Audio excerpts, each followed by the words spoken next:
There we go. What the? Swear to God, my computer just wants me to be suffering. Reset the page. The stream isn't running for you. You That's right, ignored it for a Treesock. month. It's hurt. This is a 3080 Ti. There's no reason for it to be sucking this much, but it is what it is. Anyway, we did get a giveaway going. We've. Oh, go ahead. Yes. Go ahead. I was going to say you have your 3080 running too. What do you have running your third? Or do you have a splitter running to run all three monitors? No. They're all connected to the TI. Interesting. Okay.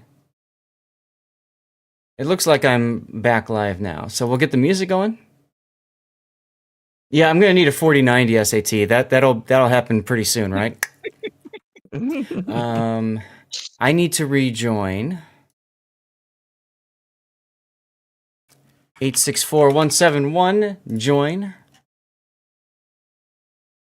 Officer Titan, thanks again for the resub. If I didn't thank you earlier, apologize if I missed that.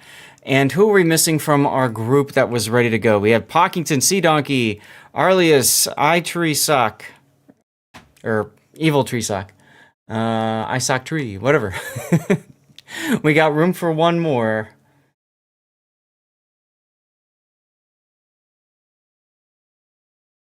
And over on YouTube, sorry about that issue.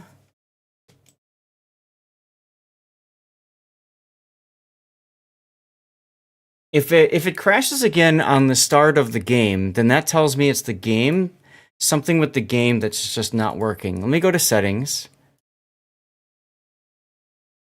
We are back, Seabear. We are back. Maybe it's because I have full screen borderless set up. You know what I could always do is I could run this at 1080. I could run this at 1080 and just do windowed.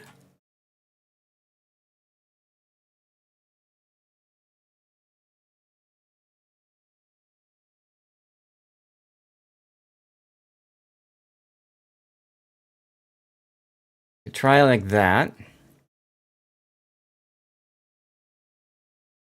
If it's the game, remember to send a bug report. Yeah, well, we can try it like this and see if that works.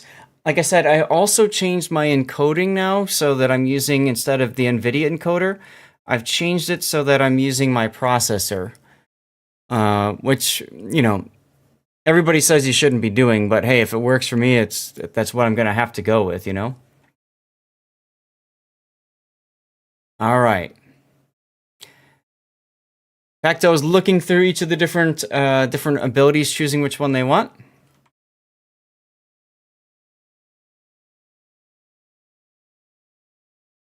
Treesock, let us all know in chat what you got from that code, by the way, if you've got a minute.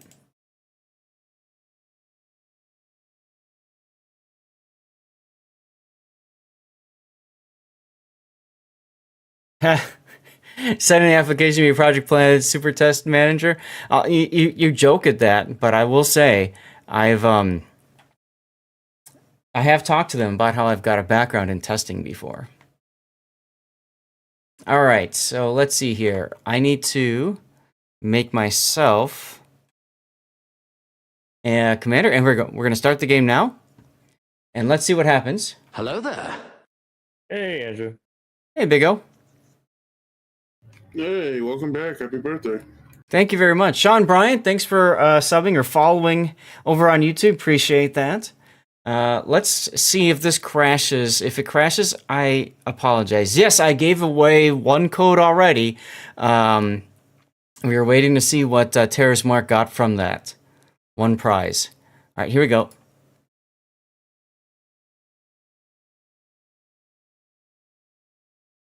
Well, this time we were able to get into our game. Okay, good.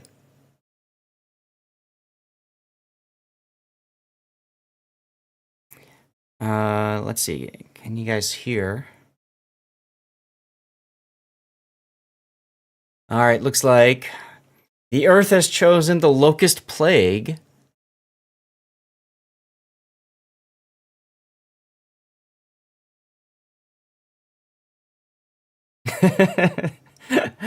That's right, Tree Sock. All right, so we've got ourselves the Locust Plague here that we're checking out.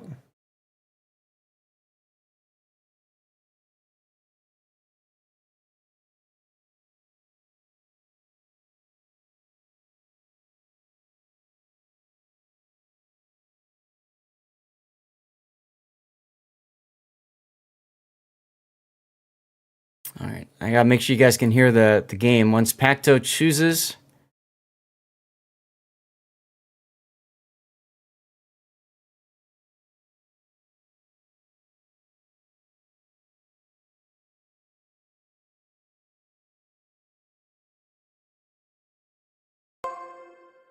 Here we go. All right, we got the audio working now.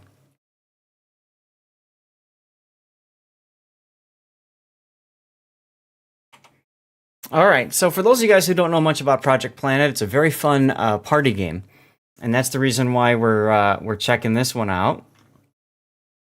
I do this every Friday, and it's a lot of fun when it works.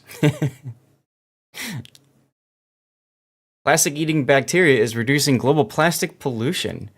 Another magical feat of nature. Uh-oh. Yeah, it's a very, very magical feat of nature. Taro! Hello, Taro. Good to see you again. I just got kicked out of my own game. Oh, lovely. Lovely indeed. Hello, hello, hello.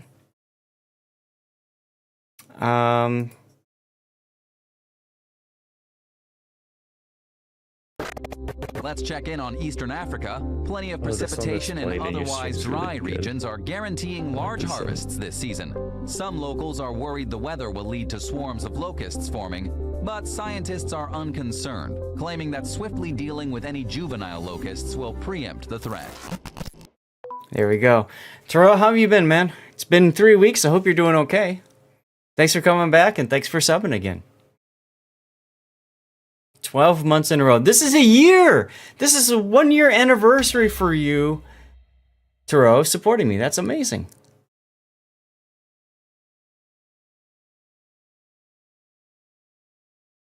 And I am still not in the game.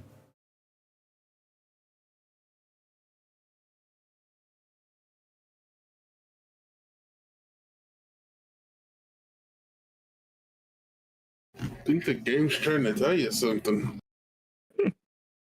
Yeah, well, it is what it is. I could try refreshing, maybe. We're probably going to lose this crisis. Oh, no, the crisis was averted. Damn it! The music is drowning out. Okay, got it. Usually,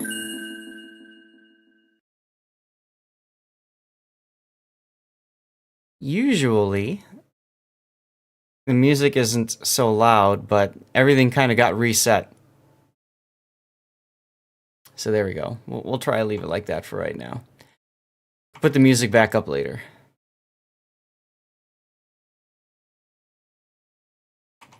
I'm still struggling to get back into the game. So what I might do is I might just have to kick myself. Can I do that? I don't think I can kick myself. This could be dangerous. What I can do, though, is I could also change... And I'm the scientist, too. That really blows. Let me go to settings.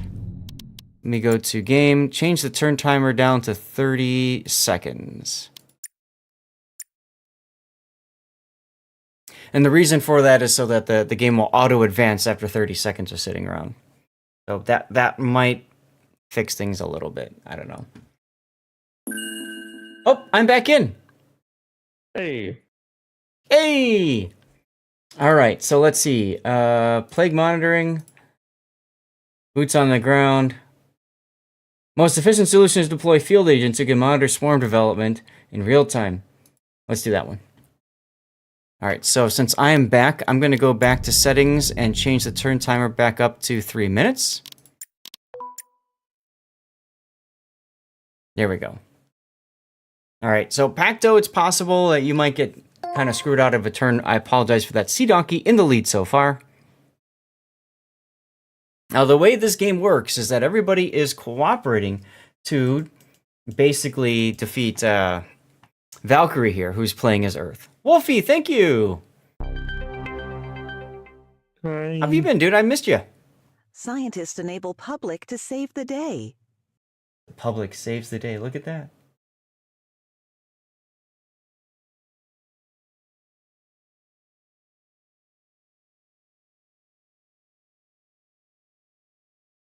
All right, let's just do this.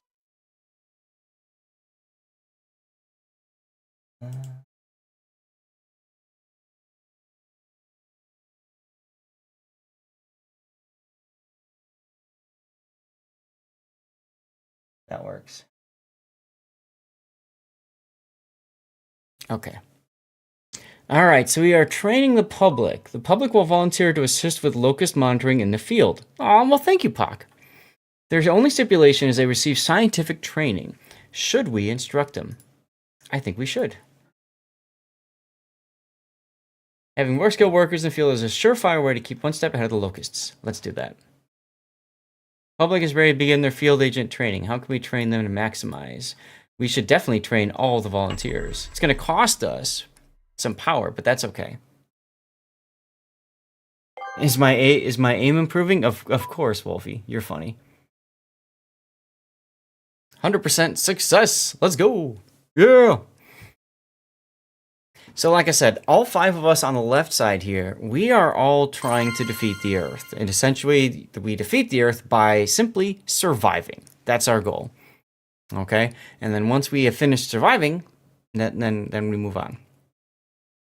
Then at the end of the game, whoever of the 5 of us has the highest score wins. So if the game were to end right now, humanity survives, yay, and I win. Double yay. Earlier, Sea Donkey would have won. So that's the way the game works. It's a beautiful game. I have the graphics set at medium right now because I was worried about my GPU.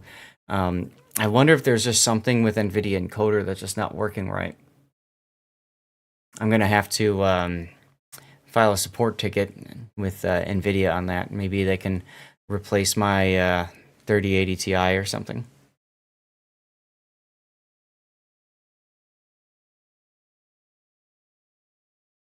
I do not know. All right, so Treesock is deciding what it is he would like to do.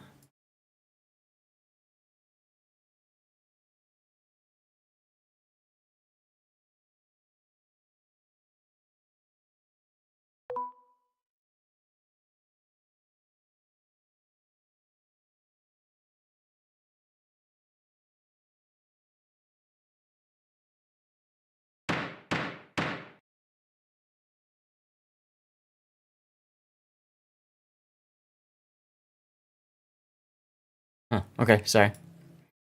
But I know I'd love a 4090, but no way in hell can I spend for that. How much is a 4090 right now? God, what is it, like 1800, I think, or something? Damn. I want to say it's like 1800. All right, I need to download replay files. So let me get that going while people are taking their turns. What was Dutch? Oh. Yeah, you do the ticket thing, Dutch. There you go.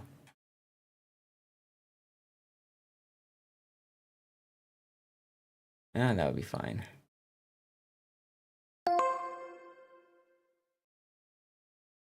Yeah, Marsillian clan battles. Yuck. Let's see, when was the patch? It's a while ago, wasn't it?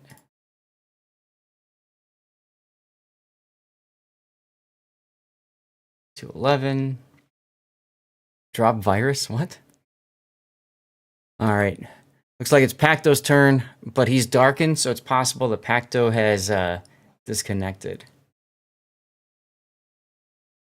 If you're lucky, maybe it'll reconnect like mine did.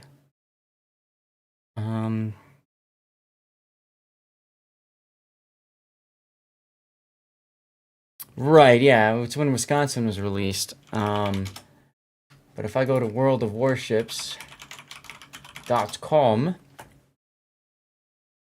and pull up the 13.3 article, February 7th. All right, so I'm going back to February 7th.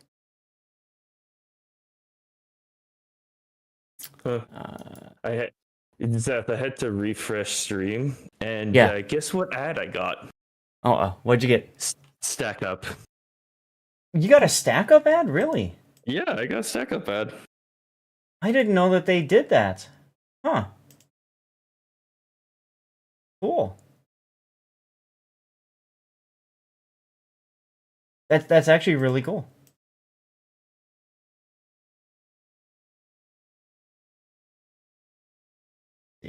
Go. You have to get ready for work, Wolfie? No problem. Thanks for stopping in for a little bit and saying hello. All right. It's possible that we've lost Pacto. Unless you had a different, I don't know. It said Stack Up on the side of it, so. Okay, no problem. In order to keep the game going, I'm just going to go ahead and put a 30-second turn timer in. Excuse me.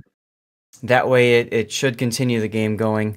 There we go. Perfect. Now it says 30 seconds left on the turn. That way, Pacto, if you can hear me, just refresh your browser. That seemed to work for me. If that doesn't work for you, it's not a big deal. I'm not going to kick you unless you tell me to. Oh, I need to claim my gift from the patch too. I forgot to do that. Every time there's a patch notes article, right? And there's a 1 day of premium time or something if you find it in their article. There we go. I am participating in the offer. That's excitement. All right, so let's see. We go to Buffed Hayate from Grunty. All right, and then we've got some Epic games to download as well. Freebie! That's right, Rock Damage. I'm all about the freebies. Most of you guys know that's what my channel is all about, right? Is getting free stuff and using free stuff for the free stuff.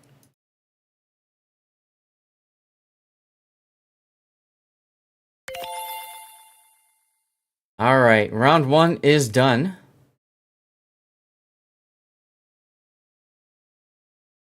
Damn you humans. I'm currently in the lead, and it's time for Stream Raiders. Did I lose? Yeah, I lost that window too. Okay, let me load it back up again.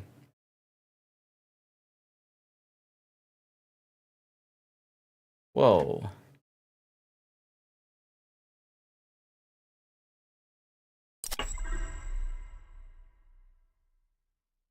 Now that's interesting. Hmm? You guys can still hear and see me, everything okay, right? Yeah. I went to reload Stream Raiders, and like my mouse just went super slow. Like it was struggling to display my mouse even. And now Stream Raiders is this giant white box that doesn't exist. As we say in the Netherlands, free is always good to have. If not, at least it's free. Exactly.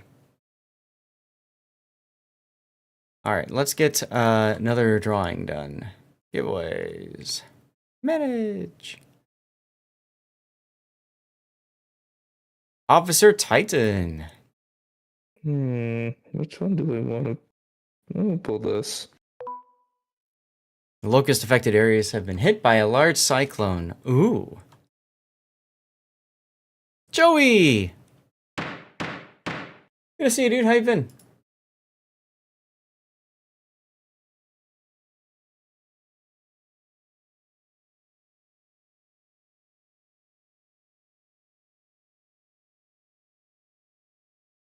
Uh-oh, Sea Donkey is running low on time for his turn.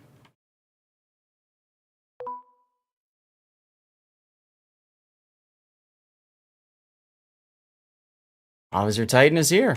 Excelente. Let's get you your code, sir. I can't select Anything else after Crisis? For some reason, my thing is all of a sudden just went blank. I was literally about to pick a trigger an event.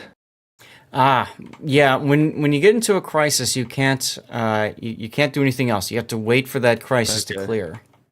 So that's normal, I think. Okay. I think. I hope. I hope. Potentially. All right, Titan, here you go. Let's see what you got, all right? Make sure you share and chat what you got out of this. Crisis averted. Look at that. Grunty won a game in World of Warships. Wait. Grunty won a game? Yeah, see, that's always the crisis. Oh, you haven't been here for a while. So, new giveaway is up, by the way.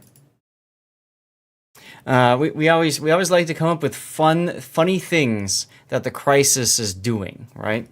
So, for example, Grunty is playing World of Warships. It's a crisis. If he loses a game, millions of people will die.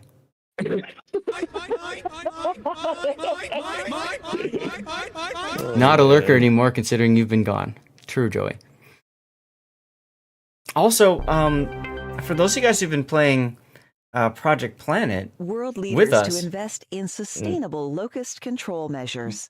they're looking to put together a set of achievements. I'm trying to think about some different achievements that we could do. Hey, Cthulhu.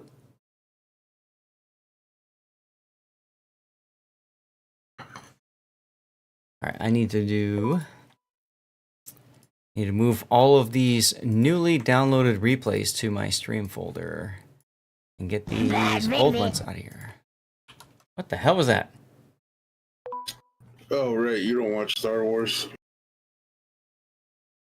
I do, but I don't recall hearing that. The Mandalorian. Is it the most recent season? Yeah. That would be why. I haven't seen the most recent one. That is one. It's always Andrew and the soundboard. Yep. Hey. Yup. Yeah, just wait till he does the FBI raid. Scared the shit out of me. Because you have a stroke or something? Oh, dude, I was not ready for it. Alright, Stream Raiders wants to not live, so I need to kill it. And we'll try Zach, I starting it got up one again. that I know you'll like. Oh boy. Yeah, that one works. Alright. This time it's actually loading up. Woohoo! Scientist failed. Oh, was that me? That was me. Yep. Well, crap.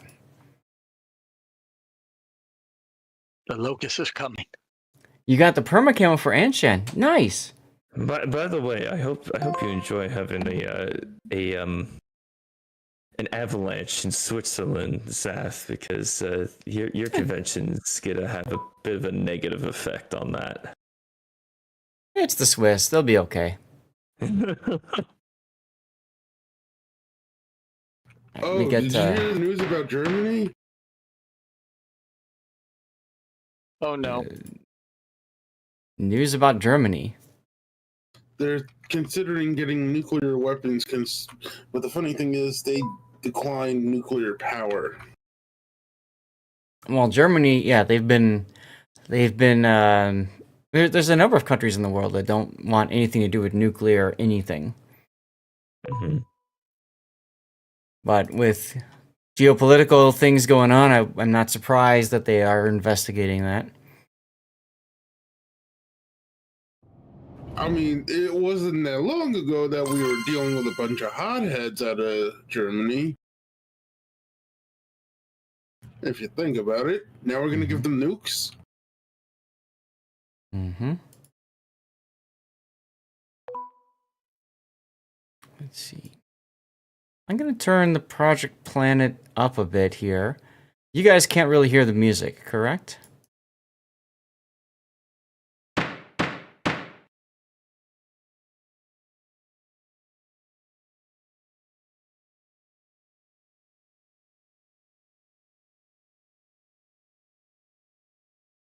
Hey, Death Strike.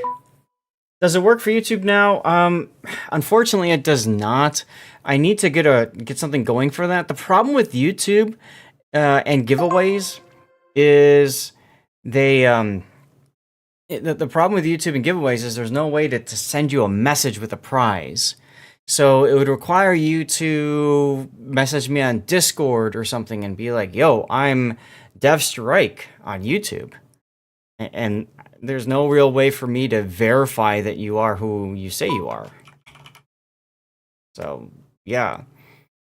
Kind of annoying how that works. Speaking of which, there's my YouTube channel if anybody wants to check things out. I am streaming over on YouTube and on Twitch, so the big brain play is always to have both going. That way, if you get stuck watching ads on Twitch, you can just flip over and check things out over on the YouTubes. Sea Donkey was my ally. Pacto was my nemesis. Has Pacto rejoined? I haven't noticed. Locusts are eating more after involving an increased metabolism. Thanks for that there, Valkyrie. Love you. Guys, those of you that are watching the stream, can you guys hear the music in the background? I also turned the volume up for Project Planet audio a little bit, so you guys can tell me if that's a little bit better for you, because then I can turn the music up a little bit.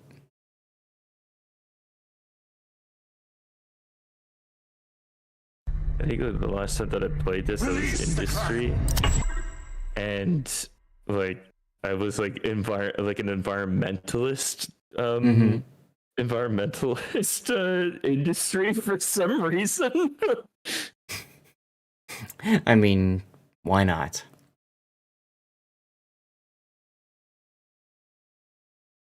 Bittersweet Symphony, loud and clear. Okay, cool. Thank you, Dinosaur.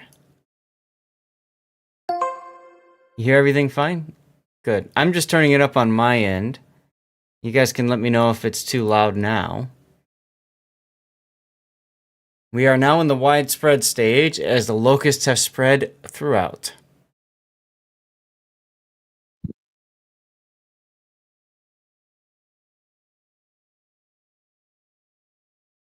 And Dinosaur, thank you again for the birthday wishes. My birthday was on the 21st, so that was a week from Wednesday. A week back. And so you were born in February. Yeah. New developments. Pest control measures have proven insufficient to contain the plague. Just went through. The locust swarms over eastern Africa have begun to spread to other regions, with swarms spotted spreading to India, West Africa, and beyond. Scientists are warning that the plague is out of control and that a global famine seems likely. Plague is out of control. Chat, let me know if that was too loud for you with Project Planet. I can adjust accordingly. Despite countermeasures, locusts continue to spread around the world. 7 entrants so far. It's another crisis. All right, here's our crisis. Big O is playing Colossus post-nerf. If we lose this crisis, we lose we lose a billion people. Wait, did I link a Colossus game? Oh dear. That's why it's a crisis.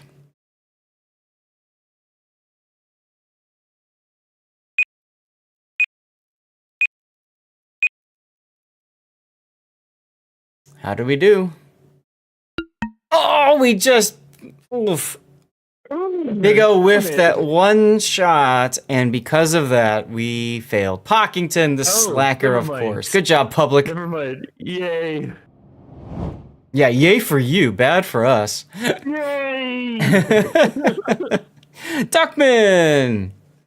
41 months in a row. Guys, say something to Duckman for me. Just say GG or something, because that's huge. Hype in chat for Duckman. Nice. Good job. Nice. Pockington wasn't even paying attention. Yeah, see, I had the same problem for me earlier.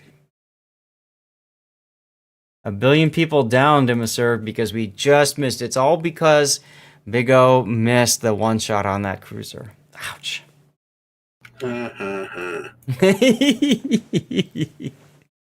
Birds mutated to be more resistant to strains of bird flu, allowing their numbers to recover. Interesting. Somebody is cutting the grass. It's March 1st. I'm in Chicago. What? It's winter. What? And somebody is Some- cutting their grass. I need to see Somebody's this. c- One Oh, second. hold Dastardly on. Ships is coming. Don't worry. Boy, this is what the beginning of March. Usually around North America, at least, we're in heavy snow. Industry launches research Did, into Chicago pesticide not get any effects. snow or something? Ah, He did. He got that hammered that one time. Right. that's the thing. It was that one time, and then Wednesday it was 70 degrees in Chicago, or Tuesday. Tuesday it was 70 degrees, and then Wednesday it was 20 degrees. Literally dropped 50 degrees with the storm that came through. You know what's interesting is that here, out where I'm at near the Rockies, we went from plus 15 to negative 40 in the period of less than 12 hours because of the Mhm. Chinook winds. Yeah, it was quite the feat. And I thought weather was nutty in New Jersey. Jesus. I'm gonna change the turn timer here a little bit. Dastardly, yeah, we'll be doing ships in a little bit here. Excuse me. Let's see. Oh man. Settings, turn timer. Go back up to a minute. That should be fine.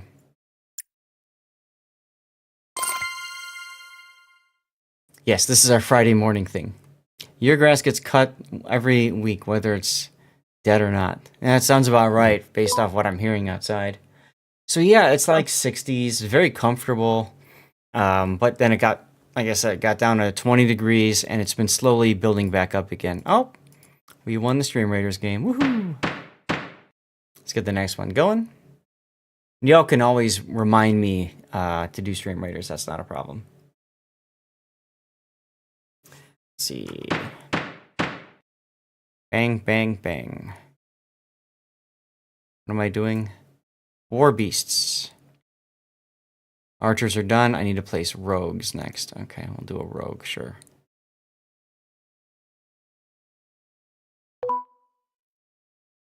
There we go. Have fun.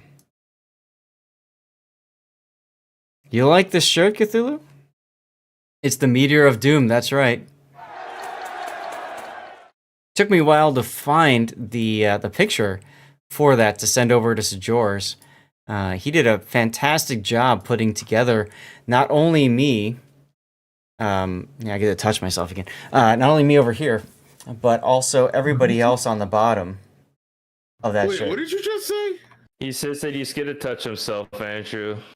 You're getting picked up shortly? No problem, Okay. Duckman.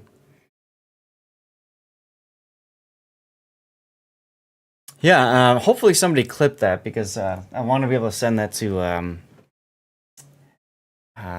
whoever. Streaming on 3 platforms now, NC Fan says. I should probably add, I don't know what else. Where else can I stream to? I guess I could stream to Mixer? Facebook. Oh, what is it? Kick? Kick, it that's called? the other one I could do. Is I could stream to Kick, I suppose. Kick, Facebook. I'm not sure if there's any other streaming services. No, Duckman, I'm not putting you on my boob.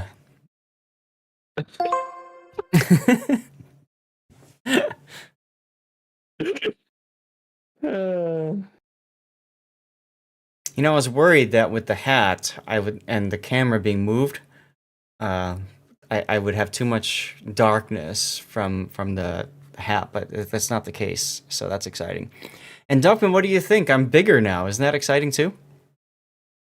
And you see more of the shirt and all that good stuff. You are eternally grateful. Good. All right. So what did you change exactly? New think camera we- setup or? I think we've lost Pacto. Yeah, so I got a new camera. It's actually one of C Raptor's old cameras. So big thanks to C Raptor for giving me his old one. And that's this one right here.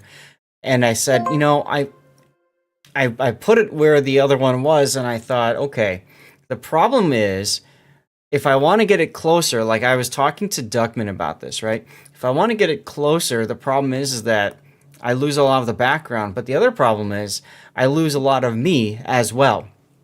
So I said, well, the hell with this. Let's try rotating it and going vertical and see if that works. And it did. And then to the right of me here, because I'm now working with StackUp, I actually built another workstation here. So on my L-shaped desk, I've got my 3 monitors set up with the PC and all that for streaming. And then to the right of me here, I've got a ultra-wide monitor, actually the old one that I used to use when I streamed originally, way back in the day downstairs. And oh God, you guys, who the hell picked this song? Anyway, and then I've got my an old gaming laptop that I've got connected to a wireless mouse and everything else. So I put that over there, which meant that the camera that was on the background needed to be moved. So I raised that up. I put my old face camera up there now because that's a better webcam. And so now the backdrop is as you can see it. The cool thing about that is if you look carefully enough, Stevie is now in both cameras. All right, Cthulhu. Well, thank you for giving us music to go along with that. The Machine, hello! Over on YouTube, how are you? Welcome on in. We're doing Project Planet for a little bit. You're welcome to join when we have our next round. You just open up a browser and follow the join code and all that. If you don't, that's cool. You can chill and hang out. After we do our second round of Project Planet, we'll take a break, go into World of Warships, and then I have that big bag of clothing that you can see on the bottom right corner of the background camera. That bag of clothing needs to get opened. So we'll see what Fabletics sent me for the month of March, and after that we'll do some more World of Warships.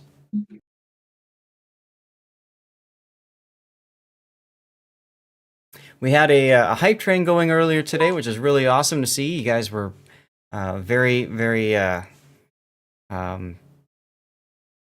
supportive. Thank you for that. I lost my train of thought. And then, of course, my computer crashed, so that was fun. Let's see. We have another crisis. In this crisis, I don't know.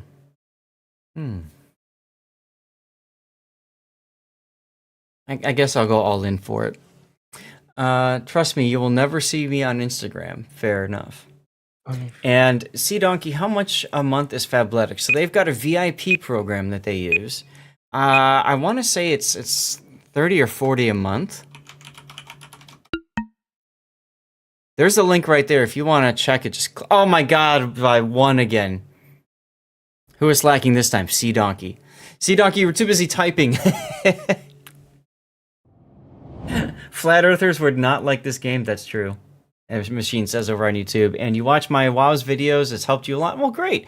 Please feel free to send me some replays if you want. I can help you out more directly.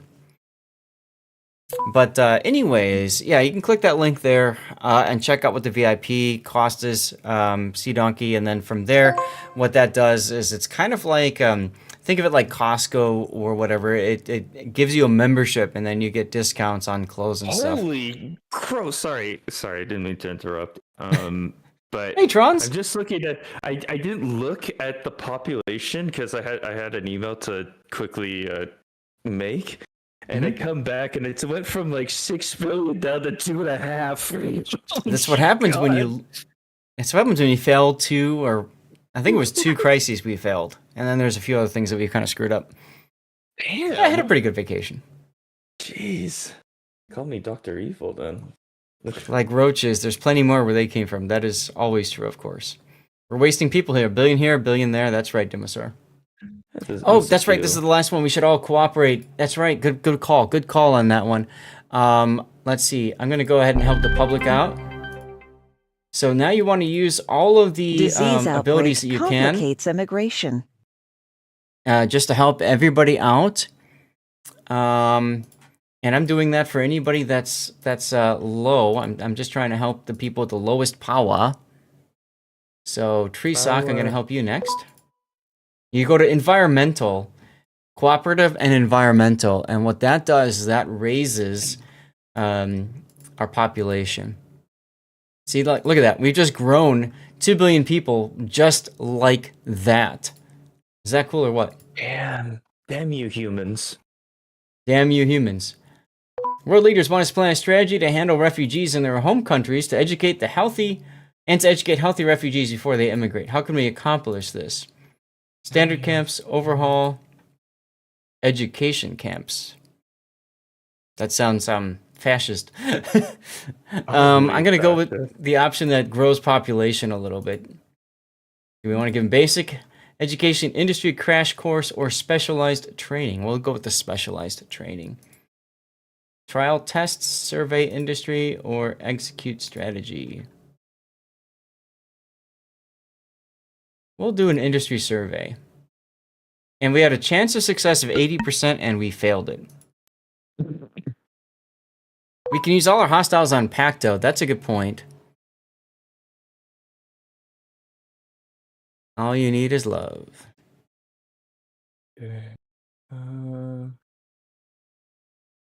Jeez.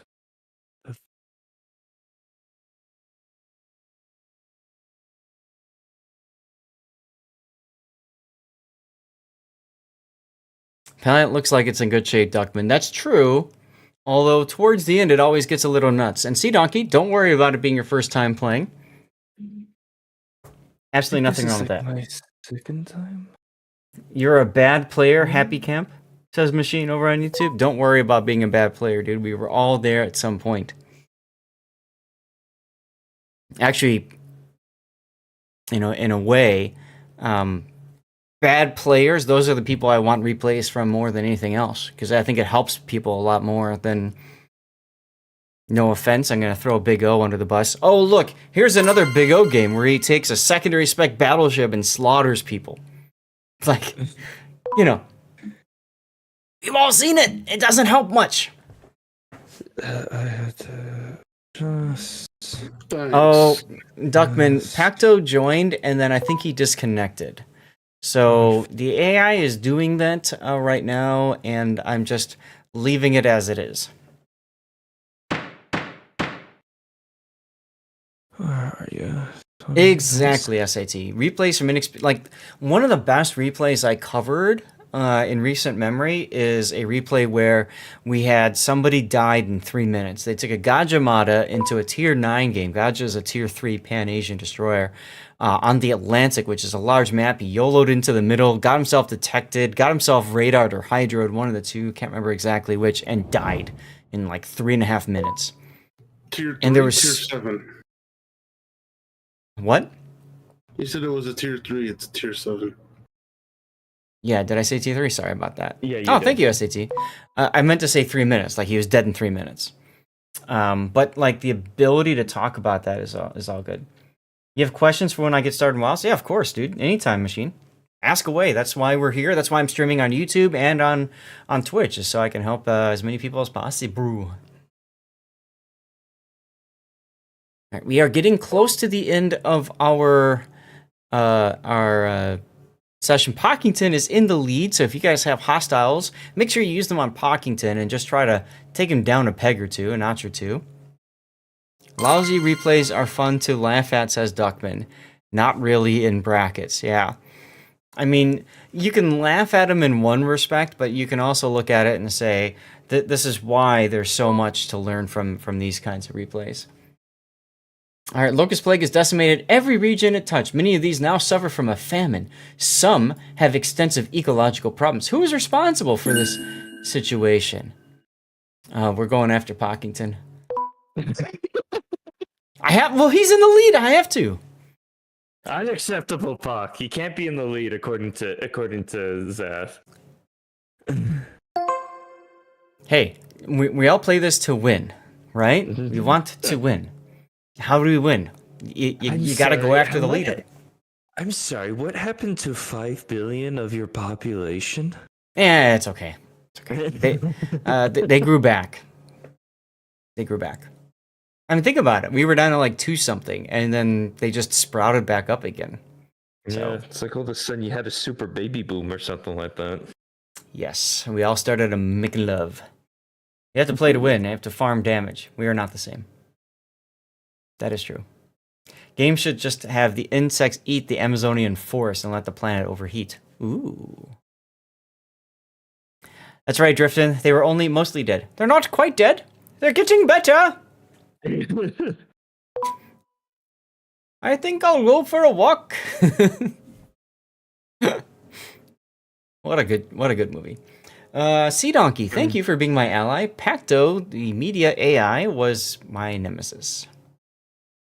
Famine Age ended, guys. That means we are about to finish this round, this game, and we'll start up a second in a few moments. So if you would like to join, be prepared to join. And if you need to drop, please make sure that you let me know so that you do quit out of the game, because the game doesn't do a good enough job, unfortunately, of taking you out on your own.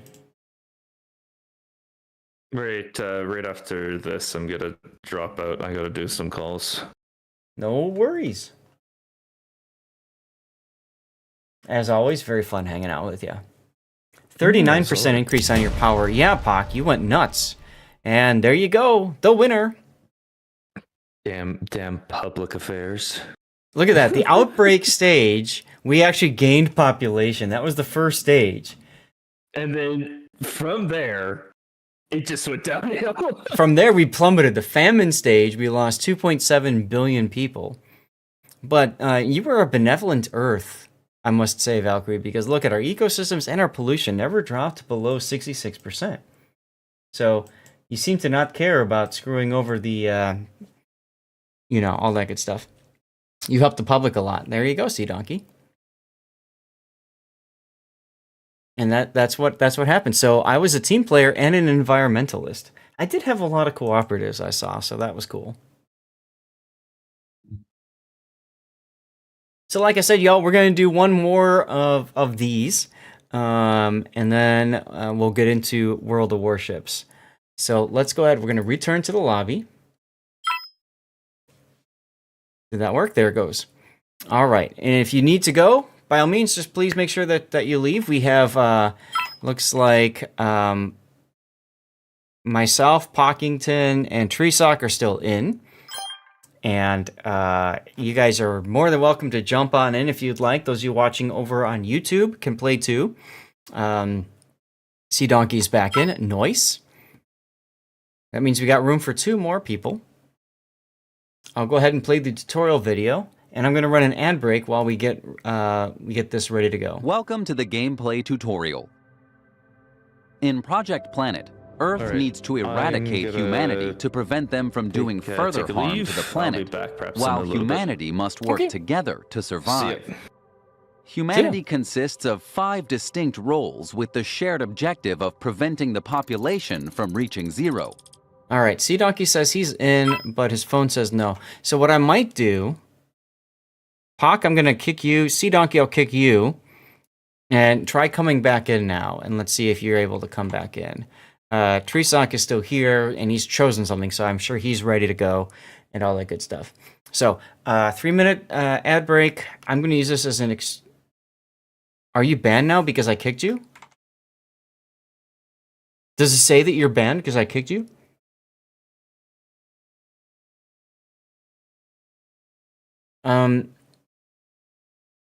If it does say that, Sea Donkey, start a new window, a new browser window, incognito. Okay, I'm sorry, Sea Donkey. Try doing a new window incognito and see if that works. That usually fixes bans. Or if you've got a different, like I'm on Chrome, I use multiple different Chrome accounts. Darsat doesn't mess around. Well, no, that's good to know though, because we've had issues in the past with connections, and I've kicked people that way. But I don't like that they're banned. I'm going to give that feedback over to the people at Project Planet so they know about that. Duckman is in. Oh God, Rob is here.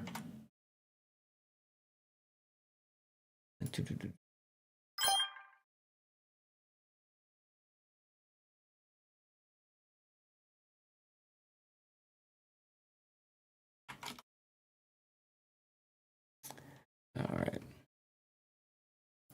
Rock damage, I'll check for you in a sec. Rob with the resub!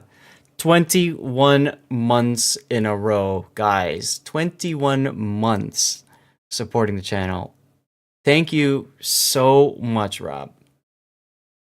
Oh my god, Rob subscribed!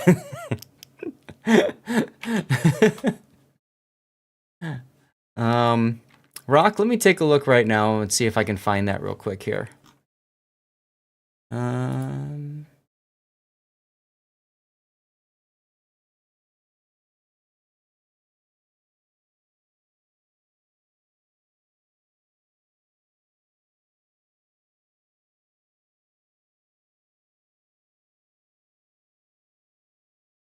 Where can I see?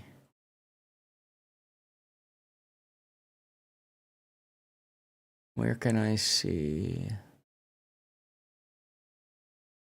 They changed everything around on the site here. Oh, I think it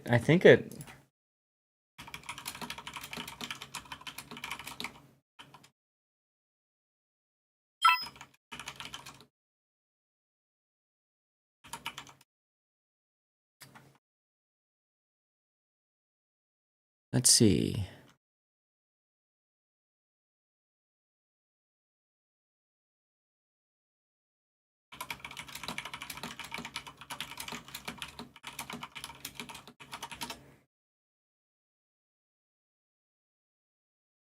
Huh, okay, cool. Just checking something on my Patreon for somebody. Like I said, I'm going to do a 3-minute ad break. If anybody wants to jump in, please do so. We got room for 2 more people. When I get done with the ad break, we're going to start the game, whether we have enough people or not, because I know some of you guys are here for the World of Warships section. And here's the pro gamer move. If you want to start warships earlier, get in this game. Here we go. Welcome to the gameplay tutorial. In Project Planet, Earth needs to eradicate humanity to prevent them from doing further harm to the planet, while humanity must work together to survive. Humanity consists of 5 distinct roles with the shared objective of preventing the population from reaching 0. But cooperation is not always guaranteed, as you'll also be competing amongst each other for power.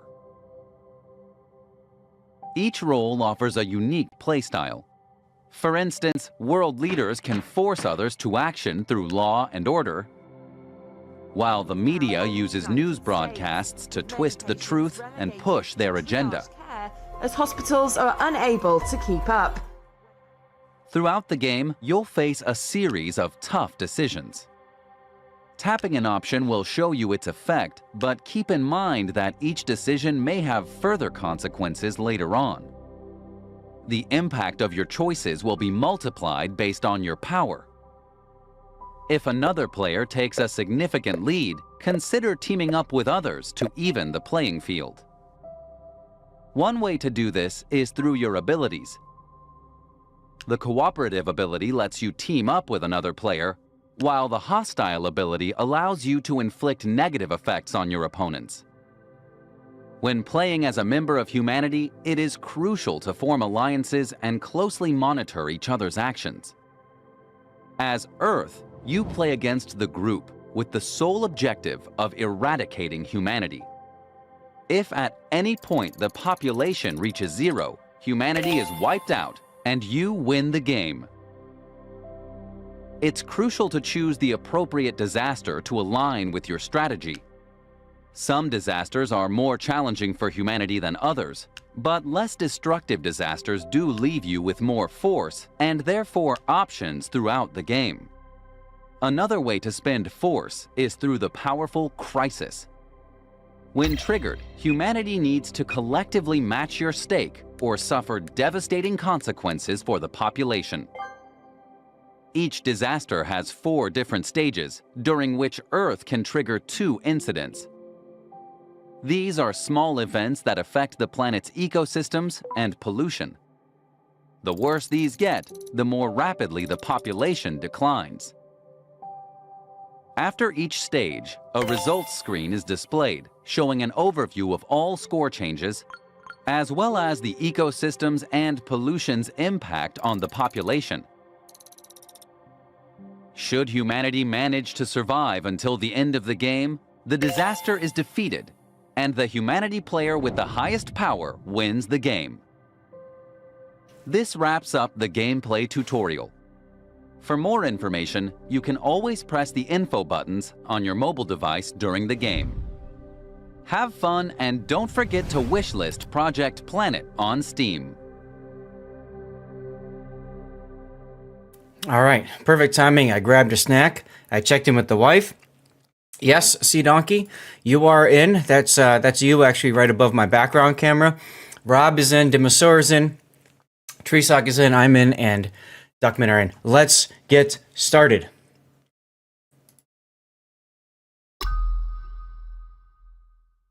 Let's see if everything works this time.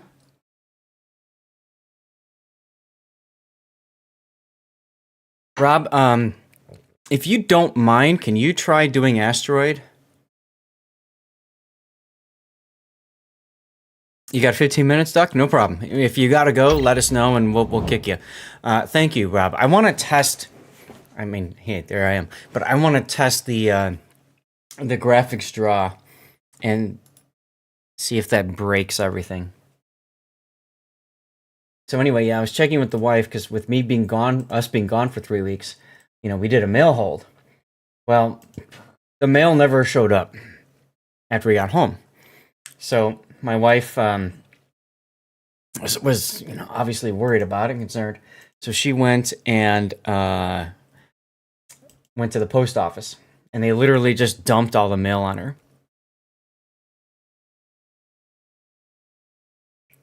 Abandoning my audience. Uh-oh, Rob, you got to choose something else, by the way. It looks like 10 seconds. You might need to refresh your browser. We were having some issues with this before, so I wouldn't be surprised if, you know, you're having that problem too. It's struggling. Yeah, I don't know it takes what... me forever to get in too, so it's probably...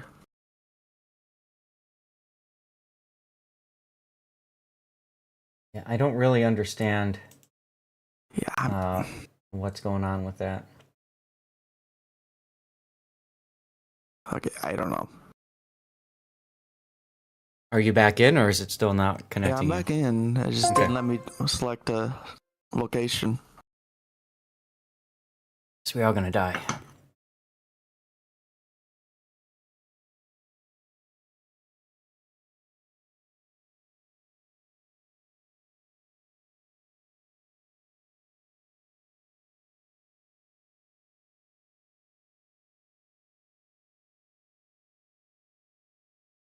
Announcing an urgent news bulletin. Fearful scientists around the world look skyward as an observatory in Chile reports a major asteroid headed straight for Earth. Experts claim a possible collision is still months away, but warn It is a it big could rock. cause a potentially civilization-ending cataclysm on impact.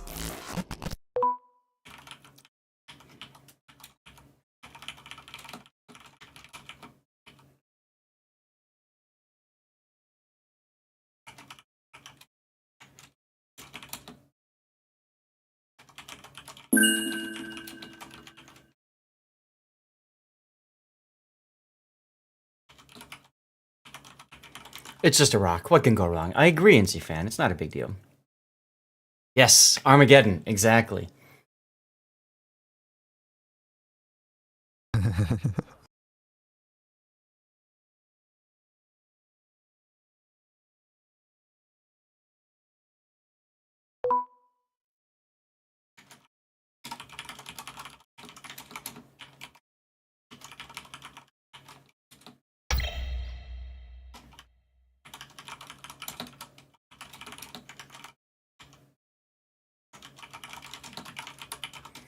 You're gonna go look for a hot girl. There you go. Oh, crisis.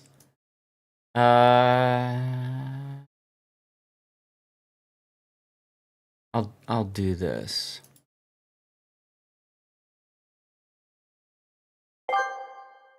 Crisis averted. Nice. Train a bunch of oil riggers to bring astronauts. That's right. Exactly. So I think I put for an idea for an achievement. Where is it? Oil drillers successfully nuke the asteroid in asteroid impact. Little homage to Armageddon. They're looking for ideas for achievements in this game. So if you guys can think of other achievements, you may as well die happy. Hog, I'm totally there with you.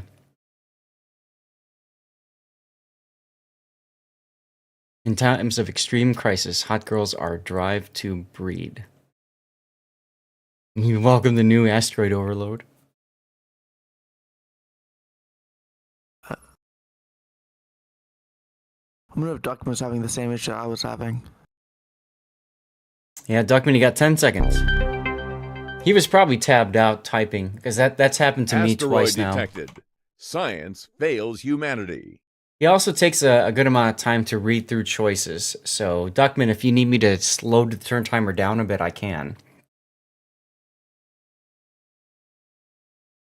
I had it to 1 minute because we had somebody that disappeared earlier. Although I also know you got to leave at a certain point.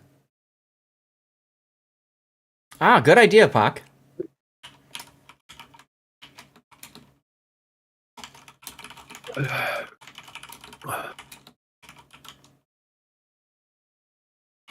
Is that it is. Hi, Puddin'. Good morning.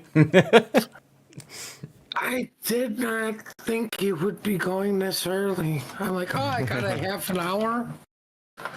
Now you're going an hour already. No worries. Well, while you're here, I'm going through the special events in the container sheet. So you're welcome to do draws for those. Let's see. This is 25% chance for a premium Lunar New Year container, or 75% chance to get 3 free Lunar New Year containers. So I'm just trying to get rid of all of those. We using mood bots now? Yep. Is that the one I'm trying to get rid of? Let me see. Hold on. I would imagine so, because I thought we dumped the other ones due to my awesome skills of freedom codes for everybody. Yeah, I think so. And since we're doing the birthday celebration, feel free to blow those out today. And the codes from the last patch. So we've got it looks like 5 CC codes, container codes, and 6 sub camo codes. So feel free to blow those out today too. We'll have some fun. If you missed a crisis, you contributed your share. Maybe I was too busy talking. Oh, Asteroid Joint Venture. We shall commend the venture. Yes. You got a 10 Journey to the West containers, and you got a Wukong. Wukong. I'm sorry. Yeah, I know. It's not that great of a ship. Still, it's a free ship, so I'm not going to complain. I would agree with that. You need to complain. Why couldn't it have been a better free ship? I'm the kind of person who doesn't look a gift horse in the mouth. Mouse. I'm the guy who shoots the horse and makes glue out of it and then complain that I don't have a horse anymore. Sea Donkey's here by the well. Puddin', he says hi. You like to read time is okay. Okay. If it's not asteroids falling on France, it's hell. He didn't say hi at the end of it. Womp womp. There's the shout out. Thanks, Puddin'. What was I looking to do? Get back over here. Let's see, what's another... I want to do something...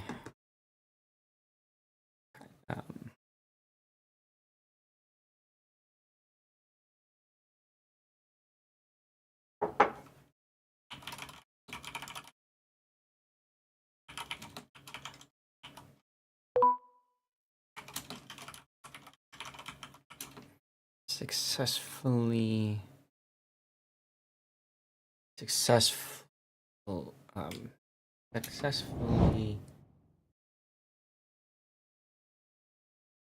Defeat a crisis at max difficulty.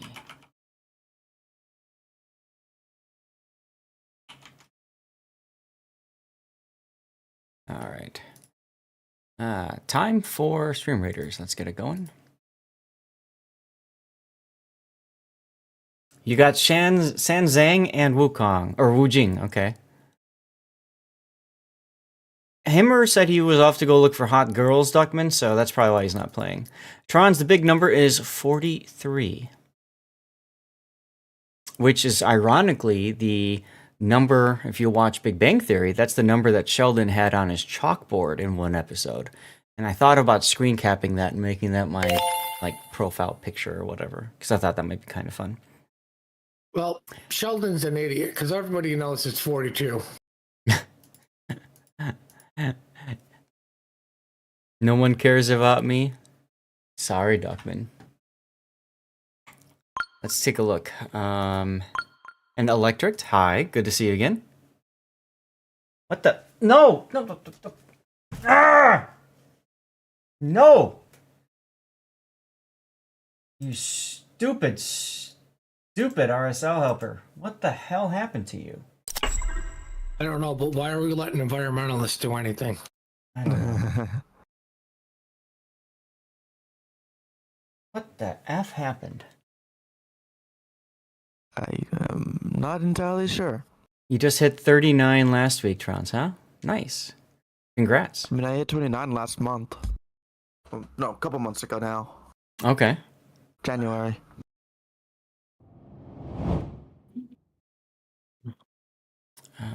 Did I miss a turn? No. Okay.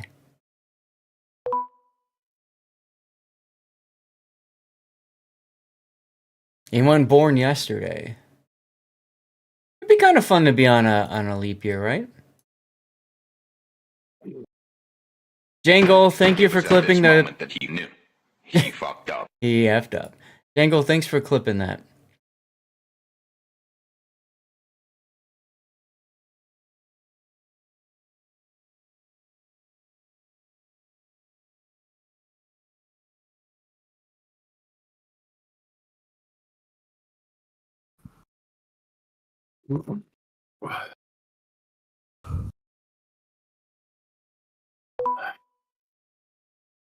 You know, I wonder how they do deal with that legally.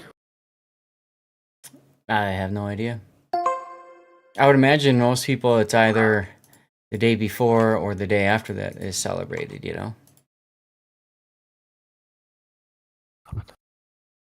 Something like that. I would assume they would treat it as March 1st legally. World leaders stall evacuation efforts. That could make sense. Good job, world leaders. Industry used a cooperative. Well, thank you, Dinosaur.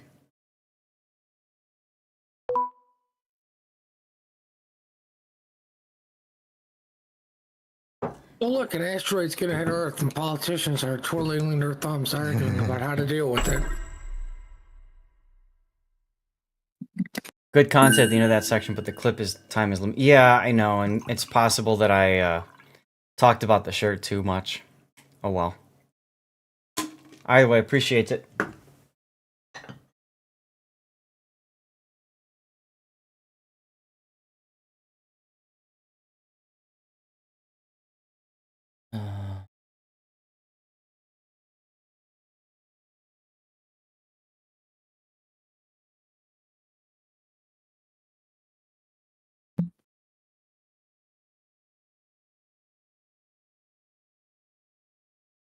Well, you know, knowing where to evacuate from is okay. Not completely necessary. I think it's funny.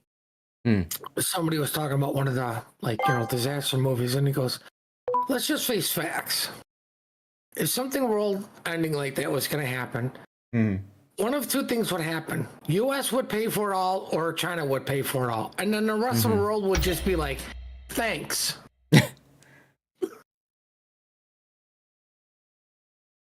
Another crisis.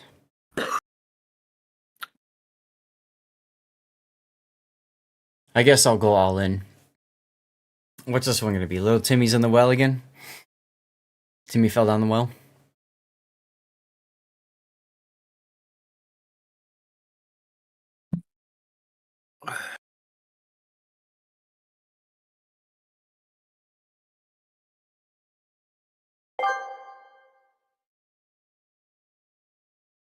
And brought some free overtime to stop the asteroid. There you go.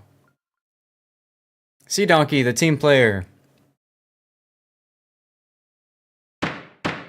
You'll spend like a short timer. There you go.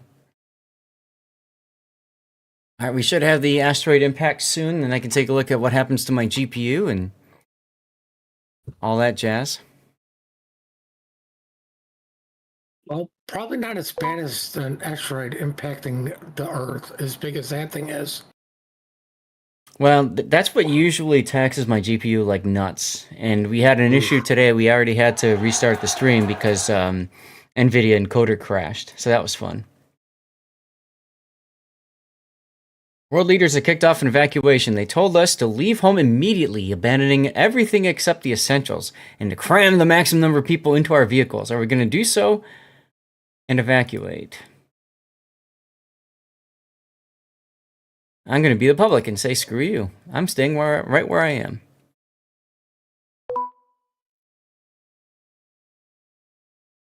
All that wasted loot. Yes.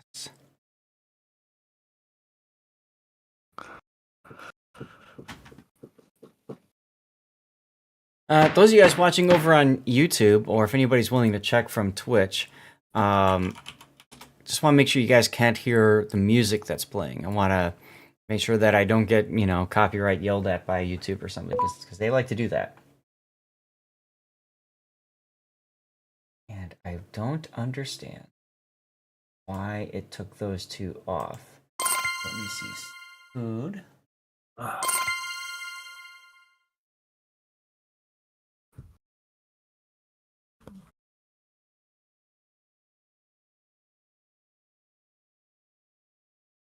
Where can I set?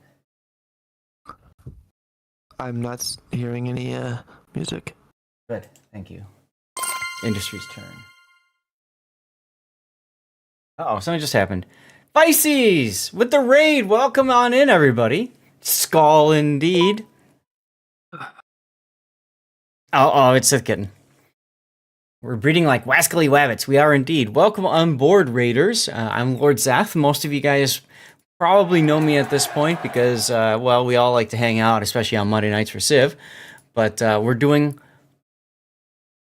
Right now, we are doing Project Planet. We got one final game of that, and then we're going to move from there into World of Warships. So let's see. Forced evacuation. Concede, defeat, or hide and resist. We're going to hide and resist, baby.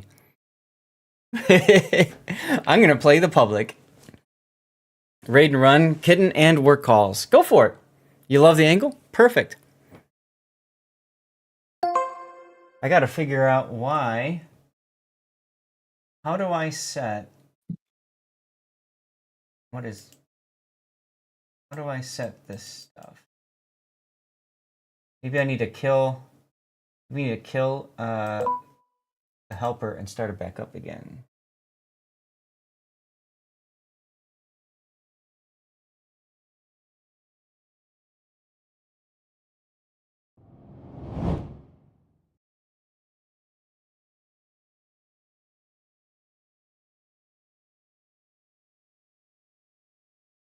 Maybe I can try that out. So I've changed my setup around in my my stream room, and I'm trying to figure out a couple of things that go along with that. It's always fun, guys. Always fun. Never deny the kitten. Well, She would probably agree with you on that. Earth has increased all results. Sea Donkey was my ally. Treesock was my nemesis, but I got him back. Look at his power level. It's dropped by 40%. Duckman, you're out. You want me to kick you then? Ooh, this is the part where I need to watch the GPU usage. Actually, right after this. Because we're about to get to the smashy. Alright, I shall do the kick.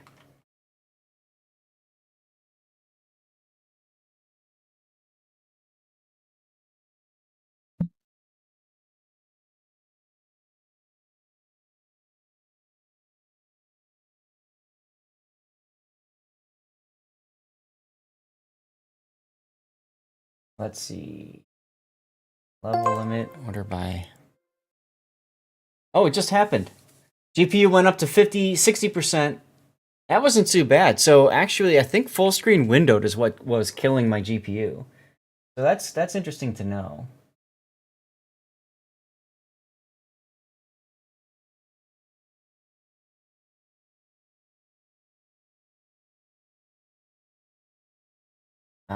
That's the problem. How can I reset?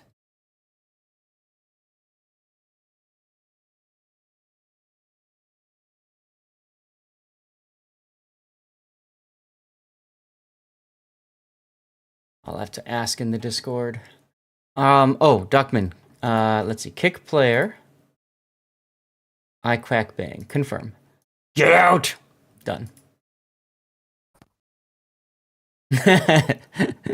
Tree Sock trying to get back at me. I see you using that hostile there.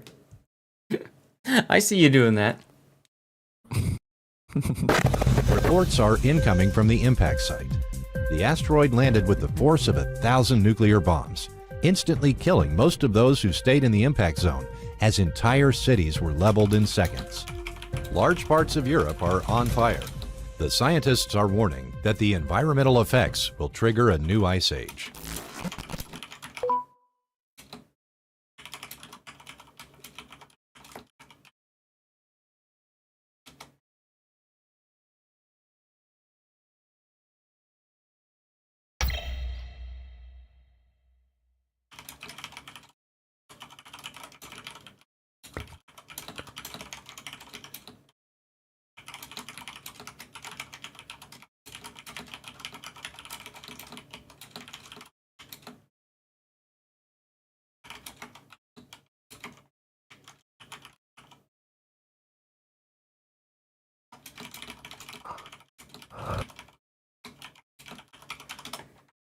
I should probably put in for this. Go! Just in time. Invest in snowboards. Ice Age incoming. There you go. Public trust in media takes a sudden upturn. Exactly. Too warm anyways.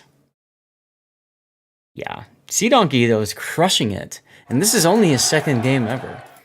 Because of our reluctance to evacuate the area, the impact created a massive catastrophe. What can we possibly do to overcome this tragedy? Wait. Machine can't hear. I'm guessing that means music over on YouTube, which is perfect. Thank you. Wait out the disaster indoors. Save the wounded. Flee. We're gonna wait indoors. By the way, look at our population. We have just lost like 4 billion people.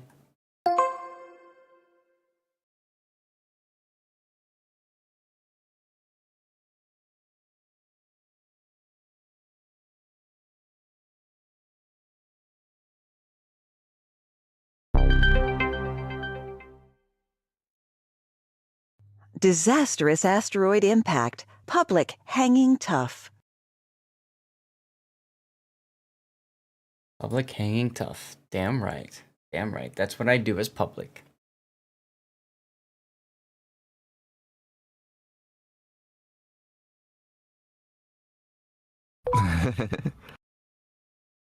Good call, public. Best to stay out of the way of cleanup efforts. Hashtag patience is a virtue. Thanks, AI Media. World leaders are soliciting the industry to launch a joint rescue in the disaster zone. AKA Netflix and chill and let the others take care of it. I mean, yes. I could definitely go for some Netflix and chill.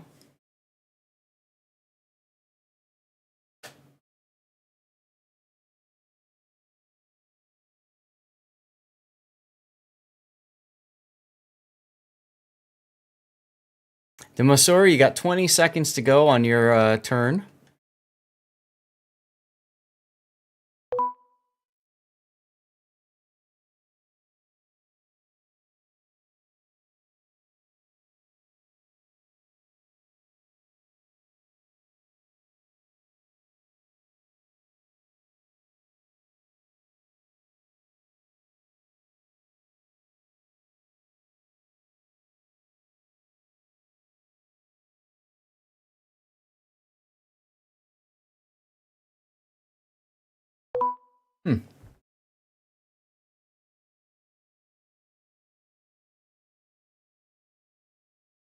Dangerous sulfur dioxide from the asteroid has led to acid rain, killing sea life. No, not the sea life.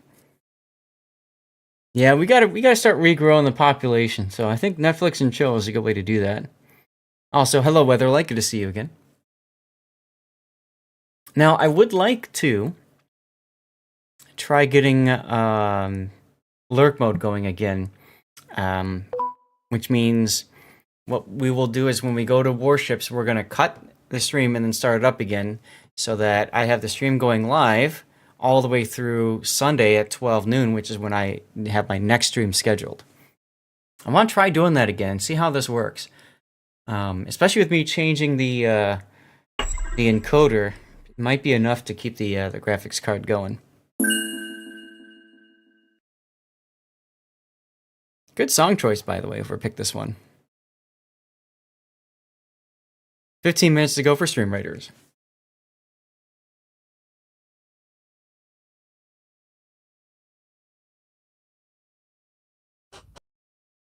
Ad break starting soon.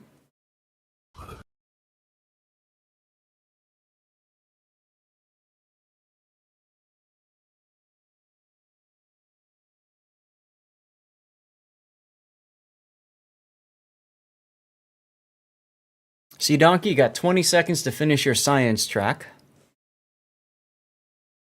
Sorry. I rushed you there. I saw you advancing on that bar.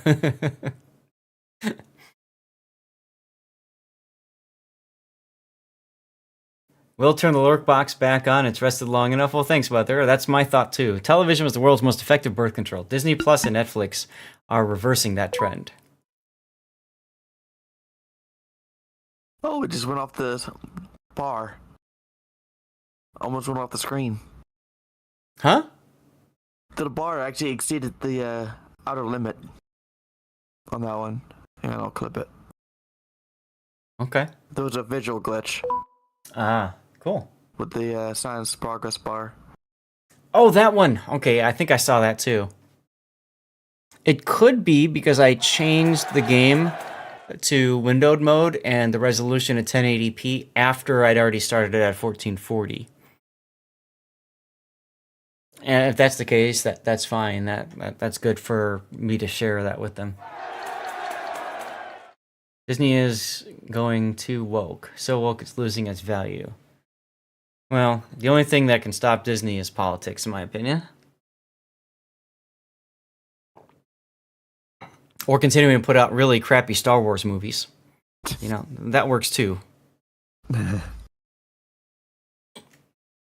Sorry if any of you guys are fans of episode 7, 8, or 9. But by episode 8, I was thinking to myself, the prequels are actually looking good. Which is sad. Because episode 1 was such a turd of a movie. But whatever. What? Episode 1 was not a turd of a movie. How dare you? Episode 1 was a turd of the movie if you put yourself in the time period of episodes 1, 2, 3, 7, 8, 9 didn't exist and all you had was 4, 5, and 6. Episode 1 was a turd of a movie.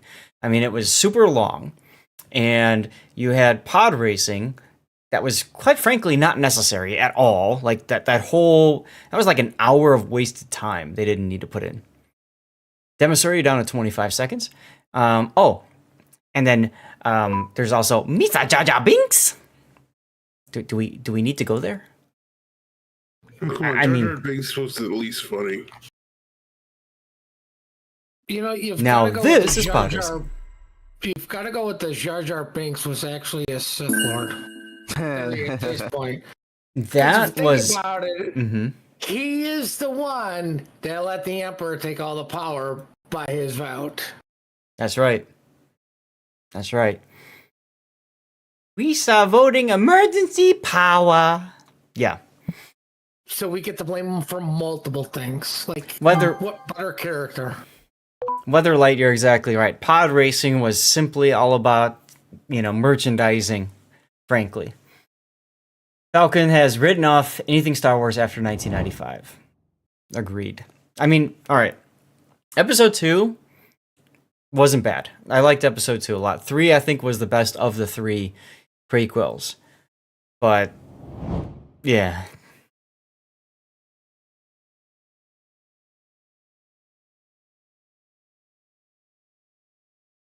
And then my favorite, I think, was wasn't it episode 2 when they had the arena fight and they were trying to execute Padme Yes. and yeah. So you had that one animal that reaches up and scratches Padme, hits her in the back, and all of a sudden her stomach is showing. Okay. You know, it was so provoking. I mean, I didn't complain at the time, but still, just continuity's sake doesn't make any sense. But then you get into the later movies, and I think it was episode 8. I think it was episode 8 when you had what's her name, Princess Leia, right, doing the Mary Poppins after she got knocked out of the bridge of the cruiser of the Corvette or whatever. Oh, She just yeah. raises her hand and Mary Poppinses herself back into the ship. What? And then you've got let's see, what else do you have? You have the hyperspace ram. That's always fun because we all know that works. Oh well, if you want to, don't forget the what was it? Episode 1 where the Jedi just literally vanish off the screen. Yep. They're off the stream like they're super fast all of a sudden. Yeah. Where'd that come from? I don't know. It's still there. They haven't fixed that. And I don't think they're going to. And then later when they have this smoke-filled room at the very start and they drop down, it just looks so stupid. But whatever. So yeah, like to me, being somebody who grew up on episode 4, 5, and 6 only, watching episode 1 was just so painful. But then you watch 7, 8, 9 and you're like, oh, 1 is fine. So, proper Star Wars movie watching. Here's my preferred movie watching. 4, what I like to do is I like to do episode 4 and then Family Guy Star Wars. Episode 5, the Family Guy Star Wars version. Episode 6, the Family Guy Star Wars version. Then I go 1, 2, 3, 4, 5, 6, 7, 8, 9, if I care to get that far. Actually, sometimes I just pretend that 7, 8, 9 doesn't exist. You get the hate against episodes 8 and 9, and you thought the Force Awakens. Is that the Force Awakens? I can't remember. TFA. Good movie. Derivative, yes, but at least it was good duration of a good movie. Yeah, well, that's true. Uh-oh. Did we succeed? Oh, we just did! I went all in and we did it because of that. Woo! Sea Donkey went all in too and is therefore the team player. Prequels had good intentions, but poor execution. There's a wonderful YouTube video that you might want to consider watching if you haven't seen it yet. It's called How Star Wars Was Saved in the Edit. Speaking of saving, guys, 218,000 or million people, and that's it. Use your abilities now. We gotta grow the population. Regimes business as usual. Grow the population right now, guys. Use your stuff. Anything that grows the population you want to do. Okay. So like, come on, PPN News, go away so I can see where the scores are. Thank you. All right. So, Treesock, we're gonna cooperate here with environmental. There we go. Hostile. Sea Donkey's in the lead, so I'll do that. And then I'm going to go ahead and do environmental again. That helps the population grow.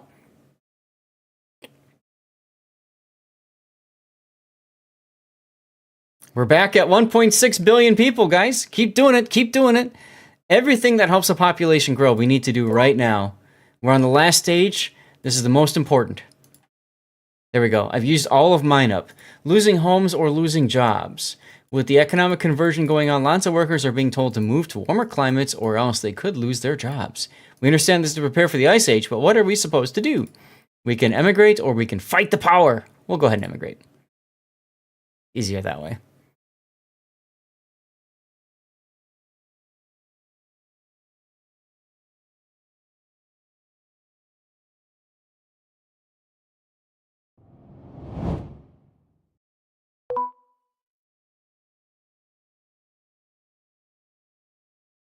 I think I need to move this other monitor a little bit over.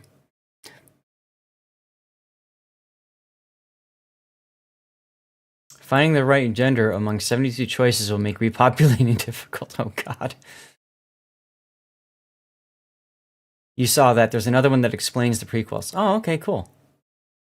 But yeah, looking at like how Star Wars was originally like edited by George Lucas, it demonstrates how Lucas was a good guy with great intentions, but he sucked at editing, and how important it was for him to have good people that could help him with all that kind of stuff and assemble a good team. And I think that's something that we don't really talk about in a lot of parts of life, is that it's not just one person, it's the team that works together.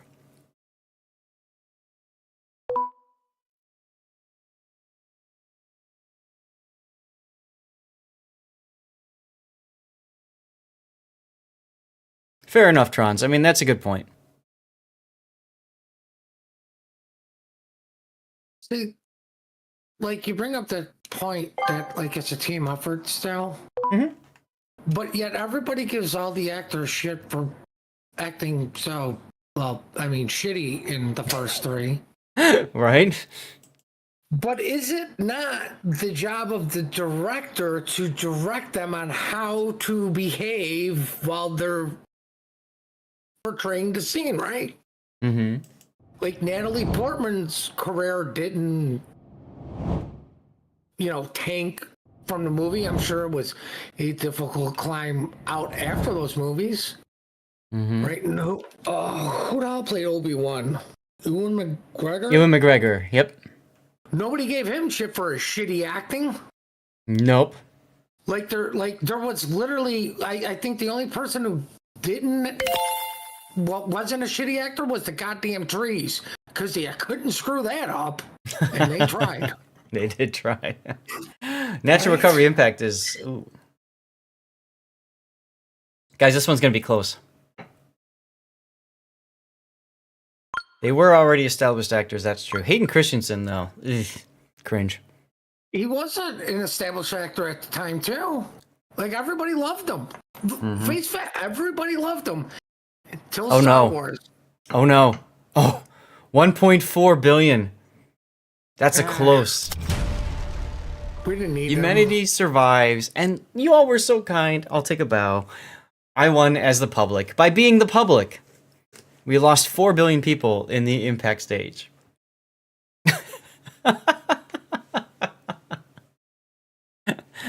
We only lost 85 million in the recovery because we all started using our abilities to grow the population. That was awesome. Star Wars writing has been absolutely horrendous for decades. Yeah. They gave Ewan McGregor a ton of stuff for his Obi-Wan role in Men Who Stare at Goats. Fair enough. All right, chat. So we're going to change gears. We're going to go back to World of Warships now. So let me set the game category to Warships. Those of you on YouTube, stick around, of course. What I'm going to do, let's see, I got to edit the game over on YouTube too. For those of you guys who are watching over on Twitch, I'm going to have to cut the stream for all of 10 seconds. The reason I do that is very simple.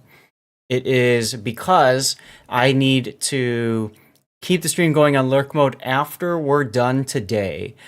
But see, Twitch has a limit of 48 hours concurrent streaming straight through. So I started the stream at 10 o'clock a.m., which means the stream would automatically stop at 10 o'clock a.m. on Sunday. My next scheduled stream will be on Sunday at 12 p.m. So if I don't do a cut now, basically I will lose. I'll lose out on the stream. All right. So stick around. I'm literally going to cut the stream for all of 10 seconds and start it back up again. All right. And then Puddin', you can do a draw when we come back on live. Sound good? Okay. Oh yes, World War II plays a big role in Star Wars, plays a big role in Babylon 5 as well, and other things. Thanks for saving the world, team. That's right. You did some bad moves to me, sir. Hey, who cares? We're having fun. And that's the whole point. We're having a good time. All right, cutting the stream now. for 10 seconds. Actually, you know what I'll do is I'll run. Can I run an ad break? I'm gonna run an ad break and see if that keeps you guys from noticing the stream gap. We'll see if this works. Here we go. Ad break.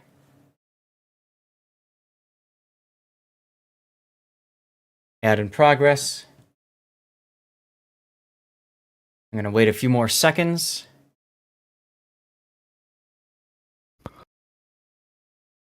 And, all right, cutting the stream now.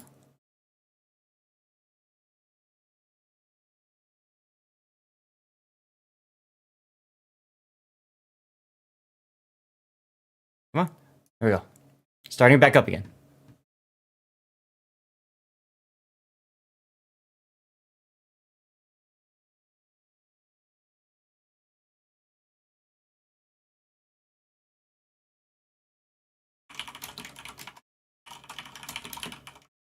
All right, we're back. Refresh if needed. YouTube, you're still fine. Rob, yes, replays first. Replays first, so that if I get the dirty water, it doesn't impact my replaying that much. MK note, Twitch banned continuous streaming for drops. That is correct. They said that drop farming is no bueno. But two things. One, I haven't seen anybody be punished for doing that. And two, what I can always do is I can turn drops off as well. And I did that in the past, although frankly, I might just keep drops on and dare Twitch to do something about it. We'll see. Just don't do it in a hot tub.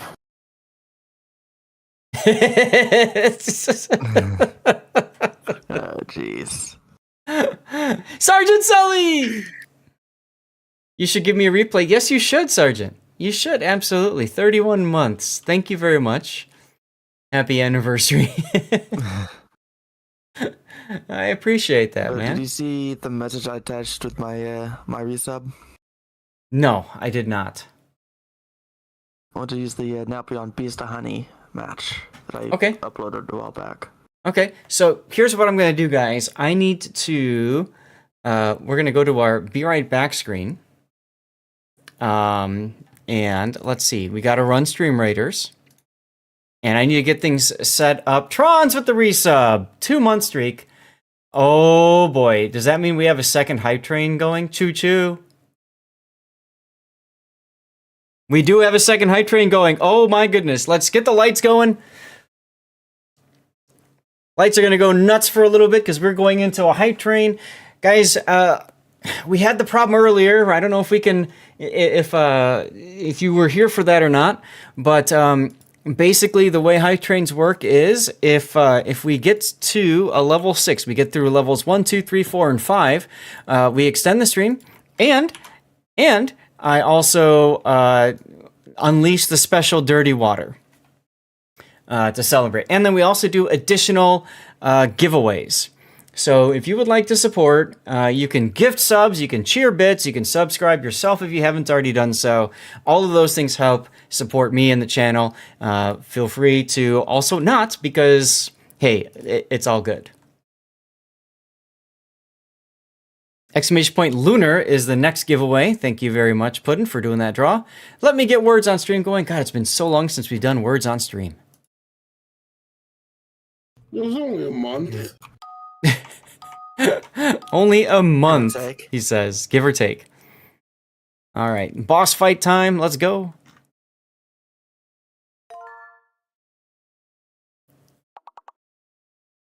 All right, words on stream is loading. Thanks, Big O. All right, which was the replay you wanted? Napoleon Beast to Honey. At least that's the Kernel of Truth! That's how you do a Kernel of Truth. Thank you very much. I see the replay. I'm going to go ahead and get that rendered right now for you.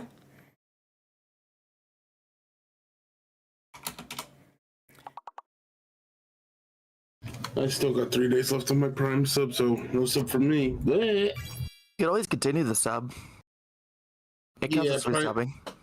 Prime sub doesn't work like that, unfortunately. You are able to continue a Prime sub. You turn it into a regular sub. Really? Jingle! That's what I did initially when I first started the streak. Gotcha. Because I was initially using my Prime sub, and then try using my sub. Because I was only like a few days away from the end of that one at the time. Okay.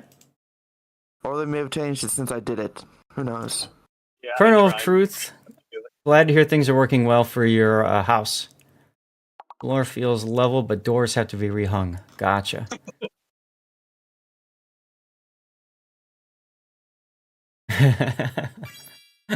Cthulhu is angry because his submissions are being kill stolen. That's kind of funny, actually. Let's see. Let's see. Where's my tab? Too many tabs. Here. This one is the tab that we're going to use for player builds. All right. Let me download this. Just got a Wu Jing. Nice. All right, minute and a half left to go in our high training. We're at level 1 at 93%, so we are almost to level 2. We get to level 2, that extends the high train a little bit longer. All right, so I've got your build up. Big O, am I doing one of yours? Yeah. Just pick and choose whichever one you want. You sent 4 in. Colossus, Ruprecht, Pommern. You know what? I'd like to do the Colossus because that's a post-nerf one. Mm-hmm. So, I'm going to do Colossus. And because of those 3, I mean, Prince Ruprecht and Pommern, frankly, and the other one you sent, I mean, that's all secondary battleship shenanigans anyways. But I really want to be able to talk through this replay with you about how the Colossus has changed. So I think that's really good info for people to see. 20 seconds to go on the hype train. Thank you guys for supporting me anyway. It's great to be back.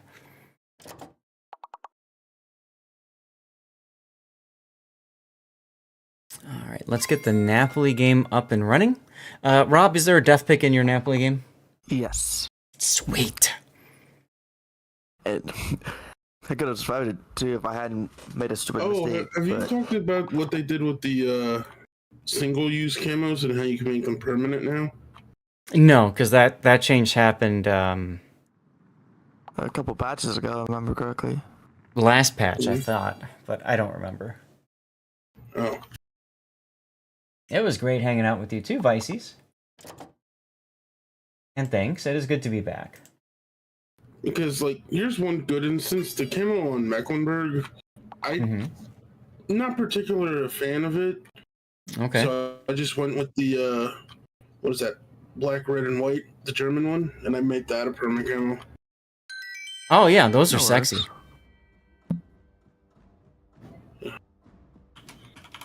I still think the Iron Cross would make great national camo. Just my opinion.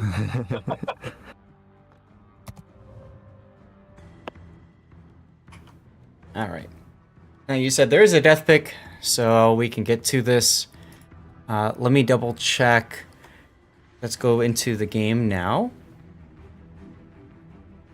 All right, here we go.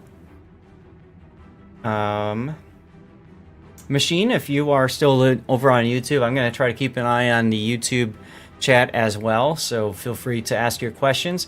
Those of you watching on Twitch, we got about 2 minutes until our ad break comes up. Remember that I am also live streaming over on YouTube, so if you're watching over on Twitch and you see an ad break or something like that, you can flip over to the YouTubes and watch things that way, and you're all good that way. We are continuing to give away a whole bunch of stuff. I believe that it's exclamation point lunar to get you into our Lunar New Year camo container things giveaways, event containers. So we're trying to get those cleared out to celebrate the birthday, as well as some codes from the last patch. And then we've got codes from the new patch that will continue for, lurk mode, as well as other things too. So that should be fine. Hey, Colonel Nasty. It's actually exclamation point lunar. Puddin likes to do that so that you know what the code is, what the prize is. I usually just do ticket, but at the same time, people could always accuse me, I suppose, of changing the prize, altering the terms of the deal. Pray I don't alter them again. Or whatever he says. If only you could spell lunar. All right, so where is my build viewer? There's my build viewer. And let's see, build viewer, ship stats. There we go. Now what I might do is I might shrink. Yeah, if I do something like that, now there's no clipping out of stuff. And you guys can still see the build viewer just fine, right? Like if I... Chat, you tell me, please be honest. If I hold... If I were to, like, hold my mouse over this, you can still see what that means, right? You can read the text, 12% main battery reload time, that sort of deal. Yeah. Got some green boosters, free XP from the code. Take it. There you go. Running out of pretty much all boosters. Ah. Well, hey. A little bit is good. Driftin says you can read it. Perfect. All right. So let's do this. Most of what I've been getting from those containers was boosters. Dropped replay into Epic Replays on Discord. All right, Sergeant Sully, so you want me to do that today, huh? We'll do that for you. I'm going to do this real quick, just so that I know that I need to start when if this goes out to YouTube, I want to be able to know when I'm doing it, right? Plus, ad break is starting. Okay, so here we go, everybody. This is Robloxian Plays in the Napoli. He subbed again. Thank you very much for your support, Rob. Appreciate it through the months and years, actually. I think it was 21 months. So, Napoli. Good ship. A lot of fun to play. Very strong side armor, but you can't afford to show broadside, especially to battleships or heavy cruisers at close range. She's got the ability to use fuel smoke to make inky and run away.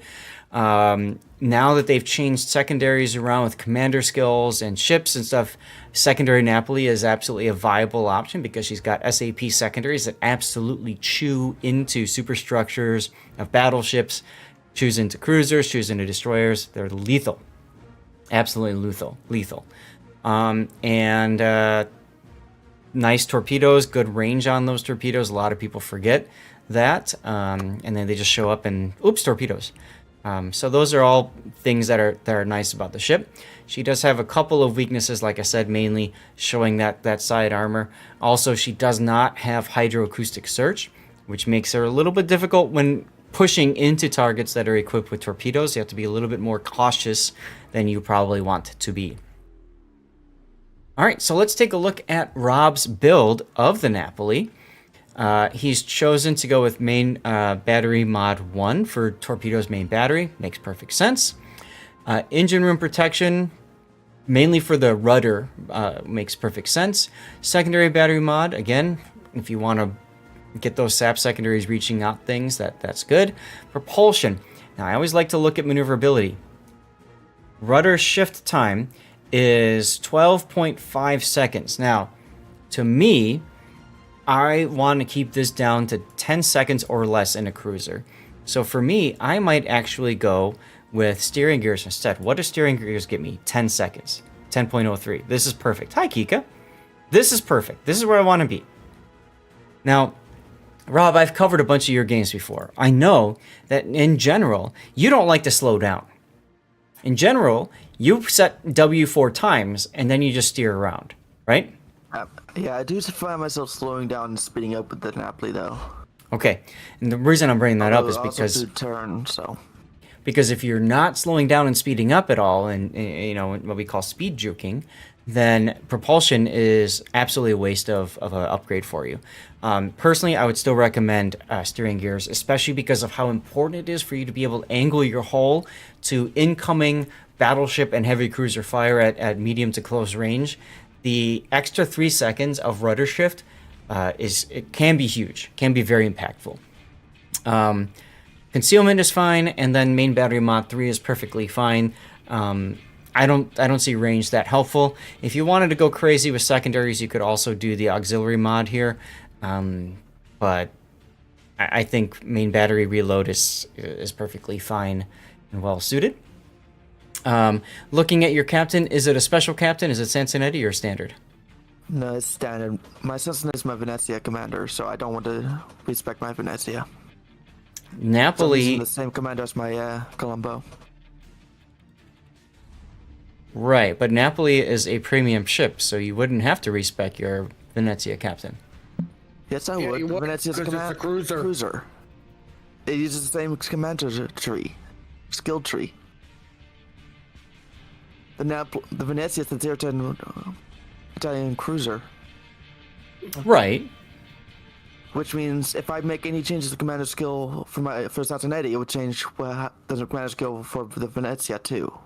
Right. It's not efficient to have a Venezia trained captain running your Napoli. Those two are probably going to be different skills. I'm just pointing out there that you could, if you wanted to, run, any captain on a premium ship. Although you're right, you'd be forced to play with the Venezia settings. So instead, you've taken your Colombo captain, if I remember what you just said, and you put him on the Napoli so that you can use the cruiser skills for the Napoli and set up a Napoli-specific build, right? Yes. Perfect. Okay.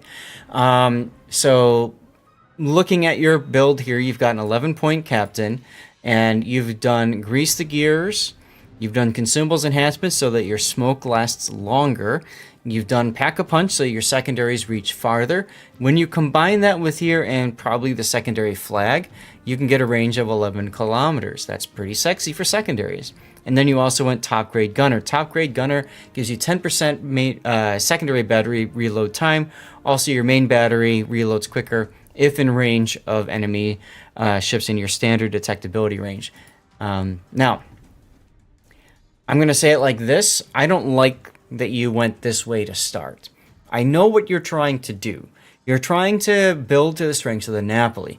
The problem is, I feel like you're better off going core build first, then building to the strength of the Napoli. These are good skills. I just wouldn't start with them. You know what I mean? Yeah.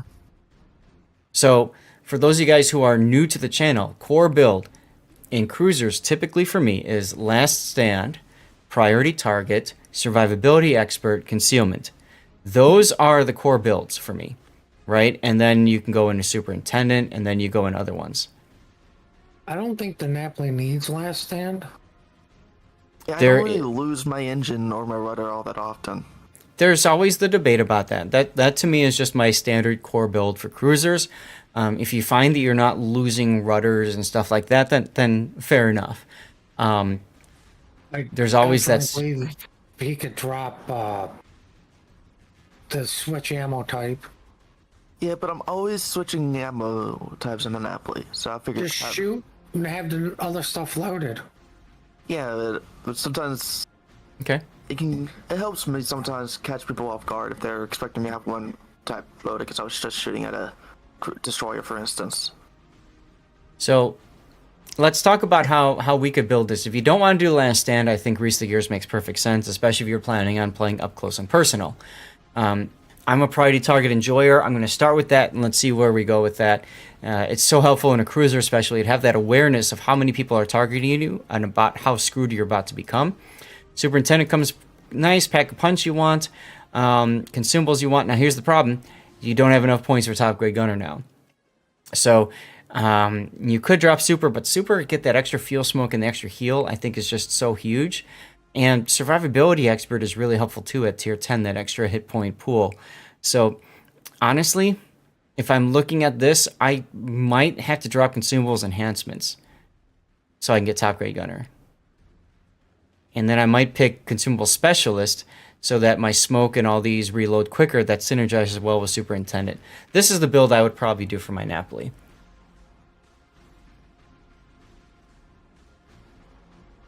Any comments, questions at all? Put in, Rob, anybody else in voice?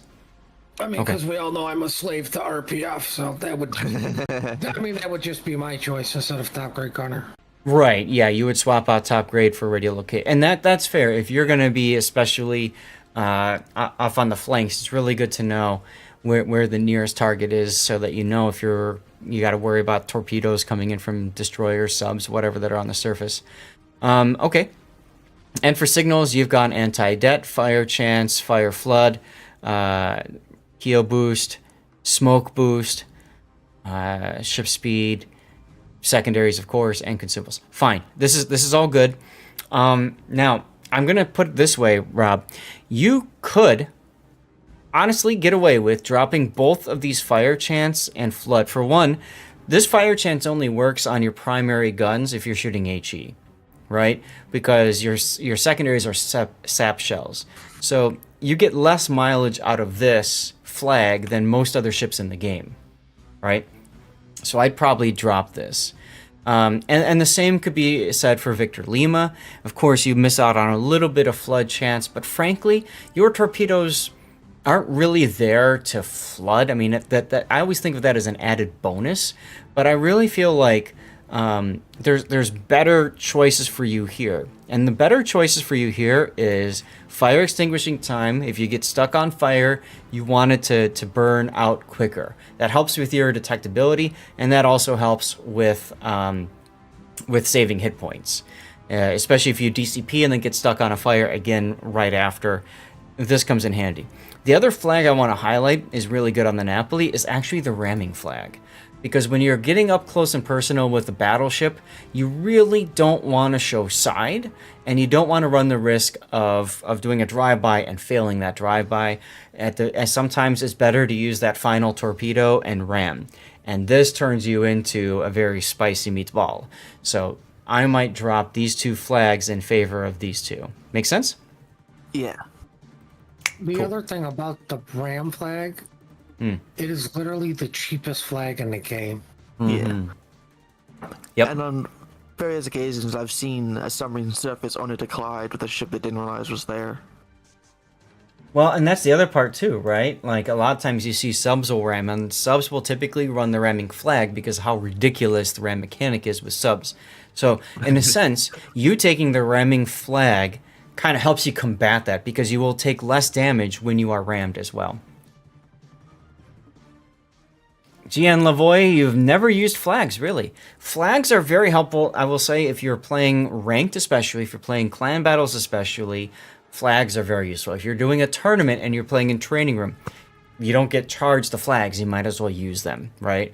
In randoms, if you're just screwing around, don't care, no need to using flags. You're new to the game, perfect. Another reason to not use flags then. If you're at low tier, and by low tier I'm talking about like tier 6 and under, there's really no need to use flags. I'll use them because I've got like thousands of them and tons of resources.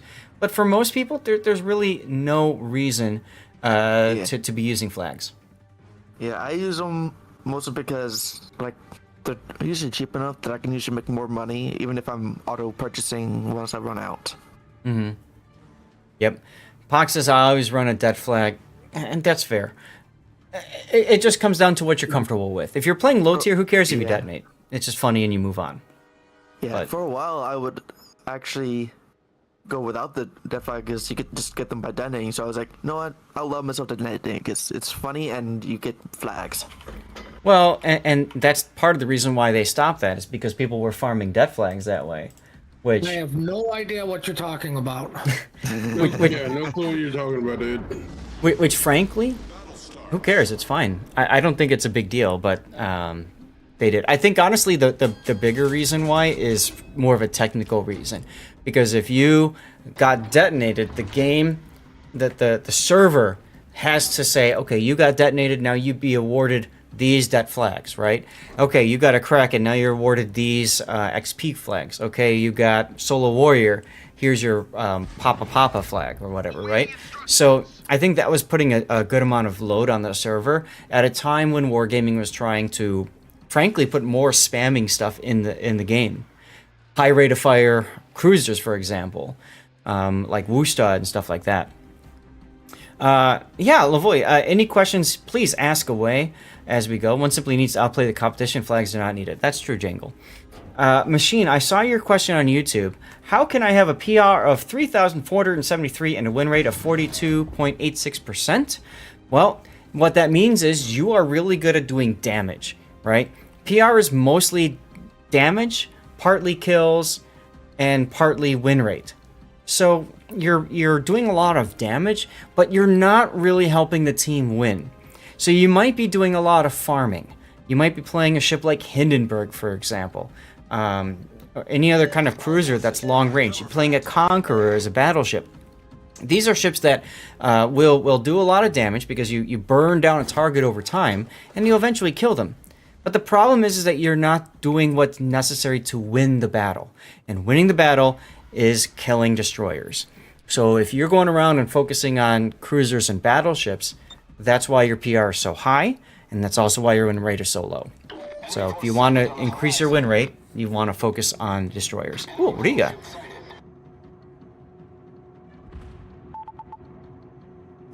Okay, now you're playing, this is a arms race battle. Take a look, I want to pause for a second. You are on radar, there's a Thunderer that is almost broadside, almost has a broadside shot on you, which I really don't like that you opened up like this.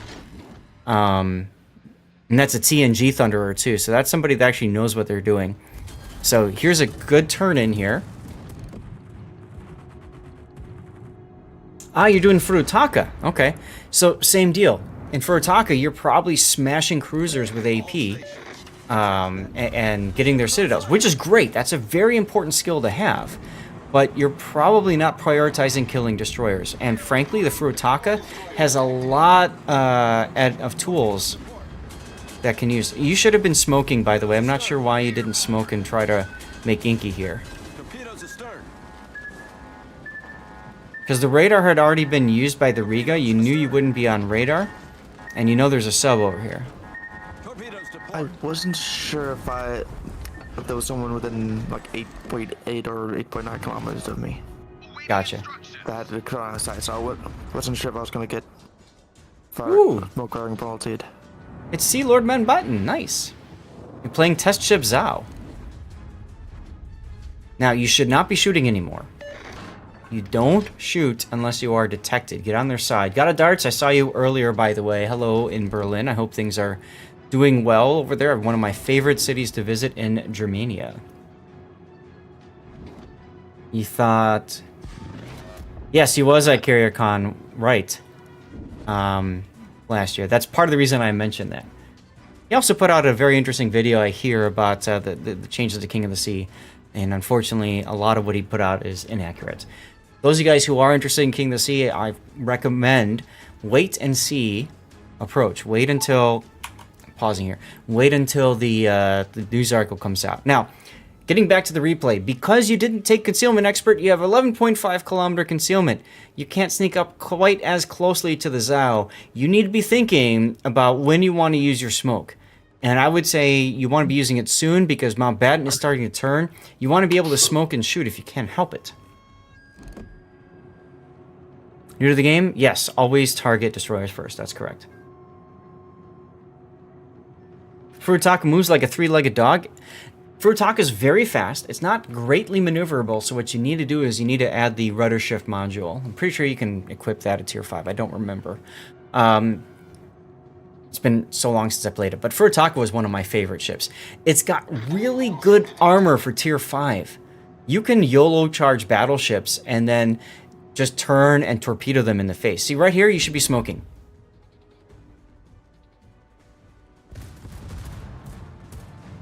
You should be smoking here. Why aren't you smoking? Rob? Okay, there you go. Now, you're smoked. Do not shoot, because you are within his range.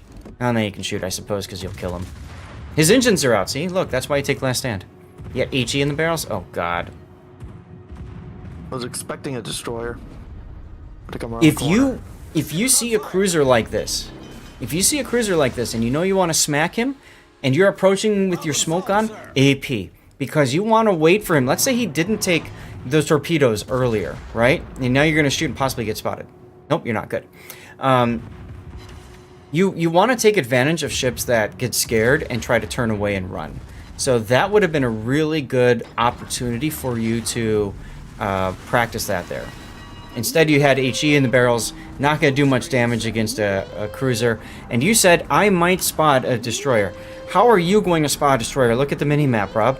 Who's in front of you to spot for you?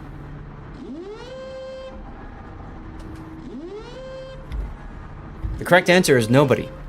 Now, while you're in your smoke, what you could have done is you could have popped your spotter plane, or your fighter, and that goes around, you know, in circles, the smoke.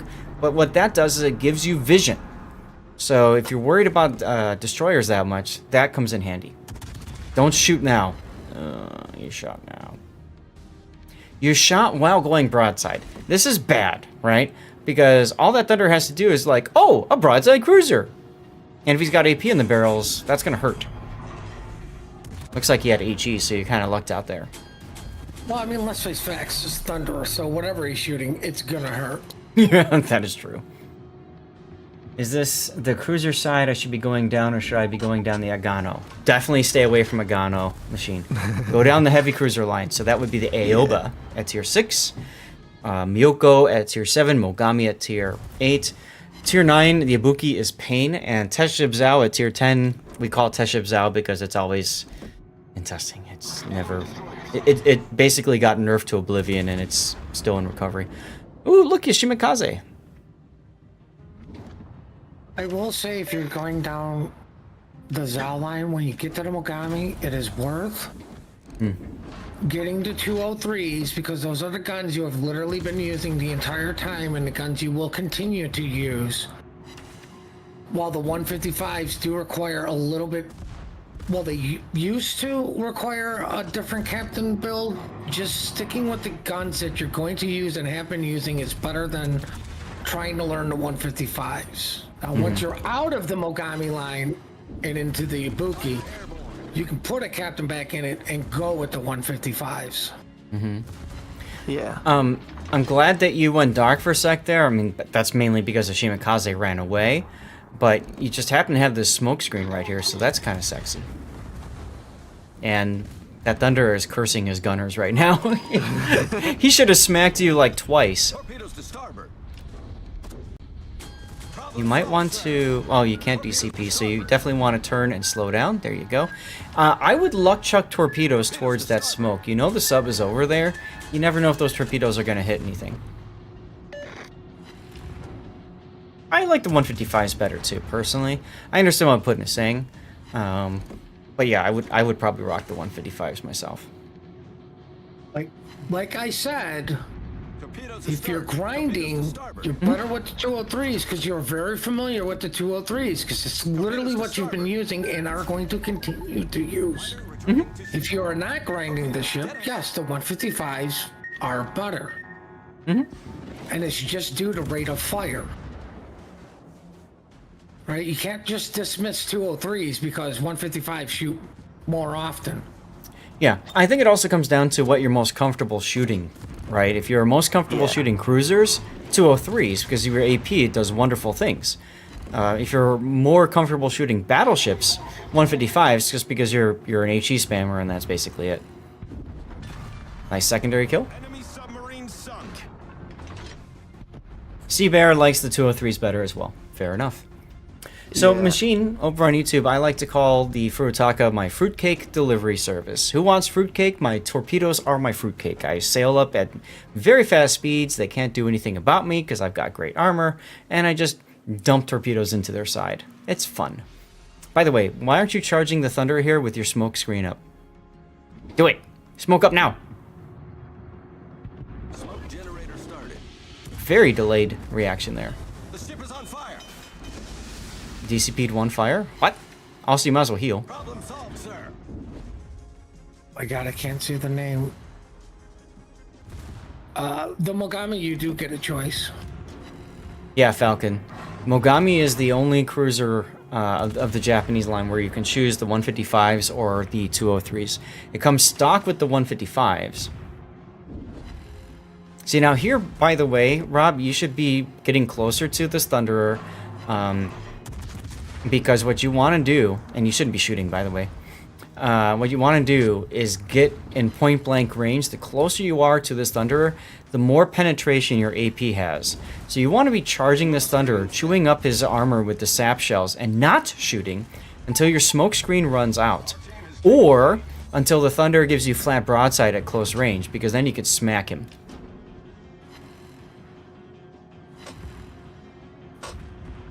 I would not shoot until you know if the Delarna will beat you or not. But you actually hit him, so there you go. You got a Vamp Deuce in front of you, too. From a great clan, I could see. A lot of fun with Napoli and the Columbo. Probably best ships to add to the game in a while. Well, you at least understand Sea Bear, smoke, and using the... Jesus. You understand the smoke and using all that. You need to be healing. There you go. Shoot! I don't think the Iowa's playing the game. Hello. In the right spot. Mm-hmm. Is that a wild grunty I hear?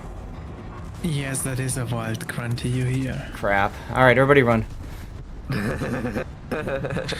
Okay, like, I know the Iowa's broadside and AP is going to do a lot of damage. Wrong spot, though. But I would be slinging HE, get the fire, then switch to AP. Right? Go with the double damage, get his DCP down. It's going to help your destroyer that's out there trying to hit him with torps. Well, I think the Iowa was actually AFK this whole match. Another reason to use to HE then. Get him on fire. He won't DCP. That's just damage for you. It's free real estate.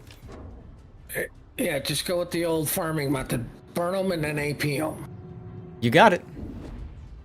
Also, I'm going to pause it here for a second. Where you're shooting right there, you are aiming at the thickest part of his belt armor. You're too far away to really do reliable pen. If you want to do more damage with your AP shells on the Iowa, Rob, right here is where you shoot. Shoot that booty.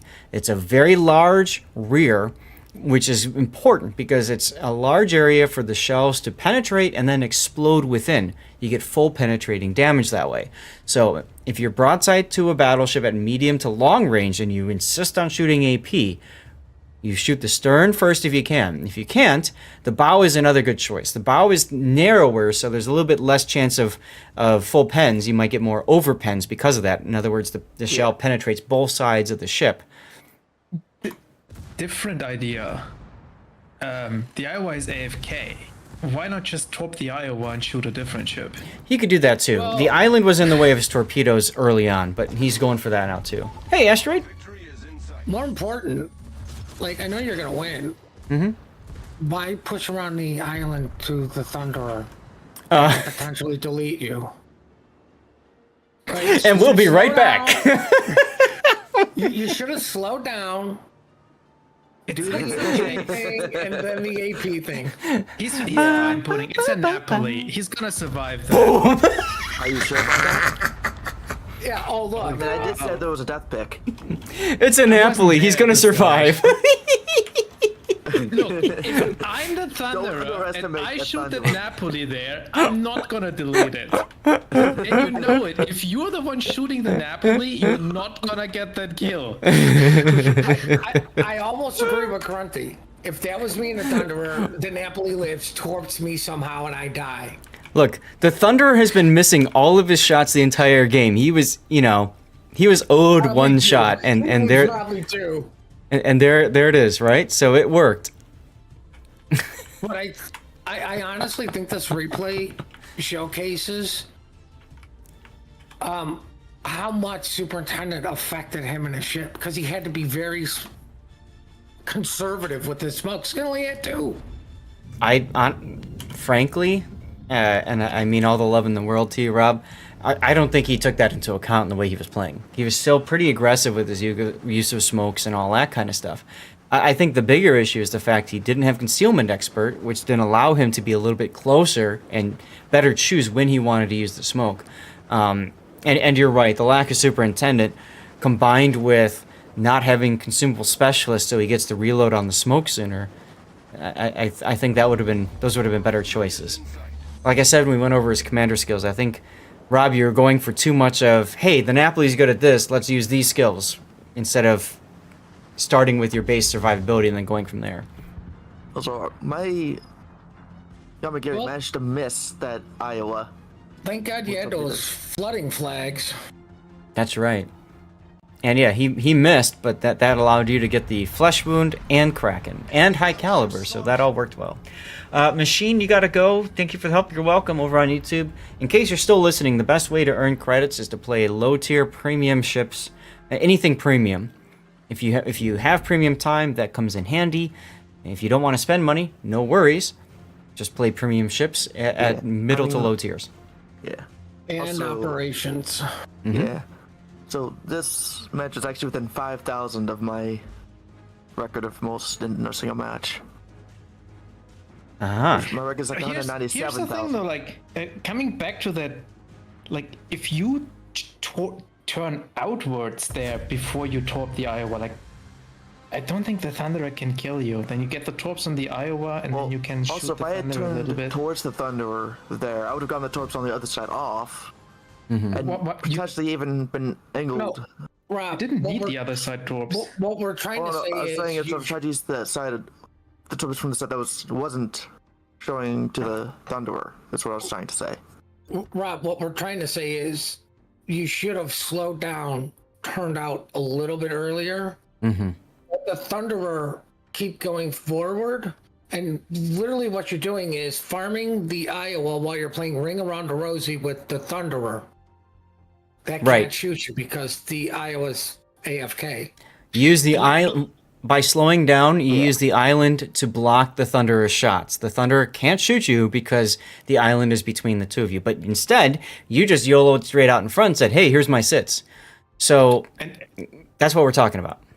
And in general, like, if you're going for the farming damage, you don't want to shoot the AFK ship that you're torping anyway. Correct. You want to shoot someone else. All right. So let's take a look at your results here. Almost 200,000 damage, 4 close quarters experts. That's hilarious. 5 kills. Let's take a look at your base XP. You actually beat this up. Congratulations on that. We didn't talk about your matchmaking, but whatever. And then your detailed report. Take a look at the damage received.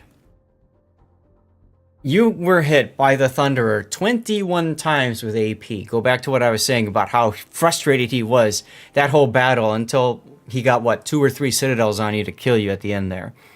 Otherwise, he couldn't do much to you. So that was kind of funny to see. I mean, that's actually not that bad. That is almost the penetration on average. Almost. Right, but when you consider that at least 2 or 3 of those hits were citadels, I mean, everything else was, he was bouncing or overpenning quite a bit. It was a lot in the end, like 20, 25k-ish or something? Exactly. It was enough to give him a death strike. Right. I mean, I think the Thunderer screwed up by just not slinging AG at him. Oh, I totally agree. He had a lot of opportunities that he missed with HE and with AP. Rob showed him his sits multiple times, and he either wasn't ready for it or whatever. 152 sap shell hits for 68 and change, 1,000 damage. That's really sexy. If you look at that, that's, over about a third of your total damage that game is just from your sap secondaries. And about 20% hit rate, which is okay. The reason why it was 20% is because he was playing so far back, right? When he used a smoke, he didn't feel comfortable charging targets while smoke. He instinctively turned out instead. And I think you would have gotten more hits had you been more comfortable pushing in. Remember, battleships can't really do much to you with their AP if you're staying bow on or at least, angling to them. Even Thunder. Yeah. But 20% is still okay. Mm-hmm. Like, it's not a bad rate for a Napoli. Mm-hmm. Absolutely. So, cool. And credits XP. There you go. not bad credit earner for you. I need to get my replay render going, and we'll take a look at your Napoli replay. And what I'll do, Rob, is I'll try to highlight what we're talking about from the map view, because I think if I can do that, you'll understand it a little bit better. Also, I'm going to shrink. If I do something like this for the video, whoops. Yeah, maybe I can do something like that. Also, their sub was not happy that I killed him at like 10 plus kilometers with my secondaries. Gee, I wonder why. Actually, let me see. If I do this, you know, you don't have to worry too much about that one background camera, I suppose. Couldn't you just put it in front of the camera? Mm-hmm. That's exactly what I was just about to do. I redid some of my cameras and stuff, so there we go.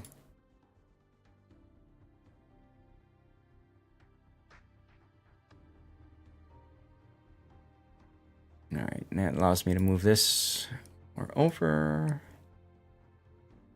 This is the full screen. That should be fine like that. Actually, I put base cam behind that too.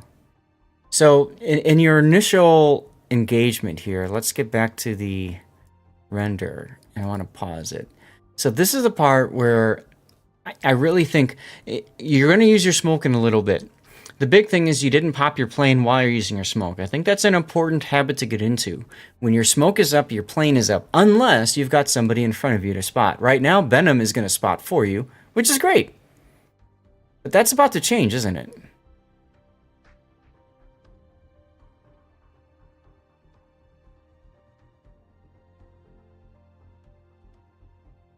And you might not have noticed that, but here you go. You put your plane up after you smoked.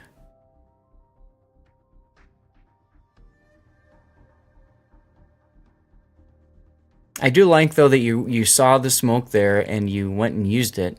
Also, that sub, if he actually hit you with that ping, that would have been disastrous for you, but he missed it, and therefore the torpedoes were too deep and they didn't do anything. 5 destroyers on each team in your current match. Ouch. And there he goes going talk about sync days from a from 10 kilometers away. Mm-hmm. Yeah, if you like clan battles and want to find a clan, the community Discord, I think, has stuff for that. Awesome you could also go in looking for division. Opportunity to actually top the Iowa right there. That must He did if he turned south, but he turned north.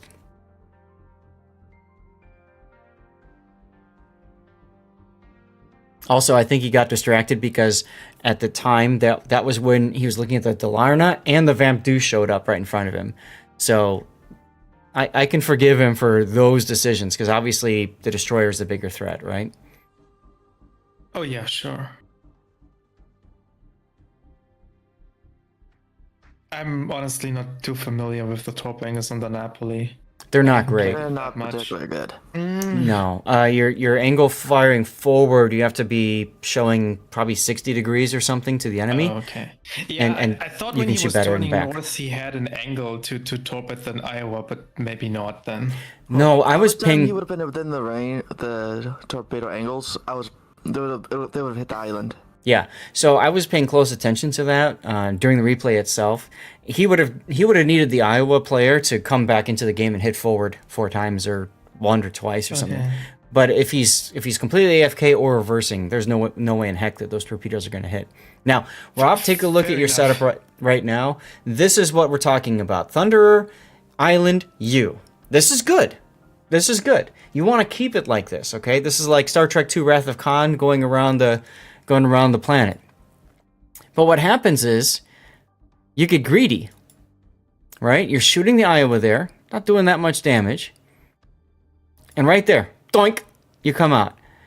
This is the part where, like they said, if you slowed down and waited for the Thunderer to keep going around the island, you could have taken your time and gotten your torpedoes off, but you were rushing it because you wanted the Iowa kill, and you saw the Yamagiri's torpedoes coming, so you thought, I got to get my torps out as quickly as possible, right?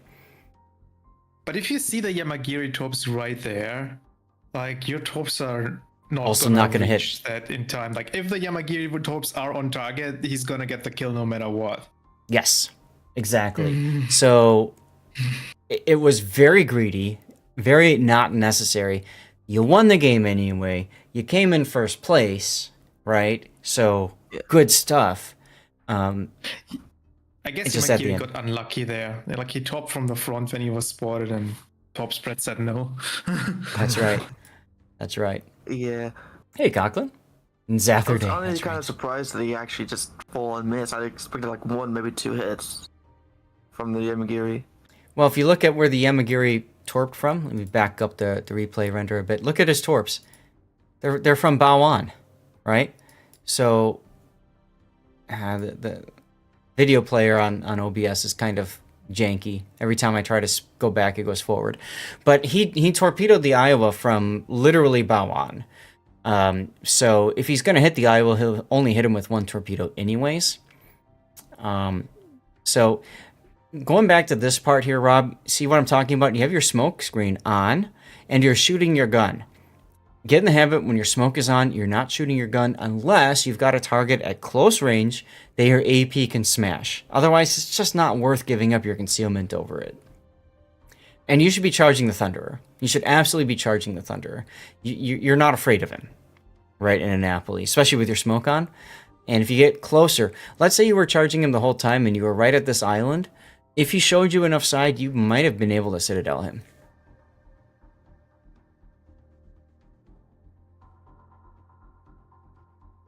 Right here, if you wanted to torpedo the Iowa, of course, like I said, you were thinking a lot about the Vamp Deuce and the Delarna. Here would have been a really good opportunity to turn south, get your rear torpedoes on the Iowa, and then you can decide to turn north again. Or what I would have done is continued to the south side of the island that you eventually died by at Bravo 5-6. Because if you do that, then you can get in front of the Thunderer. Thunderer is going to turn into you, and then you can either ram him, or if you want to try to practice drive-bys, you might be able to torpedo him with your right set if you fired your left off at the Iowa because you turned south. That's what I would have done probably.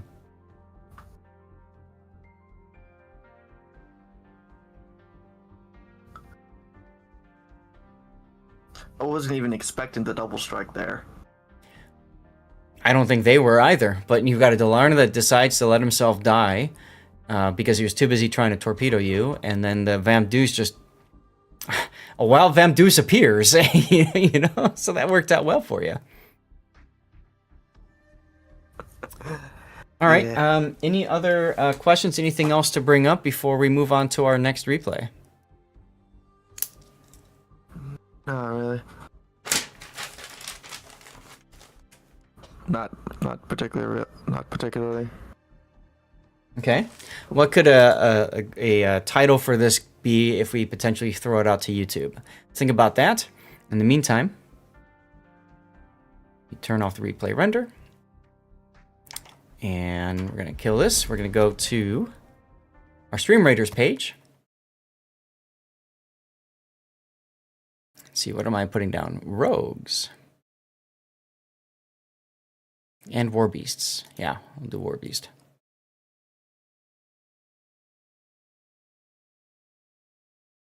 Go ahead and do a draw whenever if you haven't done one in a while. Greed plus passive equals death.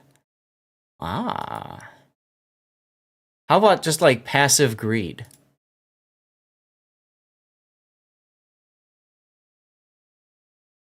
That sounds like fun, doesn't it? Passive greed.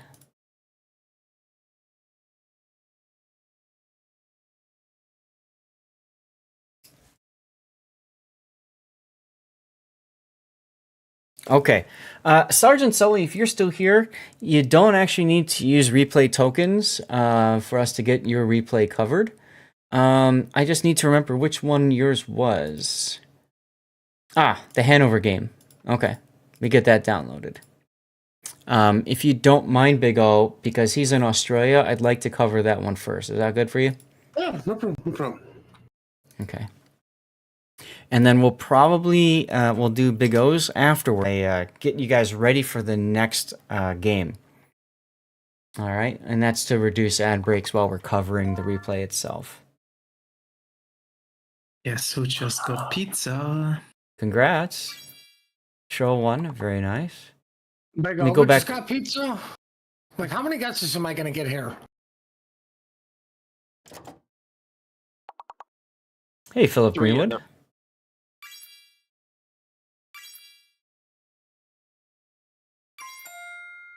Lavoy, if you're still here, you asked why there's 2 lines of German destroyers. It's because Wargaming decided to split them and make them play differently. You've got one German destroyer that's typically better for guns. That's the line that ends with the Elbing. And then you've got the line of destroyers that's better for, like, cap control, I suppose you could call it. And that's the line that ends with the Z-52. Wait, Putin, what did you just say? Well, high profile. Didn't Grunty just say, guess who just got pizza? And I guessed you? Was that supposed to be a passive fat joke? I Because I know you've seen me stream. I know you've seen me stream. I would not So consider... Was that a passive fat joke, yes or no? No, do you not like pizza? No, I do. I don't like fat jokes. I don't think it was a fat joke, dude. I wouldn't have jumped there. Let me put it that way. I wouldn't have jumped there. I don't know why you're jumping at this. Valiant says the best way to earn credits is playing tier 9 premiums. That's true, Valiant. But the question came from a player who's relatively new to the game, so I would expect them to be playing more mid to low tier games. All right. Let's open up the player build. Oh, Seth, I gotta talk to you about something after your stream. Okay. Let's see. Nothing Downloads. Hanover. No, it's fine. It's just gonna stop around 6, then I gotta make dinner, but we can figure it out. If not today, we can always chat tomorrow or something too. Yes. It's not urgent. No problem. Seth's in trouble. You You're got in an big Irian. trouble. Irian. Irian's kind of okay. It's okay. Sergeant Sully, I'm going to refund your points because we don't need to use that. You subbed, so that's your sub benefit, right? Okay, Hanover. Did I It's ever a do a free tier 3-minute ad eight break? ship. Crap. And I think we assuming got... he didn't pay for the container. Yeah, So- I think we got distracted and didn't do the ad breaks. Let me do that real quick right now. We'll get another words on stream going while that happens.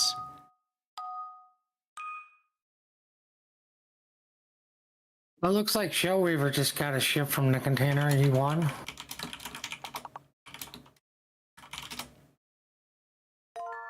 You got a what? Oh, the Irian? Yeah.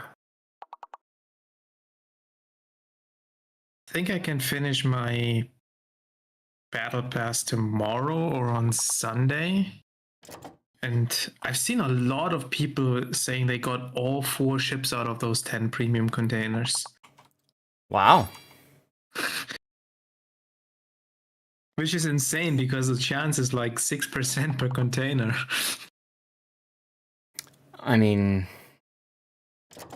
You know, I'll be either they honest opened with it. you, it's good because getting all those containers from the paid pass is going to be worth it then.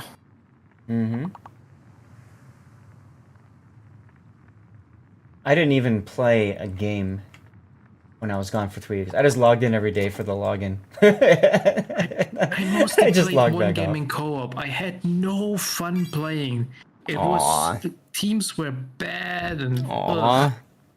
I tried an airship escort to get my 15 base XP per day, and I think I won 1 airship escort out of like 15 battles.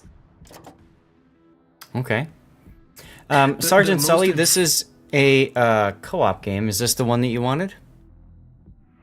The most infuriating one was a partially cracked 89999 div against our carrier that had like 13 random battles. Anyone else getting that German accent from Grunty?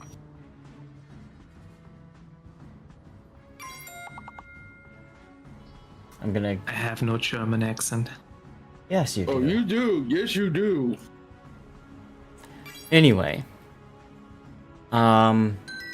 Sergeant Sully, like I said, this is a co-op game. Is this the one that you wanted me to cover? If you could just confirm it if you are here in chat. You Looks said like yes. Indeed it is. Okay, perfect.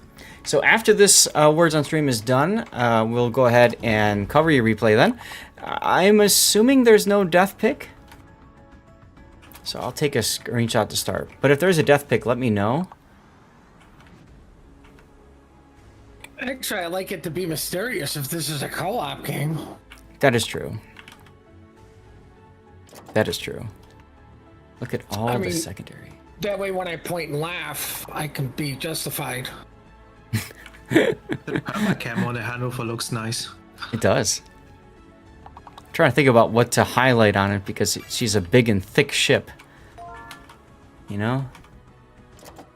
So, like... The secondaries. Well, yeah. What is this? The Prussian? I mean, Preußen? No, it's the tier 11 of the pricing line, yeah. Oh, The Hanover. And you're doing this in co-op? Don't worry. I got something to say to that too. We'll get there. Oh, that's cool. The door's open for the rangefinder. Huh. Never noticed that before.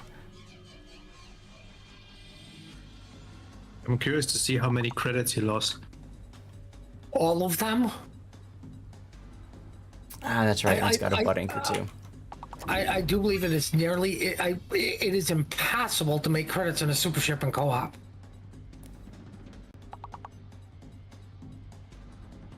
I mean, maybe with a red booster and a... But why would you use a red booster in co-op? I still think you lose credits. Yeah. I mean, we shall talk about that in a moment. We're about to lose Wars on Stream, which is not a big deal. All right, let's get back to our game then. And here we go. This is Sergeant Sully, who just subbed. Thank you very much for that. Resubbed, I should say. And he's taking the Hanover. Now, before we even get into ship characteristics and stuff, I do want to mention, you heard the responses of both Puddin and Grunty. You're taking a super ship into co-op. Generally, that's not a good idea because super ships are extremely expensive to play as they are. Every time you take it into battle, it's like it's a hit to your wallet, right? Hit to your credits. You take it into co-op, your battles aren't going to be that fast. You're not going to get that much credits anyways because it's a co-op compared to random. So the point is, generally, you don't want to take a super ship into co-op. You did, and that's fine, and that's the replay that you sent, so we will talk about that replay and the build and stuff like that. Now, Sully, one question I have for you is, are you only playing Hanover in co-op, and are you playing a lot of games of Hanover in co-op? Do you plan on playing the Hanover in randoms or something else? That's important to know. And C's Nuts, hello. Good to see you again. And thanks for your comment earlier, I did see that. Getting tan somewhere in Europe? I was actually in Phoenix to see my dad for my birthday. And also in Houston to hang out with Sea Raptor, so that was fun. Anyways, let's talk through this as if this is going to be a random / competitive build, and then if he comes in and says he only plays in co-op, we can kind of talk about that too. So Hanover as a super ship, it's one of the original super ships to be released. It's got silly kind of a charge mechanic, which buffs your secondaries. So the Hanover really is all about like getting the secondaries out there. So generally, Hanover is best with a mostly secondary build. When you take Hanover into co-op at specific times, you get 1 or 2 humans versus the bots, which can yield better results. And if you're using blue economic bonuses, okay, fair. I would still, I don't like seeing that, but hey, if that's how you play it and it's working for you, then his credits and his boosters. Yeah, that's exactly right. That's your choice, and we can take a look at the post-battle results screens and talk about that later. So in the Hanover, especially if you're doing this and timing it in co-op and stuff, I would say you want to focus and go all in on your secondaries, and then you worry about your primaries after that. You know what I mean? You don't take... Okay, it's a very rare ship to take into randoms. Fine. So what that means is you want to build a very secondary, very high damage focused ship, right? So let's talk about what that looks like. This is going to be different than a random battle build. So your first skill, main armaments mod 1, I would trash that, and I would take auxiliary mod. You want to keep your secondaries alive so that they're doing as much damage as possible. Your main batteries are healthy enough, they won't die, and you don't have torpedoes to worry about dying either. So I would absolutely go for secondary survivability in slot 1. In slot 2, you can go with Hydro Search. Because it's co-op, you're probably only going to use one charge of Hydro anyway. Having it last 20% longer is okay. That's a coal upgrade, so I would definitely not run engine room protection. I would instead run damage control system mod 1. I would run DC mod 1 in randoms too. You're never going to run out of engine, and your rudder being smashed, again, it's co-op. The enemy's rarely going to see your rudder anyways.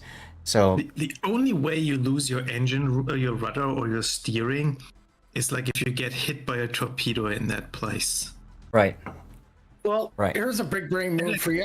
And if that happens, you're gonna flood anyway, which means you're gonna DCP. So the reduced repair time doesn't matter either. Right. But here's the big brain move. You take that or the Hydro because you're in co-op mainly. Mm-hmm. As soon as you're on fire, they immediately change the AP, so you just bow in. Yep. Just let the fire burn. So what Putin is saying is the big brain is not take damage control in co-op because you actually want to be set on fire sooner rather than later, because while you're burning, typically the bots will switch to AP. And if they're switching to AP and you're in a battleship that's super tanky, you really don't care. So that's what he's saying is the big brain maneuver, and I actually agree with you there. That makes sense, in which case, certain skills that depend on you being on fire could become useful for captains. Let's keep that in our mind for later. Iron Meal says, noob question, how often do secondary batteries die? Well, secondary batteries, just like main batteries and torpedoes and anti-air guns, have a certain amount of hit points. Once those hit points are hit via AP direct hits or HE indirect hits, because they've got that explosion block, right? They will be destroyed. Auxiliary Armaments Mod 1 helps them survive because it doubles their hit points. Same thing with anti-air. Also, you can see with preventative maintenance, there's a bonus to survivability, essentially hit points for secondaries and anti-air guns as well. They do not repair like other modules. That's a key distinction. You cannot DCP and whoop, your secondaries are back. Once you've lost them and anti-air guns, they are gonzo, done. Whereas your main battery, if it gets knocked out, you can DCP it if you need to. So, especially in co-op, that is why auxiliary armaments is so important. Side note, that's also why playing ships like Conqueror, if you're divisioned with a carrier, it's very beneficial to shoot HE at targets because you sweep the deck of anti-air to allow your carrier buddy to go and drop on them and have fun. Okay? It's also very unlikely that a co-op bot you're facing is gonna hit your main guns. Right. So your main armament, like, I Right. don't remember ever losing a main gun in co-op on a battleship. If you're playing co-op, the only time I might recommend main armaments is if you're playing a torpedo-equipped German battleship like Tirpitz that you don't want to lose the torpedoes for. That's the only reason. Otherwise, you get far more mileage out of Oxmod, especially even the Schlieffen line and stuff. So, moving on. Aiming systems mod here, I would absolutely change that out for secondaries. You want the secondaries firing farther range, you want them firing faster, and, or more accurately, and because you want to charge up your special ability, you need to get those secondaries going quicker. So, like, this synergizes so well with Hanover. So wait. The charge on is with main battery hits. Yeah. No. Right. The funny sorry. button charges through the main battery. But what I'm trying to say is when you use you have that ability, that buffs your secondaries. So you want that range so that your secondaries are firing off of things. Sorry, I got it kind of mixed up in my head. I don't hate the aiming systems. Like, you can definitely use it. But what I would never do is, I'm going a bit ahead now. Like, there's an aux mode in slot 6. If you, I would do that. Like, you can't do that. I'm just saying, like, if you go secondaries in the 6th slot, you have to go secondaries in the 3rd slot. Don't mix it. It makes no sense to have aiming systems in the 3rd and then buff the secondaries in the 6th. I completely agree with you there. I completely agree with you there. If you're going anything in the secondaries, and like Quincy said, we're cheating a little bit. If you're gonna invest in secondaries, you invest all in. Yep. You just go for it. Yep. Because they work so well together. I do agree with a 4x2 setup. Aiming is very helpful, but you're investing in secondaries. Just, you gotta go all in on it. Back up for 1 second. You said 4x2 setup. For people who don't know what that means, he's talking about the main battery turrets. 4 turrets, 2 guns, 2 barrels per. For whatever reason, aiming systems have a bigger impact on twin turreted ships than on triple turreted ships, like American battleships, for example. So that's what he's talking about there. Okay. I could see you, if you want to charge up the secondary thing, if you're in co-op, I would say you're better off using main battery mod 2, because a lot of those fights are much closer range. You need your turrets to turn faster, right? Aiming is only going to help you at medium to long range. This is for randoms, but for co-op, I would probably definitely do secondary. With the hint maybe in the back of your mind of maybe you can try turret traverse, but go secondaries and just not use your brain. It's better. It's more fun. Your 4 slot to go along with the big brain Puddin was talking about, maybe you don't want to burn less. Maybe you don't want damage system. Maybe instead you want to burn as long as possible. And if that's the case, I don't know what you would want to take. Furious? Yeah. For heavy, I don't think you can fit this in a secondary build. That's just too many points. Right, but this is more so that the enemy bots are using AP on him more. But I don't know what he could use. Maybe spreader shift to help dodge torpedoes. That could come in handy. That's probably the only thing I could think of there. Otherwise, I mean, random battles, this is what you pick. I mean, water is bad, but it's gonna be bad no matter what. Yeah, I mean, even for co-op, burning less is better. Like, just burning less is just better in general. Yeah. So, I mean, it is what it is. Infidelectual, thank you for the 2 months, man. Thanks for coming back, and welcome back. Appreciate you. It's good to be back, sir. Don't forget, I owe you a replay if you want me to cover one. Let's move on to your 5th slot here. Normally in randoms, you would take concealment, but you're mostly in co-op. You could do the consumables one that gives you 10% extra action time of your consumables. Personally, I might go for Torpedo Lookout if you're planning on co-op. Give you that extra range of acquisition for torpedoes so you can dodge a little bit earlier. Might help with your survivability. I was going to say for this, he's got a timer, so see the consumable one makes sense. Okay. I don't see the value in the consumable mod either, to be honest. Like, I think it does affect the heal, so you would heal a bit more, which I guess is nice. But on the other hand, concealment mod, so it makes the dispersion of the enemy bots even worse, so they hit you less. Yeah, at medium to close range, though. Concealment, just for the reason that if you tend to go with that ship in a random battle at some point, you're not totally gimped there. So it does impact repair party. Damage control action 15 seconds. 16 and a half. If you're burning longer, you need the heal. That's true, Sergeant Sully. That is very true. Okay, so fine. Whatever. And then we talked about auxiliary like, 3 armaments. seconds longer heal, right? Which is actually kind of nice. And then you've gone for spotting over fighter. That's fine. I mean, you're not worried in co-op about enemy planes. So, and even then, I wouldn't take a fighter. So that's fine. Captain Skills, is this Lutyens or Jutland or nobody? I'm gonna guess it's Luyens. I like the captain skills with one exception. Well, I mean, I wouldn't waste solutions on a Hanover that you're playing in co-op. But I mean, if you're a co-op main, I still wouldn't waste Lucians on Hanover. He's probably far superior in Schlieffen, Hindenburg. I mean, he's literally good in anything. So any of your tier 10s, he would be much better off in than the Hanover. So what you're trying to get at, Puddin, is this is technically a tech tree ship. And as a result, if you put Luyens here, then you can't put him on other tech tree ships that you probably would want him on. For example, like you had just said, the Schlieffen, right? Personally, my Luyens is on the Z52 because I find him very useful there.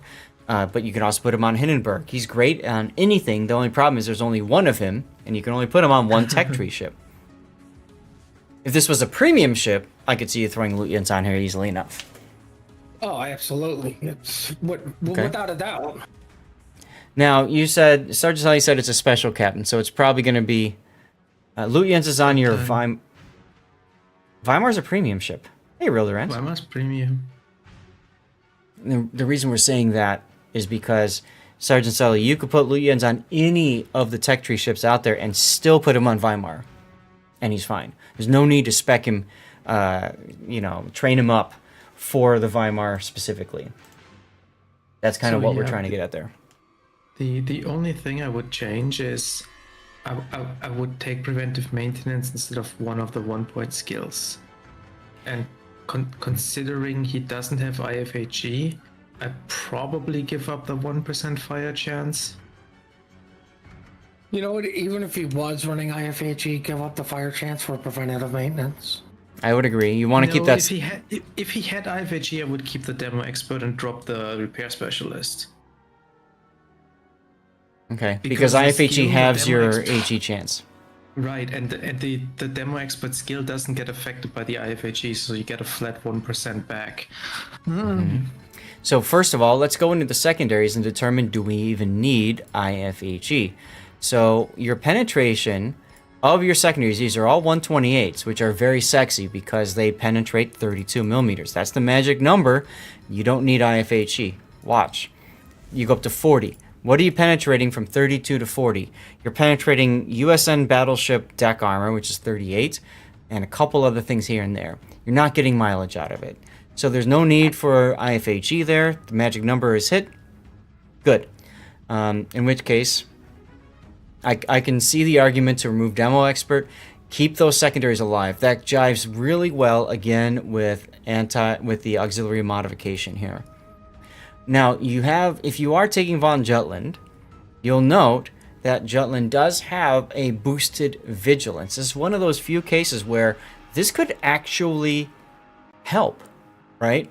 Because it works with Hydro. So the two go together quite nicely. You do sacrifice your turret traverse for main battery. Keep that in mind. But especially in co-op, this could still be helpful. Putting it out there. I would probably still keep the grease the gears. I probably would too. And drop the basics of survivability if you really want the vigilance. That's true. You could do that. If he did that, he could even... and then he gets the preventive maintenance for free. Right. Or he could still drop one of these other ones and pick up consumable specialist for... in co-op, it's not going to matter, right? But in randoms, this would help. Anyways, you drop these two, go back to your original build. Another side note, I really don't use the Von Jutlands on anything anyways. They're nice to have on hydro-equipped ships, maybe destroyers or cruisers. The one place that I actually like to put them, you're going to laugh at this, V-25, the Tier 2 German destroyer. Why? Because people like to do all this torpedo jousting. Comes in handy. Big brain. You can't take vigilance on destroyers. Oh, that's right. I used to do it that way. And then they changed it. Yeah. I have them on the set 42, set 46 and set 52 now for the consumable specialist for the extra cooldown reduction. Yeah, on the Hydro. Very minor. Anyway. I think once again the big brain move is get rid of basics because just bow into their AP while you're burning, like you say, preventative maintenance to get the health to your secondaries more. Yep. And this is all fine. This is all fine. I think vigilance stacks with your hydro. Yes. But it does. That's why I'm suggesting it. Yeah. Because it's a buffed. So why wouldn't you want buffed? The only question is, do you even need it? Do you need to spot the torpedoes even further out? In co-op, it comes in handy. For a ship that doesn't turn, yes, you might as well. Like you don't per se really lose anything. Yep. But like you never know when these bots are dropping torch because they'll spend all day broadside to you. Right. I want to say I used my Von Jutland on FDG when I was grinding it the first time. And I found it useful because of the buff vigilance. So, anyway, let's move on. And we're looking at signal flags, and you ain't got none. So that's fine. It's co-op, so who cares? Obviously, secondaries, fire chance, maybe fire reduction, flood reduction definitely, heal boost, speed, consumables, ramming, maybe anti-det would all be useful. But whatever. All right, we spent a lot of time gabbing over the ship build and stuff. Let's get to the freaking game already. It's a co-op game, and we spent more time. We spent enough time for basically, what, 3 co-op games to complete? Talking about your build? Probably, but I mean, like, we're so used to setting up for randoms. Like, no, it's a good discussion to have. We don't spend a lot of time on co-op because we're just like, well, we're just going to take our random battle guy and just go at it because it is co-op. Yep. The thing is with these co-op builds is you can take a random battle build and go into co-op and do just fine. But you should take a co-op specific build and go into random battles. That's a different story. Absolutely. Absolutely. So most players are going to spec for a random battle. Unless they know they're just like... Cthulhu is another example of somebody who mostly plays co-op. In those cases, you're specking mostly for, just damage. Take a look at the matchmaking, by the way. Straight super ships, and you're the only human. This is perfect for you, right? Like, you're going to farm a lot. Co-op games give you more time to talk about the build. Right? There you go. Hey, Hujam. Chance for a damage record. This is the type of matchmaking where you can lose a co-op game if you don't realize you're the only human player and play too aggressively. Oh, yeah. Absolutely. So we were talking about before, and now that we get into the Hanover game, you can see there's this little thing down here that charges up based off of your hits. Right there, boom. Actually, you didn't even have hits. The shells landed close enough to charge. And you got the whoomp. So you want to keep building that up. You can see down here, right? Once you build all that up, you can hit the F key, and boom, you've got what's called combat instructions. And your activation effect is you get 12% extra secondary battery firing range. This, again, goes back to what I was talking about with slot 3 going with secondaries there. And then secondary reload time decreases by 20 seconds as well. It makes you into a secondary DPM monster.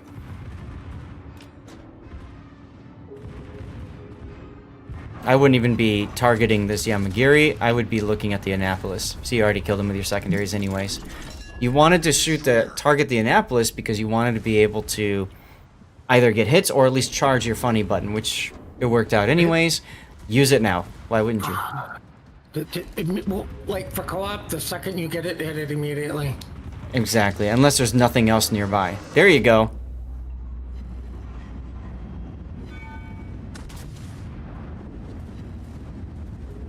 Let's get Stream Raiders going. I would actually be turning out to kite these guys to get the guys that are coming in through the gap. Or slowing down and reversing. One of those two would be useful. I would probably slow down because you can see the Conde is coming out broadside to you. You could be turning your guns to focus on him broadside.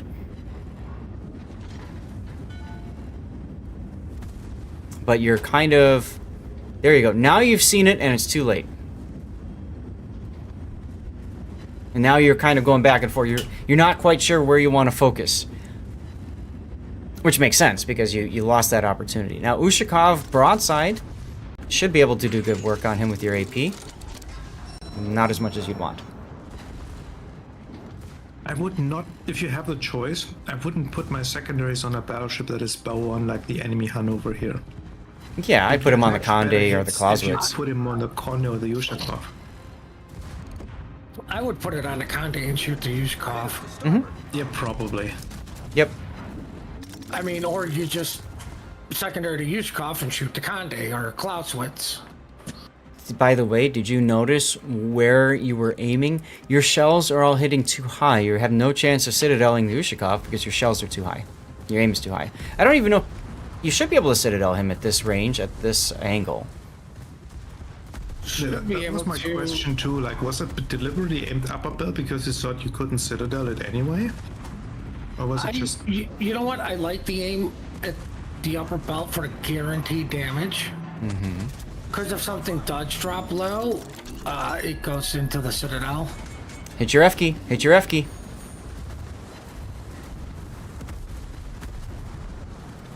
It's charged, and like Puddin said, you might as well. See how you're on fire, and now this Clausewitz is shooting AP at you? You struggled to find the sweet spot.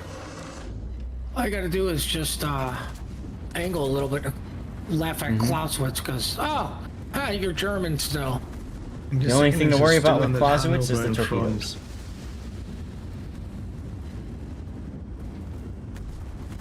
I wouldn't be worried about the Hanover right now. No, but I would put the secondaries on something else. They're still on the Hanover. Right, okay, fair. Yushkov, Clausewitz, I think it's gonna be better, because all your secondaries will be able to shoot. And you don't get the buffed accuracy from your secondaries that can shoot the ships behind. Right. Because you're targeting the Hanover.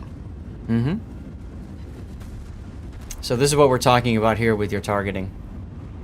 You could go big brain move here and keep these ships in between you, so you have one to your left and one to your right, so your secondaries on both sides can shoot. You have to deal with the immediate threats to you, which is Clausewitz, Yushkov, and Conde, because they're all the ones shooting you. Yep. And the bigger ones, in my opinion, are going to be Clausewitz and Conde simply because of torpedoes. And if you looked where the Hanover was, your entire team was going at him, so you're kind of killing your damage. Yep. Like, you could be getting free damage on the Yushkov right now.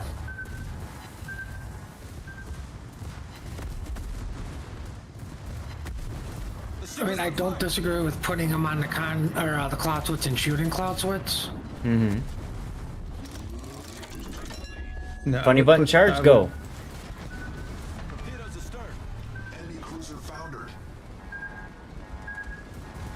Yeah. I think if you just put them on the con, the secondaries would have finished it off by now.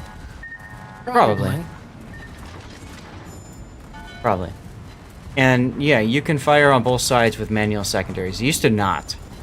But then the change happened. Now your secondaries will fire on all sides, which is kind of nice. But you only get that buffed accuracy bonus on the target you have selected. Correct. Only one side will get the bonus, really. But I mean, any bonus is a good bonus. So you lost out on your opportunity to get your secondaries going, because you're sailing too far away from the Ushakov now. I'm not sure why you need to run away from him. By the way, look at your damage, 268,000. I mean, to be fair, you can't sit there and go, why did you run? Like, he had a Clausewitz and a Conde rushing over torps. You have to run from that, which is forcing you away from Yushkov. Yes. I think the mistake is but actually turning back to the Ushakov here. Like, he could have going to chase you anyway. Let him chase you while you go for the semi. He could have controlled the range better, is what I'm getting at, when he knew that the ships... To be honest, really, as soon as those torpedoes came up... as soon as those torpedoes... So much damage. As soon as those torpedoes came up, I would have just slowed down, right? Once I knew I had dodged those torpedoes, or they were no longer a threat, that's the big thing I'm worried about with cruisers. Slow down. What am I afraid of now? And that's what I'm talking about, controlling that engagement. He could have had his secondaries on the Ushikov a lot earlier. If you would have done that. I mean, he could have had him on earlier if he just hit the funny button. No, Right, that, that no, too. no, no. The big brain play here is actually you wait until you're in regular secondary range, let that accuracy from the commander skill build up first, and Then use you it. press the and then you use the button. Right, you're using it for the reload buff, not the range. And again, you're at with your funny button, you're at 11.7 kilometers. Now, if you had put the secondary range on instead, you'd be at what, 13? Pause it. Okay. No secondaries? You wasted 11 seconds of your funny button by going bow in and not maintaining an angle and slowing down and just letting them creep towards you. Right, like even if you did what Zap was saying, was just as soon as torp threat was done, slow down, let them come at you. You know, I kind of see where Grunty's coming from, but I would have hit the funny button when he was out to get the secondaries going. So while he does come into your secondary range, that accuracy is already built up to where it's eased naturally into it. Right, I get what Grunty's saying. Wait for him and build up, and you know, like now that rate of fire is crushing him even more. But we could debate that all day. But going bow in, you've literally wasted 11 seconds of your funny button, which is the gimmick of the ship. Yeah, there's no no real controversy here because your secondaries shoot like this and like this. So going bow in, no secondaries are firing right now. Also, all the distance you travel again towards him, you have to just travel back afterwards to get to the CV again. Which is exactly why I would have been slowing down when I knew the cruisers were no longer a threat. Yeah, because you're not making the left-hand turn anymore with the island there. Nope. Or he makes it now and kind of slightly beaches. So I think that slightly beaches heading the island head first. With that turning circle and rudder shift. I mean, the other big brain move is wait for your F key to be done and then shoot to get the charge back faster. Like you might not even get any, like, if a Yamagiri has torps. Yeah. it's a bot Yamagiri. I mean, the bot are scarily accurate in close ranges with the torps. You're going to want to heal, and yeah, the Ushikov's going to die. And now, look at this. Only one ship left, and because you turn back in, and you have a dead Ushikov in front of you, you can't even go forward to do anything about this. That's basically GG. 310,000 damage is very sexy in a co-op game. Of course, that's because it's all super ships. A lot of HP in I'm that. gonna say this though, he got extremely lucky that the bots came to him and where he spawned. Oh yeah. Yeah, whenever I play a secondary ship like a Kufers and Co, I spawn on the side with 2 bots, and then I'm very sad. Yeah, But that's what Putin's getting at, yeah. Yeah, like we you can't discredit that while it's mainly bots, they still came to your side. Mm-hmm.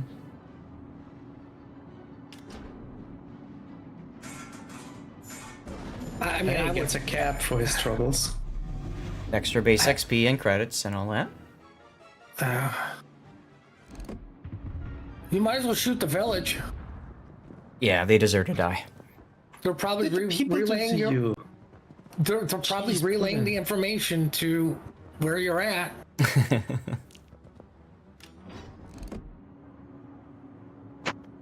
Putting out there committing war crimes.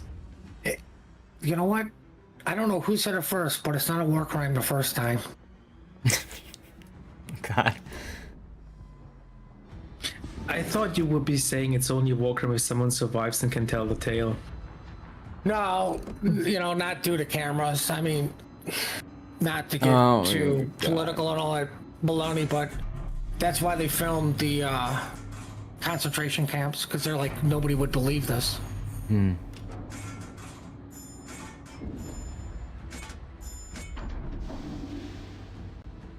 If you were And not that's it. zoomed in, you'd actually had a better view there to see if you could shoot over the island or not. not Also trusting could have the popped Yeah, your plane. is it obvious? You know what? I was thinking the same thing. I'm like, man, I would have just taken a shot. But then when he zoomed out, I'm like, okay, he's literally right next to the island. There is no low spot. Right. So you're worried about shooting the island, but not the villagers? Yes, because that's a waste of ammo. Yeah, if he would have shot the village, his guns would have been reloaded by this point. That's kind of what he was getting at. Yes, we'll go with that. All right, just under 1,000 base XP in a co-op game is pretty sexy. Six are really good. 94,000 damage with your secondaries. More important, I think this is going to be a better question. Is this your typical co-op experience? Like, very high, I'm not going to say 300k, but I'm going to say high damage. It's a good question for You said Sergeant Sully. earlier, if you play on certain times, there's only like 1 or 2 human players on your team. Mm-hmm. And I guess if you're the only human player on your team, these Mhm. damage numbers are not uncommon. Mm-hmm. So he actually made money, but that's because he used blue. Right? If you didn't use the blue... The base XP is absolutely insane with almost 1,000. I did not expect that. I mean, that's what I'm saying. Like, if this is his average experience, then fine. Then again, like... But, well, okay, everybody's goal is high damage, Sully. What I'm trying to say is this your typical co-op experience? You know what's really insane here? Hmm. You would even made credits here with like a gray booster only. Why is the service cost so low? Is that a fully upgraded clan base too? Probably is. Your average is 250k. Highest you got in a 605. Okay, like, but regardless of whether he made credit here or not, the point is like if you use a blue booster on a tier 9 premium ship or something, you're gonna make way more. Mm-hmm. I still think that blue booster on a super ship in a co-op game is wasted, but that's me. Well, I mean, if he's mostly playing co-op, it's not, right? Mm-hmm. He walked away making money.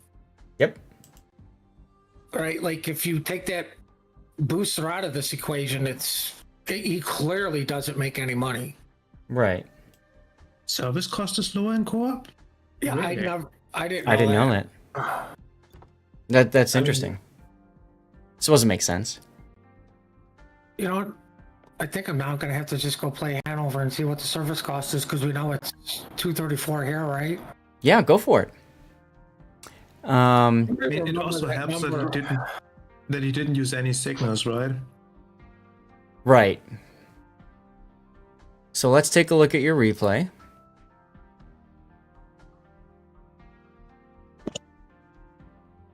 Oh, is it 234? Yeah. Somebody with more brain power will remember that, because I won't. Got it. Thanks. What should I remember? Yes, I don't know. Gotcha, Puddin'. Oh my god, load game. There we go. I was gonna say I wasn't seeing when people were talking. Gotta put that up there now.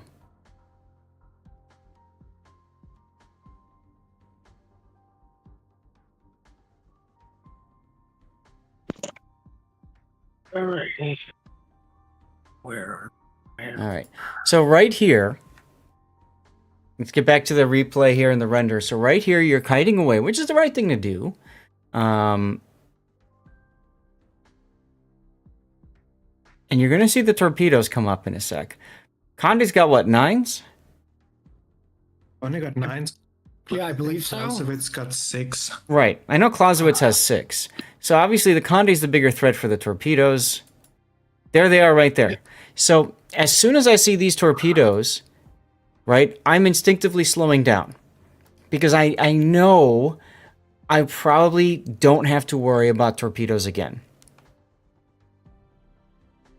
Yeah. And if you know anything about co-op too, you know that the Ushakov is gonna turn around and go for the cap, because that's what the bots do. Mm-hmm. But right here, instead of turning back in, if you had slowed down, you could be reversing towards the Ushakov. Again, you just reverse to get your secondaries in range, let them do the talking, and as he advances on you, you continue to sail away. And what you're doing is you're trying to head towards the carrier's last known position, right? The idea being once the Ushakov is dead, then you can go after the carrier. This game could have been a 400,000 damage or more game if you had made that change.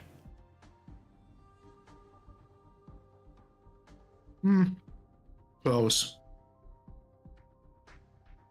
That's the only real difference, though, feedback-wise, other than the build we talked about, that I could give you. And So secondary placement. yeah, the secondary placement could have helped too. So, but thanks for sending that one in, Sergeant Sully. Guys, I could use a name for this. I'm thinking Co-op Hero could work. And like I said, we're going to do one more replay. It's going to be Big O's game in the nerfed Colossus, and I want to see how it works after the nerf. So I'm very curious about that. But in any case, we're going to go ahead and go back to our Stream Raiders screen. We're going to do some more words on stream. I'm going to do a 3-minute ad break, and we're going to get the next game up and running. Co-op is the new Super Ship meta, right? How many times have you played Colossus in this patch now? Only a few. And Grunty, do me a favor. Can you go to another channel for this? I'm gonna say this now to both of you. We're not gonna put up with the infighting crap, okay? If Grunty has constructive criticism, you need to learn to take it. And Grunty, you need to remember not everybody has your skill set. And not everyone wants you commenting on their video. You don't learn by not hearing alternate perspectives also. Yeah, but the majority of the time it's just him. Okay, we're not going to argue about this. No, I'm not arguing. I'm just saying. If it turns into an issue, I will take action. Mm-hmm. No, and I think that's a fair way to look at it. You know, Big O, I think something important. Again, this is something. If this goes out to YouTube, we're going to. He's not just laughing. He says, "I missed you guys." This is something that honestly, if it goes out to YouTube, you know, I want to have this discussion in this Be Right Back screen. I ran an ad break too, but you know, I want to go back to earlier when. You know, Big O, you immediately jumped to that's a fat joke about the pizza thing. I would say, man, if somebody wants to offend you, you'll know it because they're going to say something that's designed to just throw you off. You got offended over something that wasn't meant to offend. If you would have said, yeah, fat people like you definitely love pizza. Do you see the difference there, Big O? I mean, whatever. No, I'm just trying to help you. That's all, and you know that, right? I'm trying to, you know, we've talked about this before. Like, there's no need to bite someone's head off immediately, and I think that's just something that you've kind of, you know, grown into, and it is what it is. But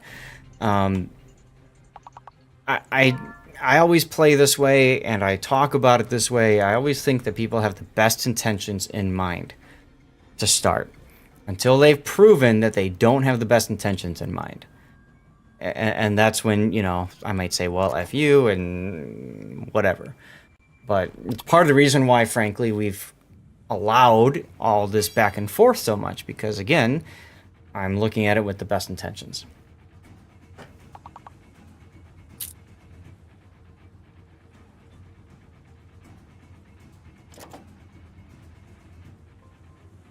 All right, let's see. Colossus game is ready. I'm assuming there's no death pick in this. No, no death pick. Okie dokie.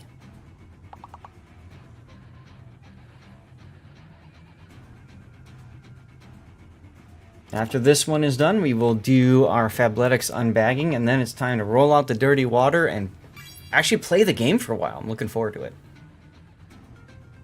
Do you still know how to do that? Well, I played 2 games of ranked yesterday, won them both handily in Hatsuharu.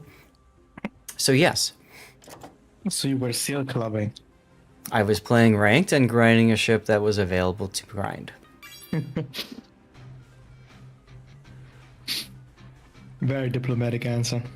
Well, and frankly, if I want to play ranked, I gotta play tier 6 anyways, don't I? Yep. So, if I really want a seal club at tier 6, I'd be playing Perth. I maybe playing Lowenhart. I mean, you know what I mean? There's other things I could have played. Odd clubbing. Burn the toasters. So say we all. Indeed. So, co-op hero, I think I'm gonna use as the title. The other one I could use as Bot Slayer. That sounds kind of fun. What do you guys think? Bot Slayer, co-op hero for that last one, or bot clubbing could work too. Or you like bots? I like Bot Slayer too. So I think we'll use Bot Slayer. Battlestar. Ooh. See, now you've got me. I do like the. Now you really got me thinking, because I love the Battlestar reference. Battlestar Hanover. Let's do it. You had a 7-kill co-op Hanover win on EU. Nice. All right, everybody, here we go. We're taking a look at a Colossus game from our favorite Colossus player, Big O. This is after the triple Omega heavy nerf mallet, bat, whatever you want to call it, that Wargaming swung on the Colossus, nerfing the AP rockets to oblivion. And doing something, wasn't it the torpedo bombers also a slight nerf? Them? No. Let me think of something else. I don't think Something to the rockets. I know it was triple on the rockets.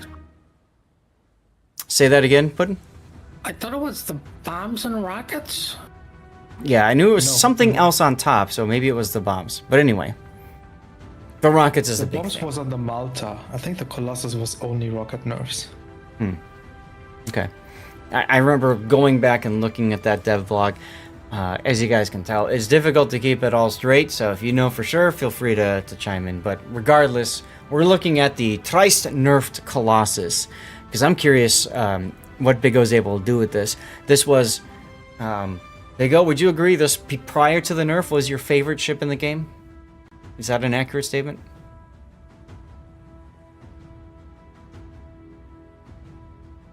Uh-oh, did we lose Big O? Oh, he's still here. Okay. Anyway, I've covered a lot of his replays, so we'll say it's his favorite unless he corrects us later. Yes, right. 1 less rocket per plane, worse accuracy, right. All right, well, let's go ahead and take a look at the build then.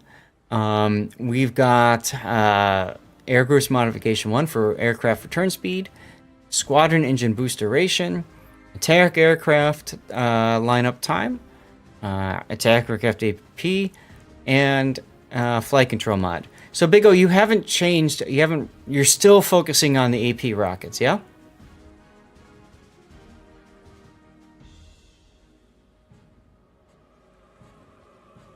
I guess we did lose him. Hopefully he comes back, because I really do want to hear his thoughts on this. Let's move on to the captain build then. He could run Cunningham, but Cunningham's not going to be that effective other than the aircraft armor, and I guess proccing, the torpedo hits or something. Dunkirk doesn't get you anything. So we'll just assume it's standard. Would get him plane speed. Right, but I think that's the only talent that would come in. I mean, he's not going to get... He could, but he's probably not going to get a Witherer in the Colossus unless he ignores his AP rockets the whole game, right? seems unlikely. Like I Right. can't get a wither reliably in an eagle. Right. And so I doubt it's very very doable Right. in a Colossus. Getting 2 kills, you're also not going to get any squadron consumable. So that's not useful either. So the only thing useful is getting 4 floods with Cunningham. So the point is, it's not as useful to put Cunningham on this ship compared to Audacious, for example. A lot of people do that, or like you said, Eagle. All right. So we'll just put Standard Captain. Also, there's the buffed aircraft armor from Cunningham. So Standard Captain, Air Supremacy for aircraft prep time, Squadron Speed, okay, Aircraft Armor for damage reduction. Obviously, you want to boost your AP rocket damage. Makes perfect sense there. Aircraft Armor for flak, and then extra HP for your planes. This is a 16-pointer. So what else could he do? Or 5 more points. Where would you go next?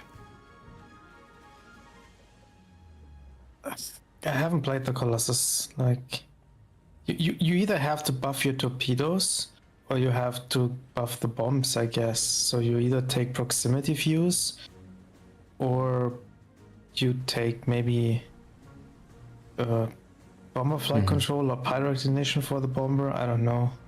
The difficulty is because maybe sidestep is worth it to at least test or experiment with it. But they didn't change the aiming, like how quickly you aim in. So they just nerfed the dispersion, and side stabilization does nothing for the dispersion itself. So I'm not sure how good it is or would be. I would say if you're in the habit now, Big O is very comfortable with this ship, so he probably lines up his rockets and launches when they're tight anyways. But if you're not comfortable in the ship and you're kind of shoot from the hip, you go in and you drop immediately, I think side stabilization would be a really good help. The torpedoes, prox fuse would be good. Torpedo bomber could be handy, and maybe some of the engine boosts. But you can't take both. Right, because you only have 5 available and there's currently 6. So you would probably want to go prox fuse, I would suppose, and then take one of the Prox engine fuse boost is ones. better than torpedo bomber. That's for sure. If you have to choose between the two. Okay. You could take last gasp maybe. Like a lot of the squadrons have only like 2 sets of attacks in, so once you drop the first one, last gasp would immediately proc. Yeah, and that could help with turning around and getting hits in with his rocket planes as well. So that's an option, or like I said, side step. Grunty likes to do this, and this is a good tip for anybody who's watching. You can always log on to the public test server and try new builds out there. So if you do, if you're not sure what you want to do, you can do it that way. Or sometimes every, maybe once a year, Wargaming does an event where there's free dismounts. And if that's the case, that's an opportunity to play around with it too.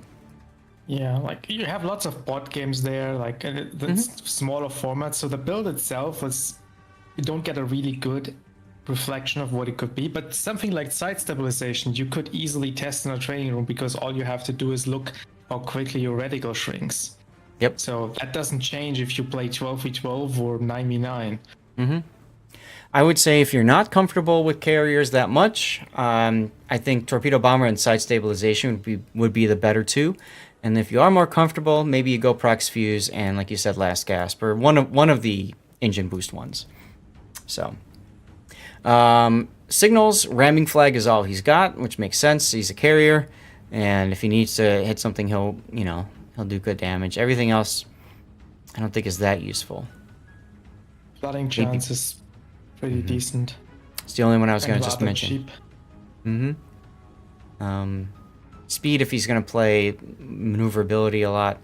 Certainly there's merit to some of these other flags too, but it's a random, it's a tier 8, so whatever. All right. So my service cost for the Hanover and a random battle was 360. I could have told you that without you actually flying one. Well, then why didn't you? Because I didn't know you were looking for that. Anyways, let's focus on the so it is replay. cheaper. Well, no, I'm just saying it is service costs and co-op. It is cheaper. Yeah, so we learned something new. Yep.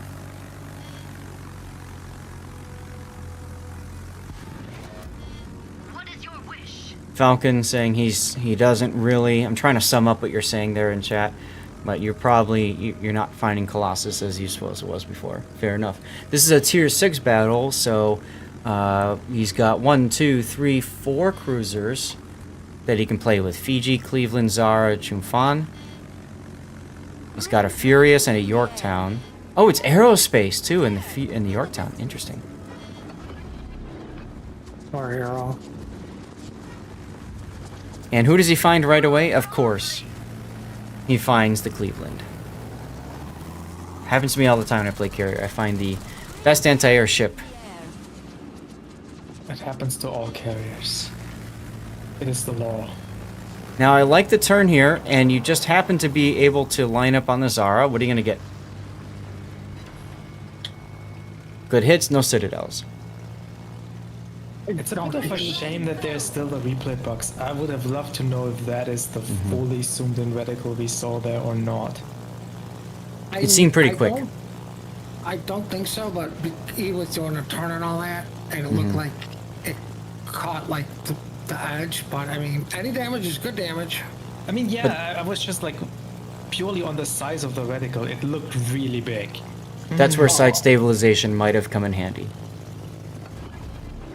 Unless it's replay bug. Captain that I'm leveling up, so. I'm sorry, Big Oak, say that again? This is a new captain that I'm leveling up, so. Okay. Yeah, I could have sworn you had plenty of 21 pointers, so you're just trying to grow this for some other ship, probably, right? Mm-hmm. Gotcha.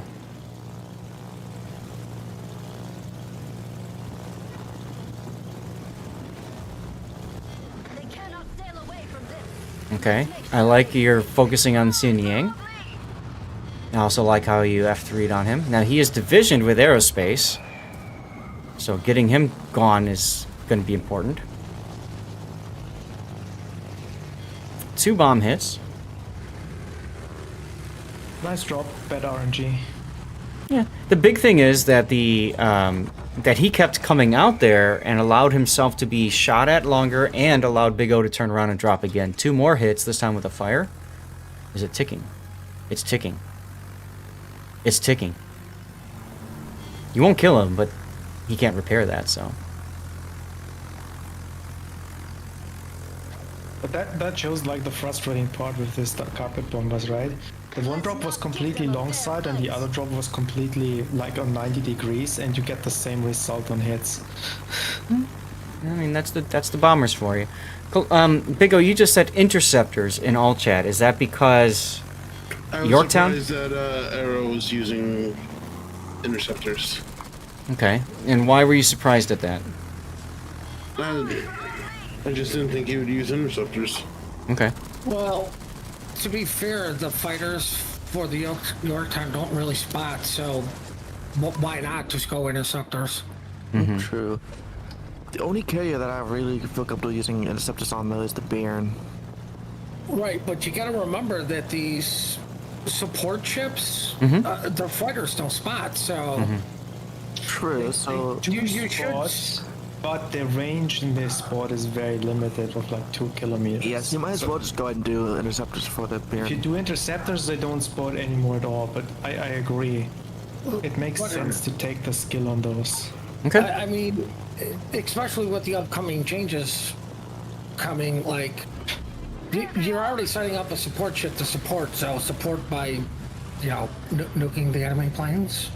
That's fine. That's fair. The point is, obviously, Big O and a lot of other people aren't used to carriers running interceptors. So fine. Double hit on the Fiji. Nice. Oh, look, the Xinjiang again. I think Big O went looking for him. I mean, that's smart. Absolutely. Oh, and it's Ollie. I just noticed that. I remember Ollie. Good to see you still playing. I recently got annoyed that he got a daring to yell at me for getting him spotted every 3 seconds. Unfortunately, the rest... rest of your team is pretty much dead or noped out of sea, so you got nobody that's gonna really help hit him, except maybe the Imihari, who just did. But Big O, I'm getting... To be fair, Ali did a good job of dodging that one. 100%. But Big O, I'm noticing, and maybe again it's the replay, the way it shows the reticle and stuff like that, but it feels like you're being very aggressive with your drops, like you're going in and dropping pretty quick. Sometimes it is the replay, because I watch that. I'll watch replay, like CV replays here and there. I'll just pick them from your Discord or someone else's Discord. Yeah. And yeah, it's the replay. It's bugged. It's been that way. Other times it's me just... Yeah. It's fine. The only reason I bring that up is we had a discussion, and you were gone for a bit, but we were discussing site stabilization as a possible next choice for you. So that's why I was curious. That's what I'm working towards now. Okay. Yeah, so you feel that would help you too then. Fair enough. And Dutch, thank you for 45 months, my guy. That's amazing. Thank you so much. I at near 4 years, I don't know what else to say, even though thank you is barely enough. But thank you. I mean, I would say I like that he's supporting the weak side. Mm-hmm. But with all your ships in the middle, it's like, okay, I have 2 weak sides. That is a problem. The nice thing is that them being together, they're gonna link up anti-air, so that's nice. It doesn't really matter against the tacticals, though. Mm-hmm. I do like though that you keep going on the Xin Yang. I mean, he's got to deal with them because, like, this is the side he's on, and unfortunately, he's got nowhere to go because the other side is just as weak. Because apparently, all you need is beat cap and you win. The other thing too is I like you're actually encouraging aerospace to try to support like both players. Right? Like you just dropped on the Constellation, so he puts the plane up. You can't find Xin Yang, so you're gonna go drop on him and you're pre-dropping. There's the Xin Yang. Alright, he's on the Constellation. You're gonna drop anyway. How do you know where... Yeah, okay. Ironically, if you held, you would have been able to drop on the Xin Yang, but you couldn't have prepared for that. I think the fighters would have engaged soon enough. Like, if he held any longer to try to go after Xin Yang, he would have lost the planes. Well, I mean, to be fair, like, even I thought, okay, him Xin Yang was smoking. Mm-hmm. And by the time I think any of us realized that that's spreading way too quick that it was the planes. Yep. Yep. And he got torpedoed anyway by the sub, which is funny. So you could probably get away with turning your carrier around back to sea now. Because the Constellation is the only thing left and there's a sub over there. So I'd expect that to die, and with all the comments about the team going in the middle, you might as well cap C. I don't know, did he build for a capping CV? I've actually capped a few caps with the Colossus. It's a joke. Yeah, I've seen you doing that a few times. Like, I've done it. There's literally nothing to stop you from actually going and capping because everything is to the south. Right. Right, like even the Ark Royal should be going for the cap.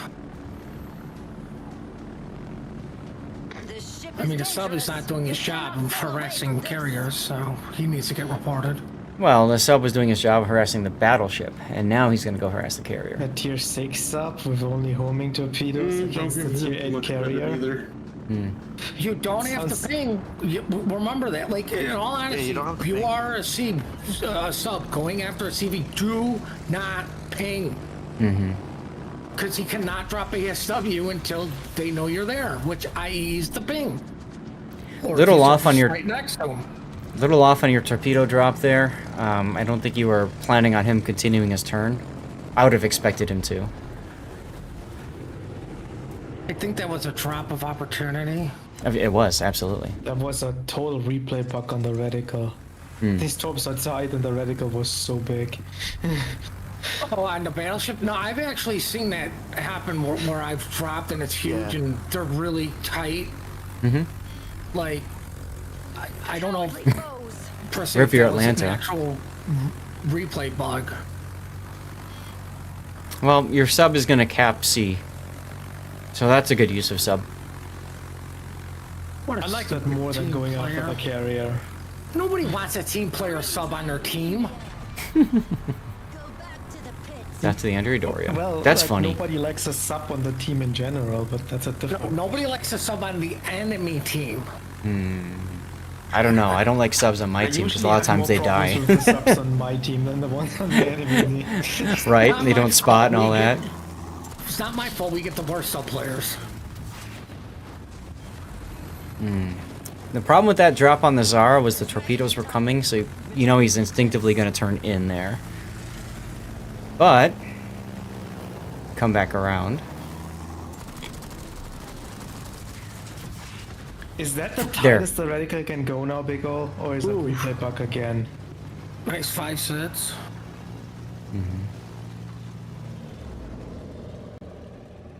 Big O, you there? Okay, That so drop on the Sarah, was that the tightest the reticle can go, or was it a replay bug? Hold the line. Let's not give them a fair fight. So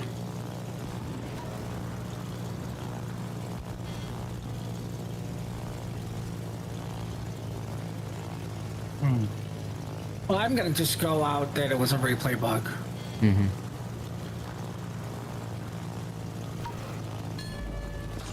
Green dragon in the air. and of course there's the Cleveland again. But you want that Zara. He's a one bomb hit probably.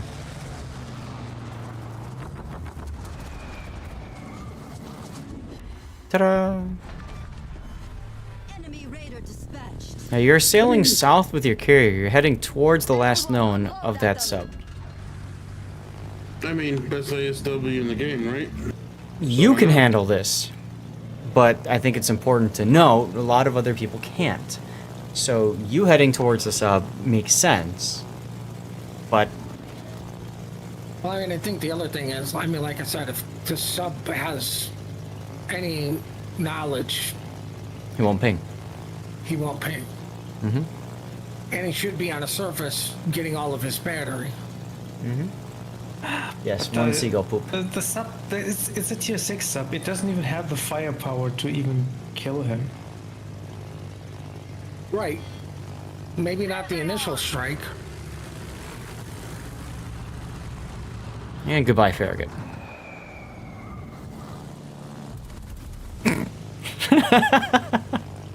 Does that sound? How pissed were you there, Big O? I think the Farragut missed the message of I was supposed to die. And Carpet there you go. bombs for you. Our arrows struck true, as usual. So Big O, after the nerf, how are you feeling about the Colossus? Do you still enjoy it? Do you still like to play it a lot, or? Not really. They took away its one gimmick that made it useful. Mm-hmm. So you tend to not play it anymore. Nope. Okay. And you just Actually, played. no, I don't play the game that much anymore, to be honest. Okay. So Cleveland, Amagi, 2 carriers, and the sub. You looking forward to Colossus when you can get it? Yeah, she's been nerfed pretty heavily, but... Big O, you had a game earlier where you still did real good work. What was that one on? Trying to remember. Northern Lights, maybe? Northern Waters. That was before the nerf.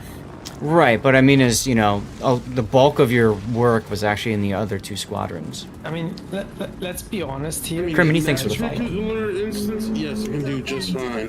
Mm-hmm. Like, this was not good matchmaking for the Colossus anyway. Like, there was a Sarah, a Fiji, and a Cleveland. There were not a lot of targets you could actually even go for with the AP rockets.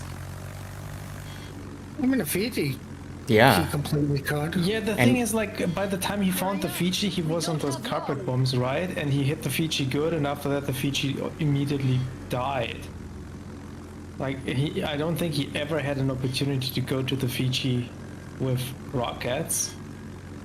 But I would still say, I mean, I felt it was good matchmaking for him. I've seen enough games where you have 1 or 2 cruisers and that's it. So 4, plus the 2 carriers, I mean, you know. Unfortunately, Cleveland is one of them. That's what I was thinking. I was expecting that, actually. Well, I mean, clearly you smacked 4 ships around, so... Mm-hmm. It wasn't the worst. Not done yet. 11 hits and 1 Citadel in that Cleveland. That's the worst. You should have just one-shotted him. Well, the old Colossus probably would have. In the old one, probably, yeah. Here's the funny thing, the sub just gave his position away, right?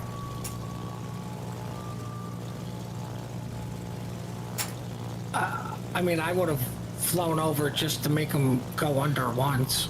Because there's your resets, ironically. Hmm.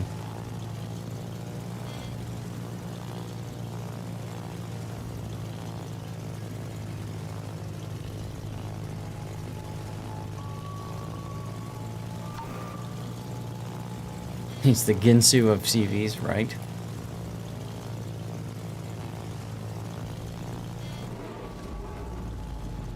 Hey, look. I do like how, I mean, obviously you wanted that Cleveland dead. Nobody would do it, so you gotta do it yourself. Well, there's nobody left to do it. Right. No one shot at him the whole match. Absolutely no one. Right. Insta DCP'd. Meat Pie Man! Thank you for the sub, dude. And he's gonna regret that. Welcome back. Turn around, go back. No fire prevention on cruisers. I don't know why he would DCP one fire, and now he learned that was a bad idea. Whoops. Indeed. Just over a year of support, Meat Pie. Thank you. Did he actually learn that lesson? Probably not, because I'm gonna say about 80% of the player base doesn't learn a damn thing. Well, I mean, that's why people are here watching these videos, to learn. But honestly, how many do learn? You know, learning takes time. It's not like a single thing that you see happen. You're like, okay, got it, file stored. You know, it doesn't really work that way. So, Sully learned a lot today. There you go. 5 Citadels. No, more importantly, we learned something today. Yeah, the reduction in co-op costs. Yeah. I'm honestly surprised that the Yorktown didn't go after you. Hmm. And why is that? I mean, obviously Bigol is the biggest threat here that's remaining. And like Colossus doesn't have much armor either. And there's no better target for the Yorktown to go after either. Like, trying to kill a submarine with the Yorktown, that's not gonna work. I did recently torp a submarine as a Yorktown. I mean, yeah, if the submarine stays on the surface, you can do it. Right, we also saw a game where Des Moines reversed into a submarine that he had no clue was there. Accidents happen. Literally backed over the sub. That was great. That was such a great moment.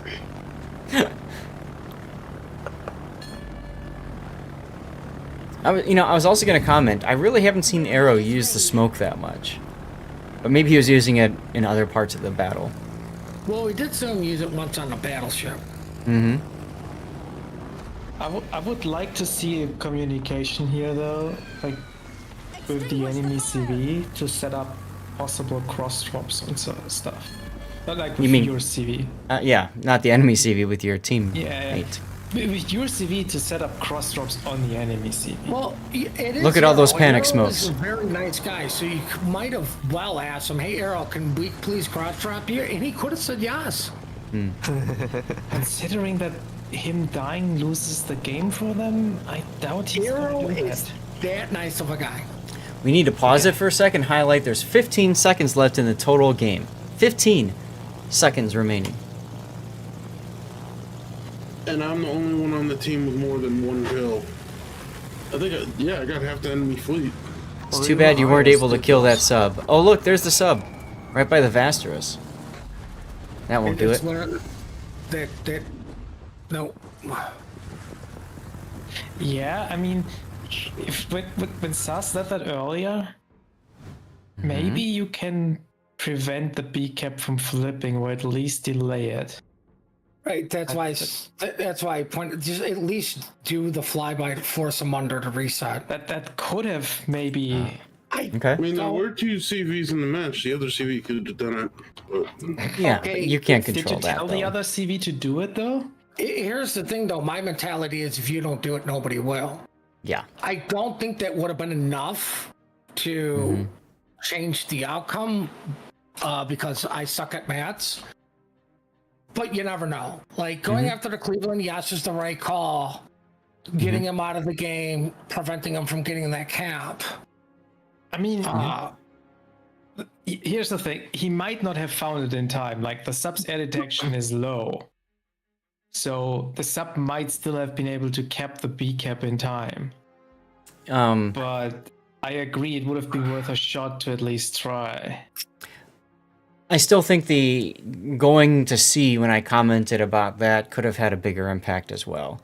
But I mean, let's face facts. If you have 2 carriers at the end of the game on your team made major mistakes, right?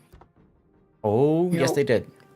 Big O did what I think is the correct thing in supporting a sole ship at sea. Granted, because it's kind of at sea, so it's a vested interest in keeping yourself alive.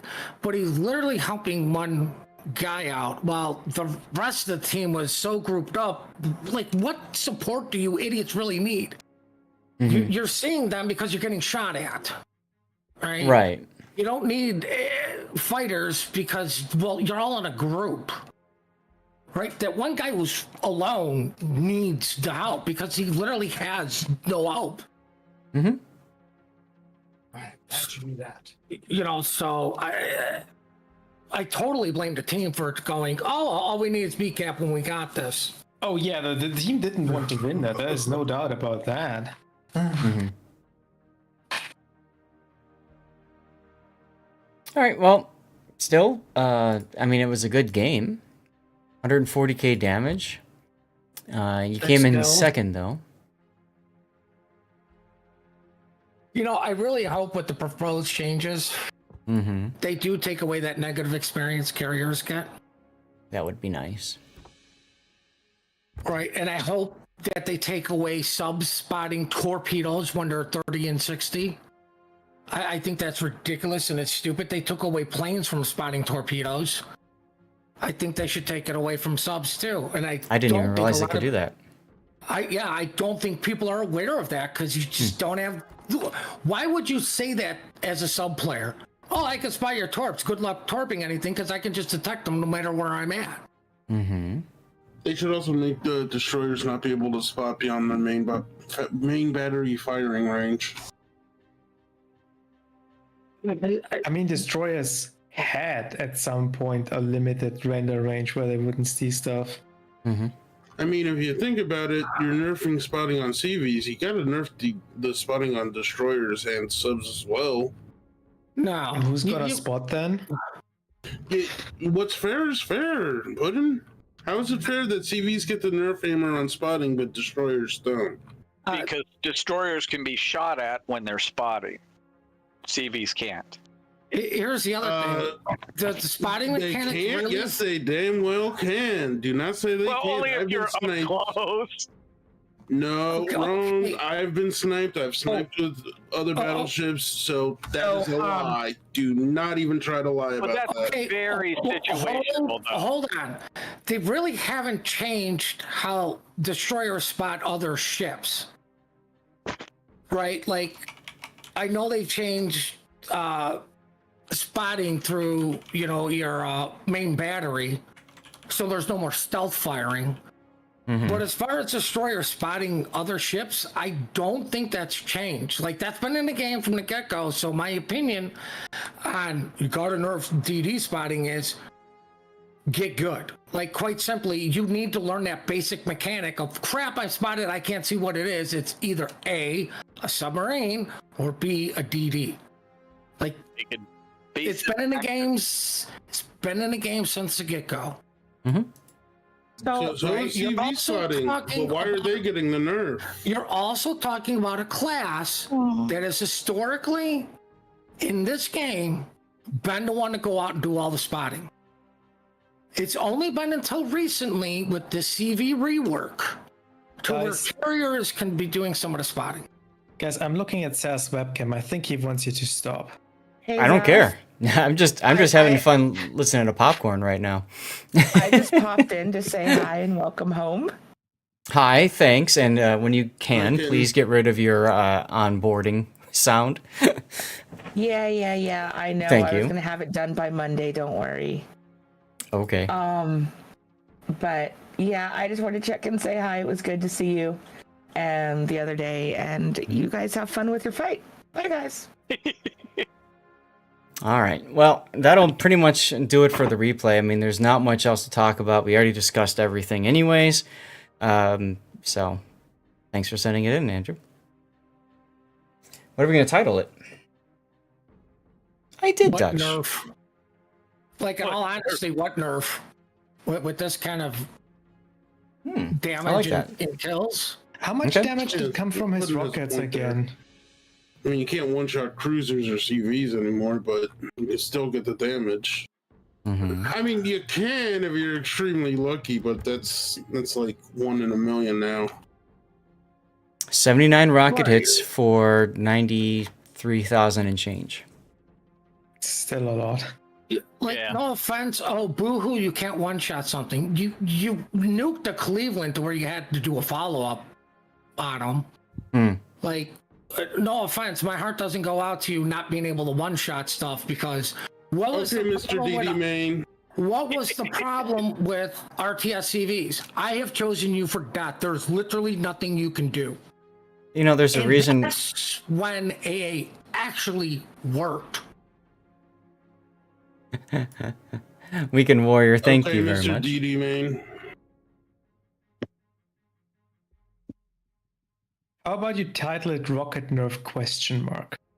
I would just go what nerf in general. I like what nerf. I think that makes sense. Short, sweet, and to the point. All right, unless we got anything else to talk about on this replay, we're going to move on. All right. So, chat, I'm going to put a poll together for you guys. I need you all to tell me which of the 3 replays we did are worthy of YouTube. All right.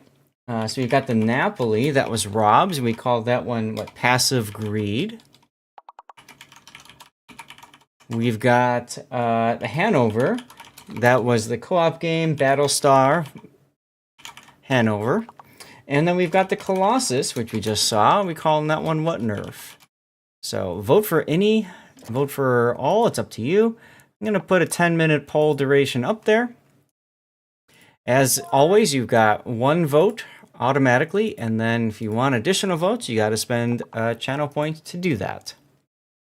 So, are you gonna butcher the name and make it Battlestar Hannoverica? I like that, actually. That is so clickbaity. And I like so that. Such a comment bait, too. You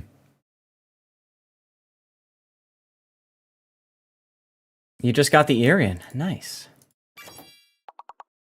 Wait, all there's right. a second guy today that said he just got the ear in. Yeah, right? Hey, look, there's my clip. I'm going to go and refill my water and get ready. Next on our list of things to do today is going to be a Fabletics unbagging. That'll take about half hour, and then we're going to get into some live gameplay. I'll probably do some ranked battles, and we're just going to have some fun. All right? So stick around if you'd like. Puddin is continuing to do giveaways. Thank you, Puddin, for doing that. And I should do one. Feel free to do multiple if you want. I don't care. Pick a few people. Like I said, I want to get rid of a lot of these codes. from the last Goes patch to, and whatnot. airship So. escort. And we'll see what we do. We'll figure it out when we get logged in. So, guys, I'm gonna run a 3-minute ad break because you're missing anything anyways. Like I said, I'm gonna go get water, and then I shall return, and we'll look at some clothes. Go from that one. The code won't work for you. Why won't it work for you? Falcon, enjoy your work. And thanks again, by the way, to Meat Pie Man for the happy birthday wishes. All right, be right back.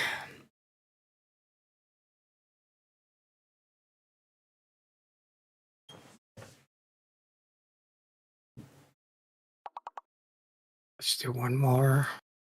Well, I'm gone. If you guys want to have any discussions about the game mechanics and stuff, by all means, go right ahead.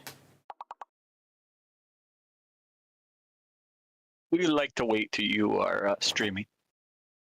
Oh, some people can hear it. So my proposal is, if you're going to take spotting away from DDs, what are you going to give them? I don't think you can take spotting away from DDs. I think that would change the game too much. Like, if you want to take spotting away from destroyers, who are you gonna give it to? Like, you need some spotting. Like, right.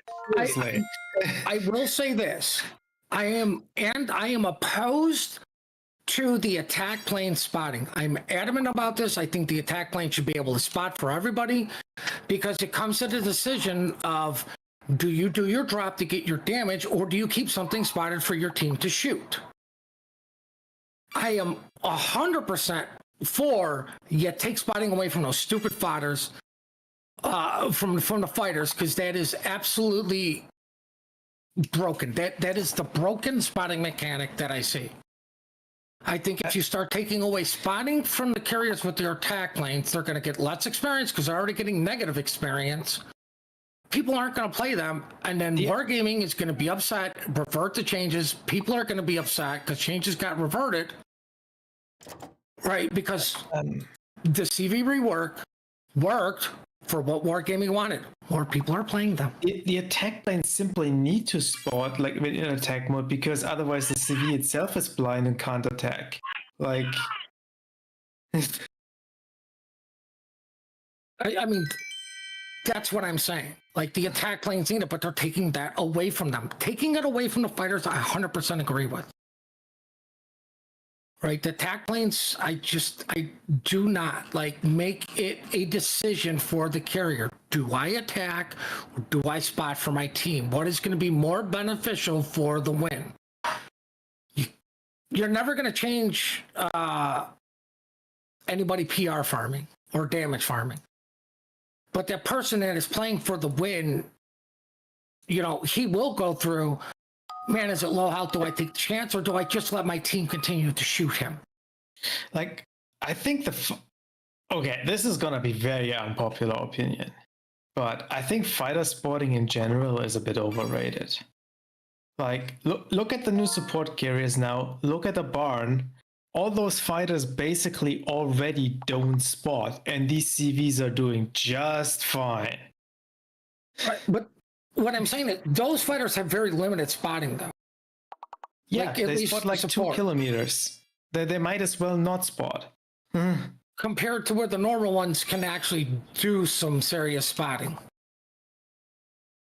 Right, and I'm like battleship crews, like even dropping the fighter out so you can keep a battleship spotted really limits what he can do, because what are people going to do? Well, it's the only thing I can see and shoot at. I mean, there's counterplay to those fighters, right? Like, players don't use it. Use your ASW plane, send it in, the fighters will latch, spotting gone. I agree, but at the same point, you can't expect the player base that doesn't try to go out and learn that, like you're saying, that particular interaction, to actually learn it and know how to use it. Right? Like, I think the dumbest rule COTS ever did was you can't use ASW planes in COTS. Yeah, I mean, I agree. A lot of people don't know about this mechanics. Like, Wargaming would need to teach it, but like the counterplay is somewhat there in the game to those fighters. Once People again, just either don't use it or don't know that there is that type of counterplay. I would give you a one for the argument, but one, wargaming doesn't teach you shit about this game. I know. That's a problem. I 100% agree. Like, them trying to teach this mechanic, like, there are still a lot of people who have I still forget. I can send ASW planes out to get rid of the fighters, but I'm also thinking at the end of the day, there's still a sub in this game. Do I really want to waste my ASW and then have a sub pop up just to get rid of fighters? I mean, they reduced the cooldown now on the ASW planes. It makes it a bit easier, but yeah, I mean, it is a concept. Like you said, there is a mechanic for it, but I just go with too many people don't know it and won't learn it. I'd be fine with removing fighter spotting. Like, I have no problem with that. I would dare say even going planes with of the carrier, they need to spot. I dare say even just make all the fighters like the support. Like, literally, you have to be on top of them. That's what 2 kilometers is. You have to literally be right on top of them so their AA just spreads you. Like, I would agree with that, but the attack planes, I'm completely adamantly against. I don't like that change. And I don't think it's going to be healthy for carrier gameplay. As sadly as everybody wants to go, good, the carriers suck anyways. They did a rework to get more people into it. They're not going to be happy if people aren't playing carriers again. Which is data that they have. Right, which is why they did a whole CV rework, right? What did everybody want from the CV rework? Fix the UI stuff. And they went a completely different route. Well, I think what people really wanted from the carrier rework was removing one-shotting. It did. Yeah. So instead of dying instantly to somebody that cross torps and drops everything at once, you die a slow, long, painful death as that carrier keeps, focusing you. So you go from one kind of toxicity to another, right? I think that the statement I did was right. I think carrier players wanted that UI fixed a little bit better, because that was usually the biggest complaint from your CV mates. I mean, but it's like, see, where do you stop? Like, you say, yeah, the carrier player, then it just goes to over and over, you die a slow, painful death. That's no difference than getting AG spammed by, let's say, a Smolensk or a Colbert the whole game. Oh, yeah, I know. That's also the same slow, painful death, and you can't do anything about it because the Smolensk is in smoke, and you can't hit the Colbert because you're not good enough. But you could run away from the Smolensk. You cannot run away from a CV. More importantly, I still have not gotten an answer of, if you're going to take away spotting from the DDs, what do you give them? I haven't got an answer on that yet, right? You can't just take something away without going, okay, we are going to severely nerf you and not give them anything or the ability to do something else. And right? Dutch, yeah. So historically speaking, right? If you think about real life, which sometimes the game uses, sometimes the game doesn't. By the way, Red Ibis Kids, thank you for the follow and enjoy changing the colors. So historically, you had dedicated scout planes for the Japanese.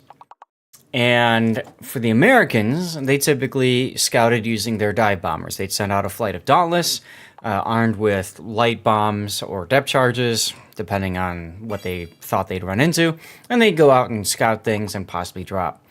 They wouldn't go and scout with fighters. Fighters were always supporting the strike or CAP, Combat Air Patrol. And the torpedo bombers, generally, they didn't spot either. They held those in reserve for when ships got spotted. So the way I see it is, why not just make it so that your dive bombers are the only squadron that spots? And that's it. That's historic. And then, your torpedo bombers, they go in looking for the target, that's been spotted. So there you go. I think some of the issue with doing some of that stuff is we don't know their coding. So how hard is that going to be But what we do have right now is the support CVs versus the normal CVs, and we see how the fighters and that spotting works compared to the other one. So we do have some sort of basis, at least if you do that to the fighters. It's literally already coded into the game. Right. So, you know, it's programming isn't. How hard is that going to be okay? Only the dive bombers can do it now. Like, Right. Where does the difficulty come from coding? Which is why I think most time we just go with an overall easier answer of just take spotting away from all fighters. Yep.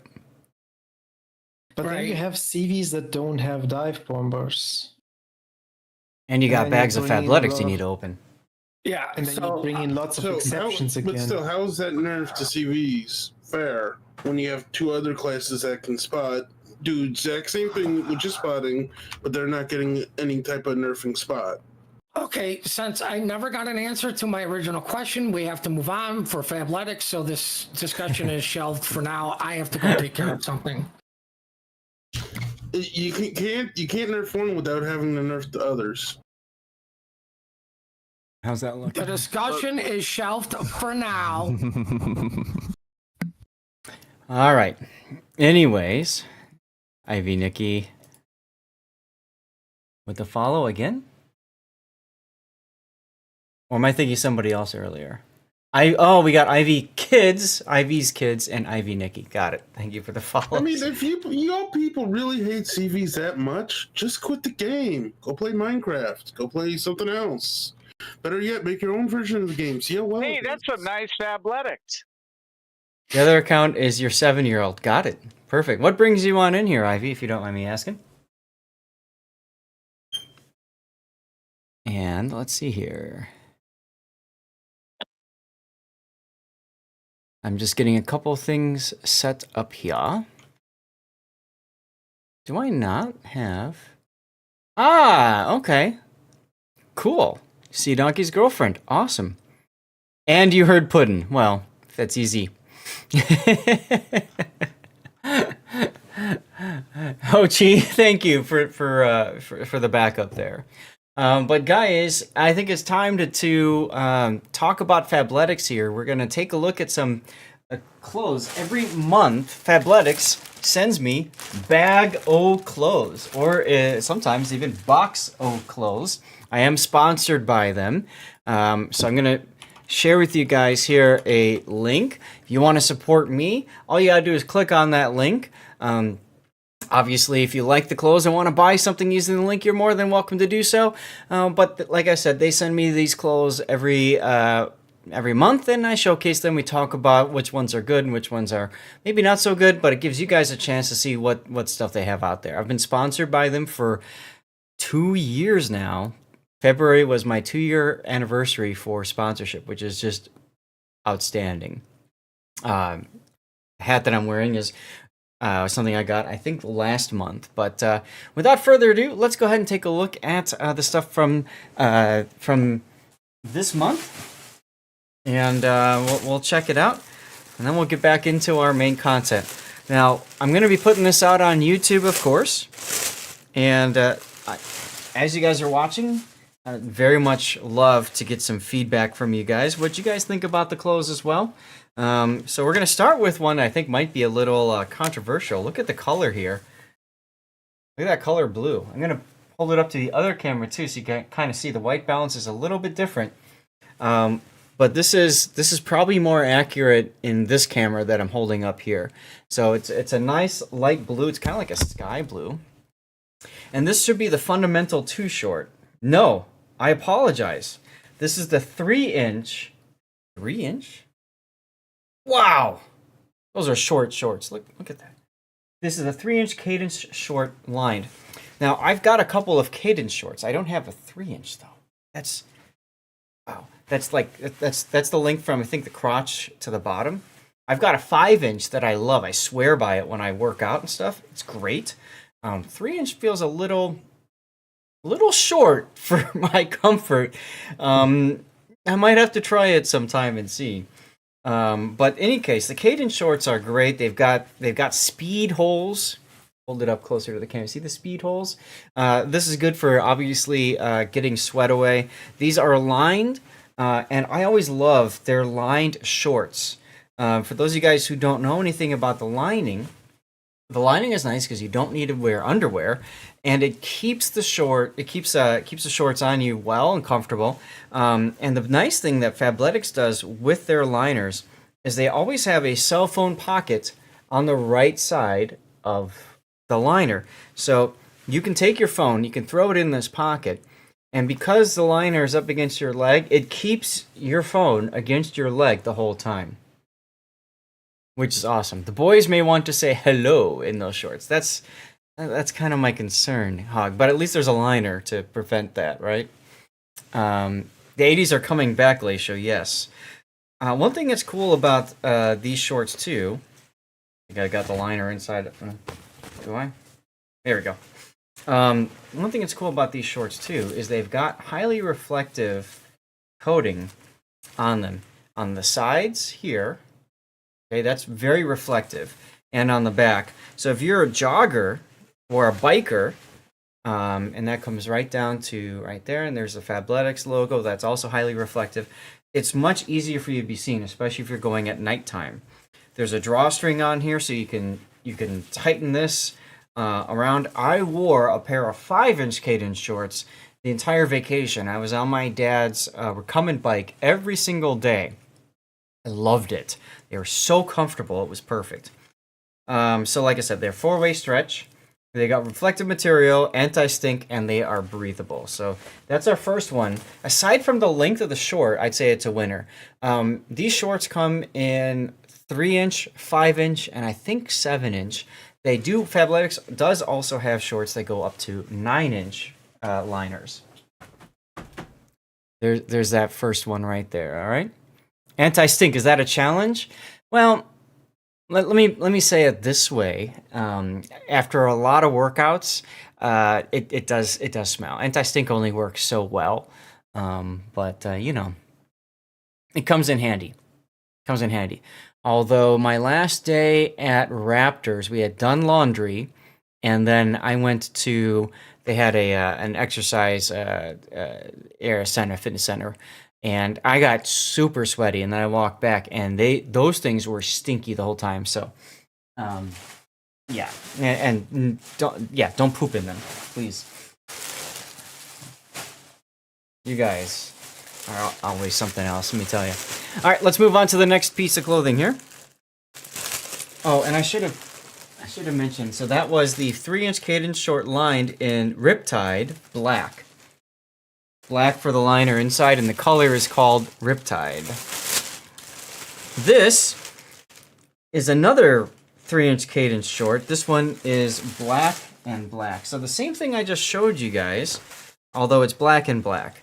Now, like I said, I've got the 5-inch, and I swear by them. So the 3-inch is nice, but I don't know. We'll see.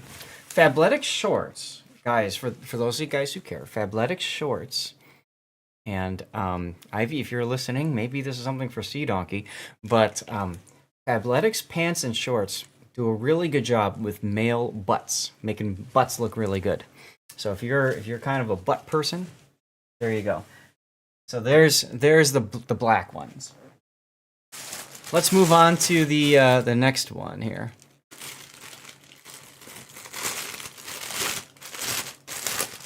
All right.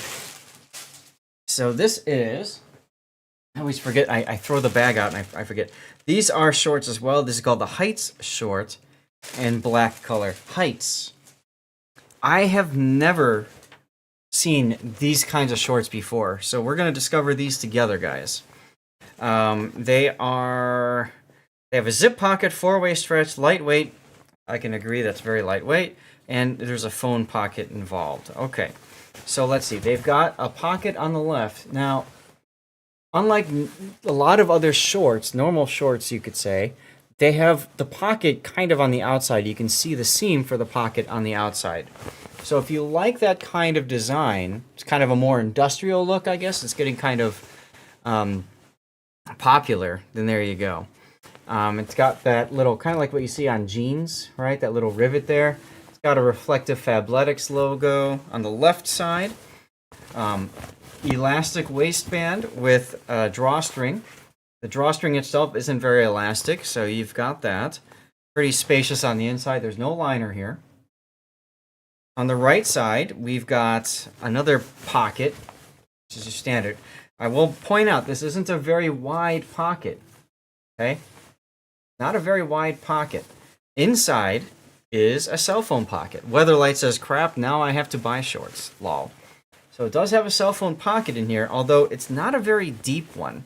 I would say if you've got a monstrosity cell phone, like I've got a Galaxy S23 Ultra, I wouldn't want to put this in here. I don't think it'll fit. I'll try it. But usually their cell phone pockets are pretty good when it comes to holding cell phones and stuff. All right, we're trying it. And yeah, that's about as deep as it goes.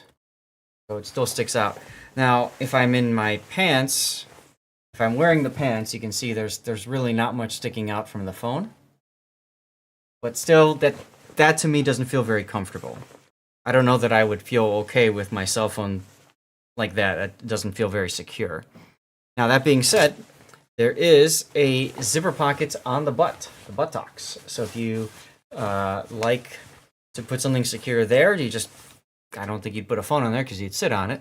But, you could do a wallet, and it's got a zipper to it. This is a very large zipper, large tooth zipper. It feels kind of cheap to me. Their other zippers are usually pretty good. So overall, I'd say these shorts, probably not that great. Again, they're called the Heights short. Right? Test. Exactly right, Iron Meals. So that's the Heights short. All right, let's move on. Looks like we've got some shirts. This is the Heights jacket. So there's a short and there's a jacket that comes with it. So this is also going to be something that I haven't seen. This is the Heights jacket in black. So it goes with the shorts that I just opened.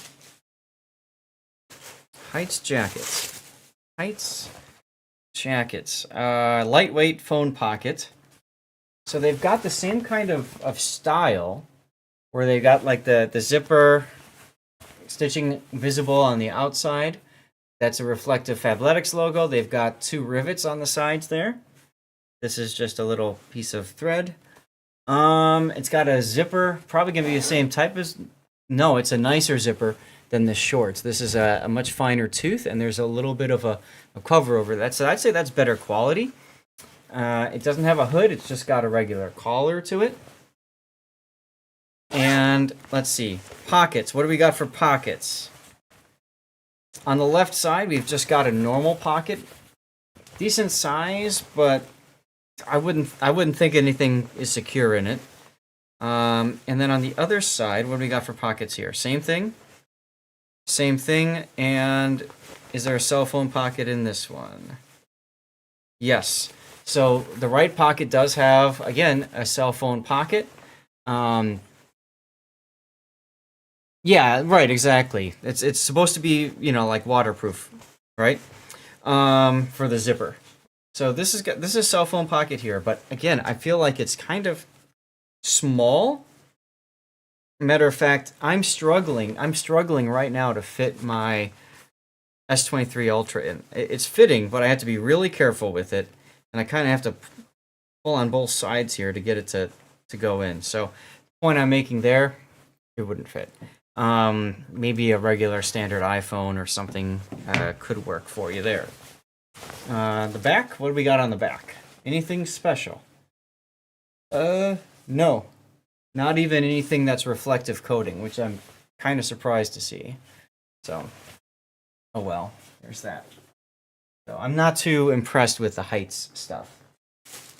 So it's a good thing that I have another jacket. This is Dark Twill, also the Heights. Which means I probably have another shorts coming. So this is the Heights jacket, Dark Twill.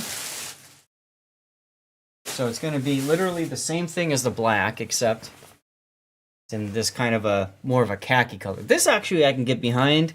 Color wise, I think this might be kind of nicer for like safari stuff. What's up, Bokako? Welcome back. Good to see you. But I don't know. There's other clothes I'd probably wear, but this is okay for like travel and stuff, I suppose. So there you go with that one.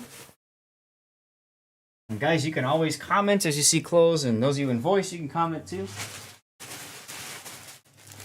Is all good. Let's see, what do we got next? The O2T in black. Now these are nice. The O2T in black. I think I have one of these already. So now I have a second, which actually I'm excited about. These are great. They are very lightweight. Got good stretch. They've got the same kind of holes, similar holes, not as large from the shorts I talked about earlier, the Cadence shorts. Here. See? Little bit of holes there. So it does help with breathability, especially like in the armpits and stuff. It's kind of nice. What I really like about these, though, is it's lightweight, and it's got reflectors on the back as well. And it's got one little reflective F on the chest, or right by your throat. And there's also some reflectors on the side, too, one on each side. So like I said, this is the O2T, anti-stink, breathable, reflective, and sweat wicking. Very good shirt for working out.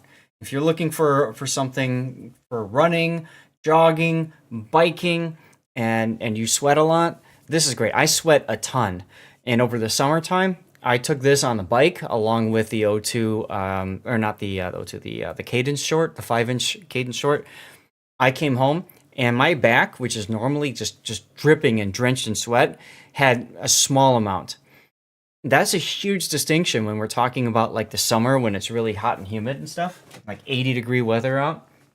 So I'm a big fan of that. I'm glad I got a second one, actually. That's going to come in very handy for me. I'm most definitely going to wear that. All right, we got a sweatshirt next. This is the Cloud Jersey Hoodie in black.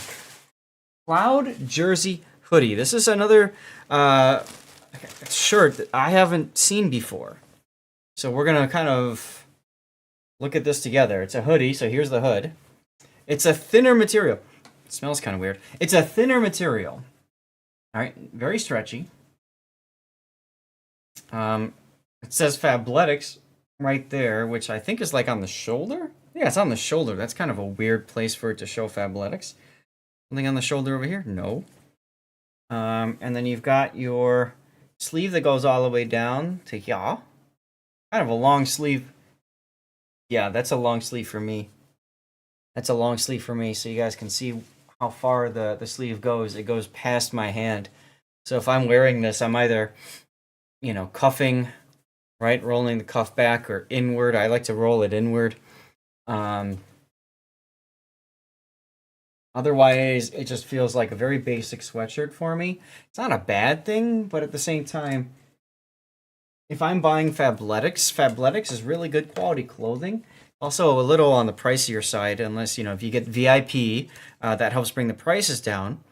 But I don't know that I would be buying this necessarily. I'd go for something that was more special if it's your first pick. Now, if this is part of a outfit that you want, that's fine. So it says sweat wicking, breathable, multi-pocket, and buttery soft. I can speak to buttery soft. Where exactly is this multi-pocket that they're talking about? Let's see if we can find that. I don't see a pocket back there. I don't see a pocket in here. I wonder if it's inside. I wonder if it's inside someplace. Turn this inside out and go searching. No. Yeah, I got nothing on the pockets here, guys. I'm sorry, but I'm not seeing it.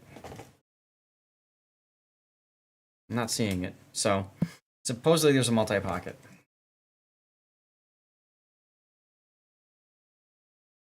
I don't know. Maybe it's a top secret multi-pocket? Like a mini backpack? Yeah, maybe top secret, right? Maybe it's in the hood. No, Isn't not it in the hood. technically a pocket for your head? Right. That is true, Puddin', so maybe that's it. Yeah, it's weird. Usually, you know, you can find pockets pretty easily, but there's a couple of other shirts that Fabletics has said multi-pocket on, and I haven't been able to find the pocket for it, so I guess it's that well hidden. It's either that or, like, it's the wrong shirt.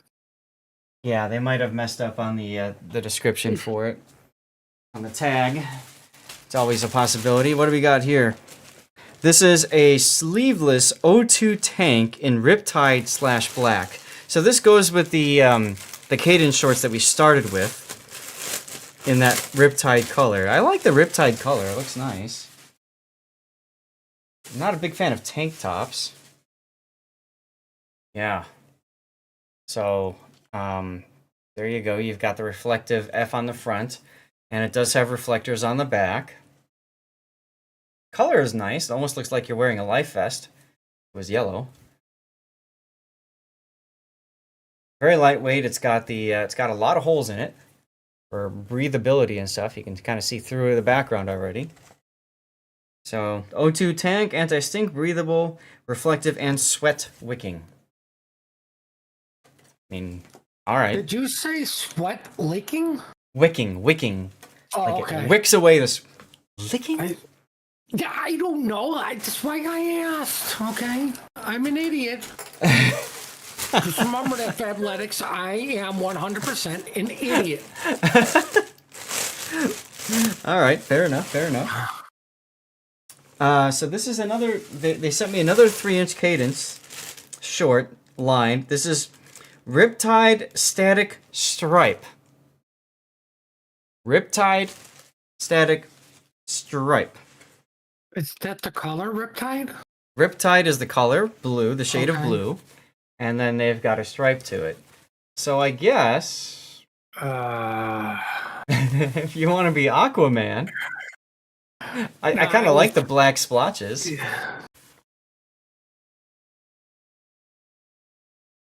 I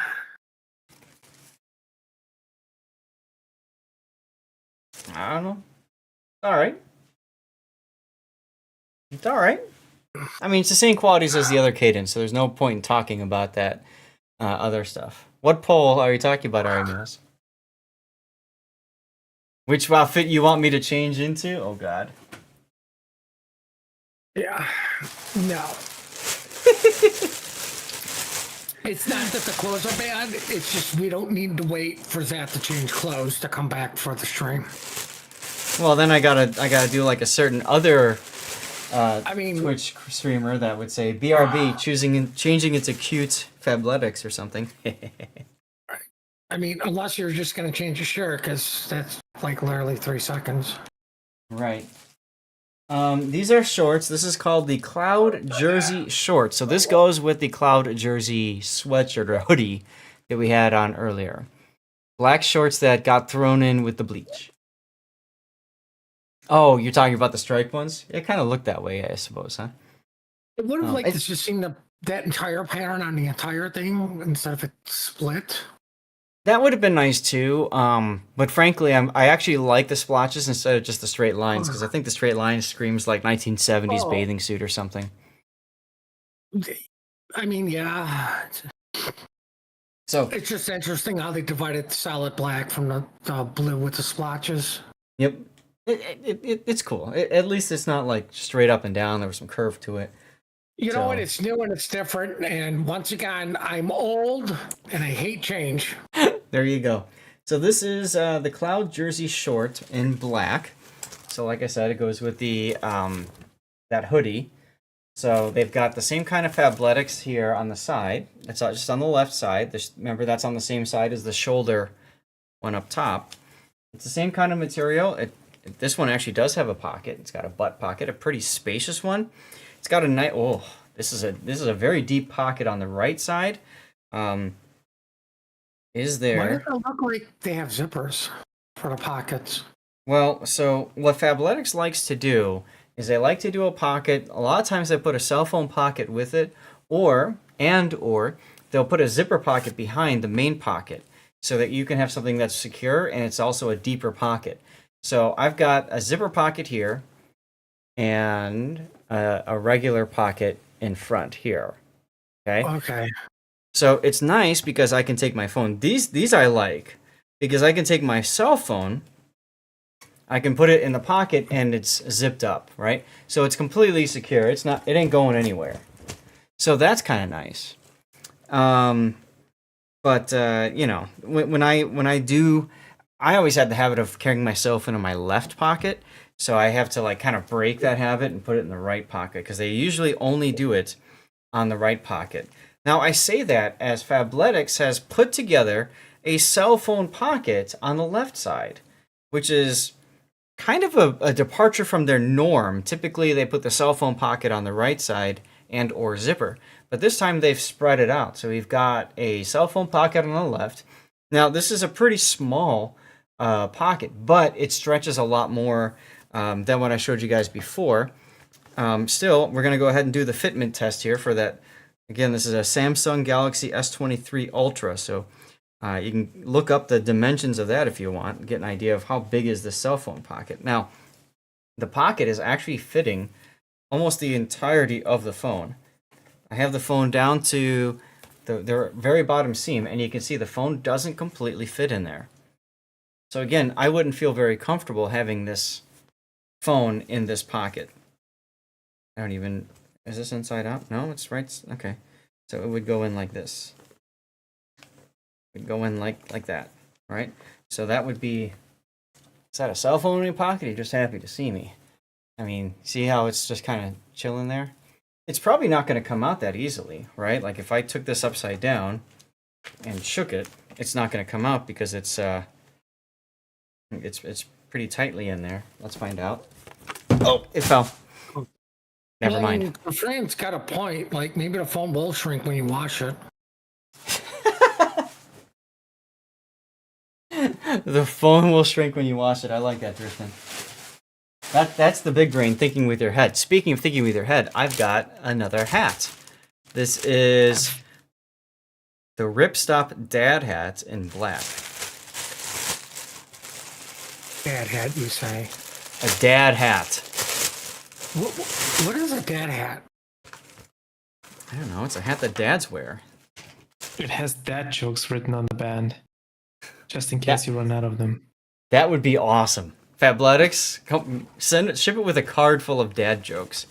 So let's see. Is it just because the rim is already curved, or the brim? I don't know. It's an embroidered F. This isn't a highly reflective embroidery. The back side has got like this nice little loop strap on it. It's got tons of, those are little F's on the inside here. Get rid of this, I think, is the trucker hat that I was wearing. And there you go. Moving right along. I see what makes it a dad hat. You left the tag on.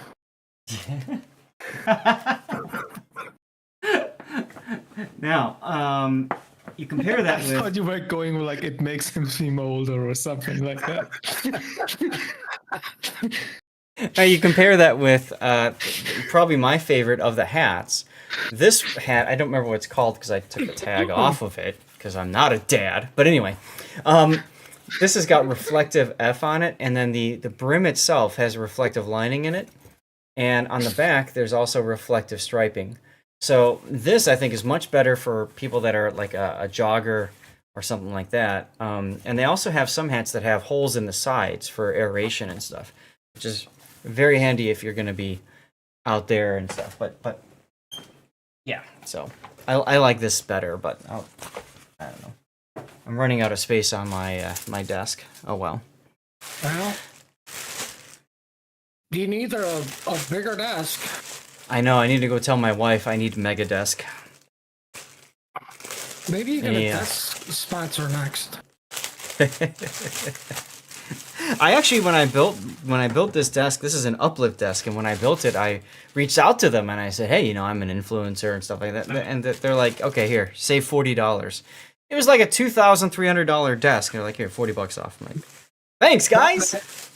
That doesn't even cover taxes, let alone shipping and handling. No, but hey, whatever. It's all good. So this is the O2T in Riptide Black. So remember I was talking about the O2Ts before, and I had the black that was nice. This actually is cool. I like this.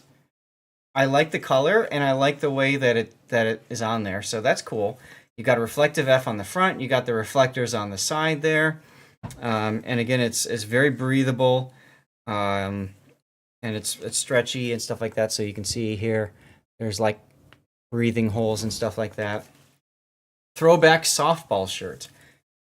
Okay, this is something I wouldn't be embarrassed to go on the bike or something like that. I'd actually enjoy this. So this is definitely going in my #winning pile. See, Why would you be embarrassed to wear anything if you're going to go out on a bike ride? Because like that statement alone just says, I'm embarrassed just to go outside. Well, yeah, touching grass is scary. Some people go out to make sports, and some people go out to pretend they do sports and just want to look good. Poser. I just go out to cut the grass, pick up the dog poop, and play with the dogs. Okay. Pause for 1 second. Let me go get Grunty's favorite shirt from a previous time. Remember this, Grunty? Yeah. The old I'm 60 in Las Vegas shirt. The casino shirt, right? Yeah. My wife actually likes this one. Just putting that out. I hate to say that, but I kind of like that. You know what? I think that dad hat goes with it. There you go. Another one that got left in the bleach. That's right. So this is the Heights short in dark twill. So we saw the dark twill jacket, and this goes with it. We've talked about the Heights shorts before, so you can always go back and look at that. I like that it's a black drawstring. I kind of wish that the F, and this goes for the shirt too, I kind of wish that they were black instead of the kind of silver, whatever color they are. I get it's reflective material, but I think that would have popped better with the contrast. Moving right along. Big thanks again to Fabletics for sending me all of these clothes, and I mean so many. I'm going to put the link in chat again. Later when this goes on YouTube, you can see the link in the description and stuff like that if you want to check it out. I always say this, and I should have said it before at the start of all this. If you like something you see here and you want it, make sure that you shop early in the month. This is March 1st today at the time of this recording and streaming. You're going to... Big go. You are going to run out of clothes pretty quickly.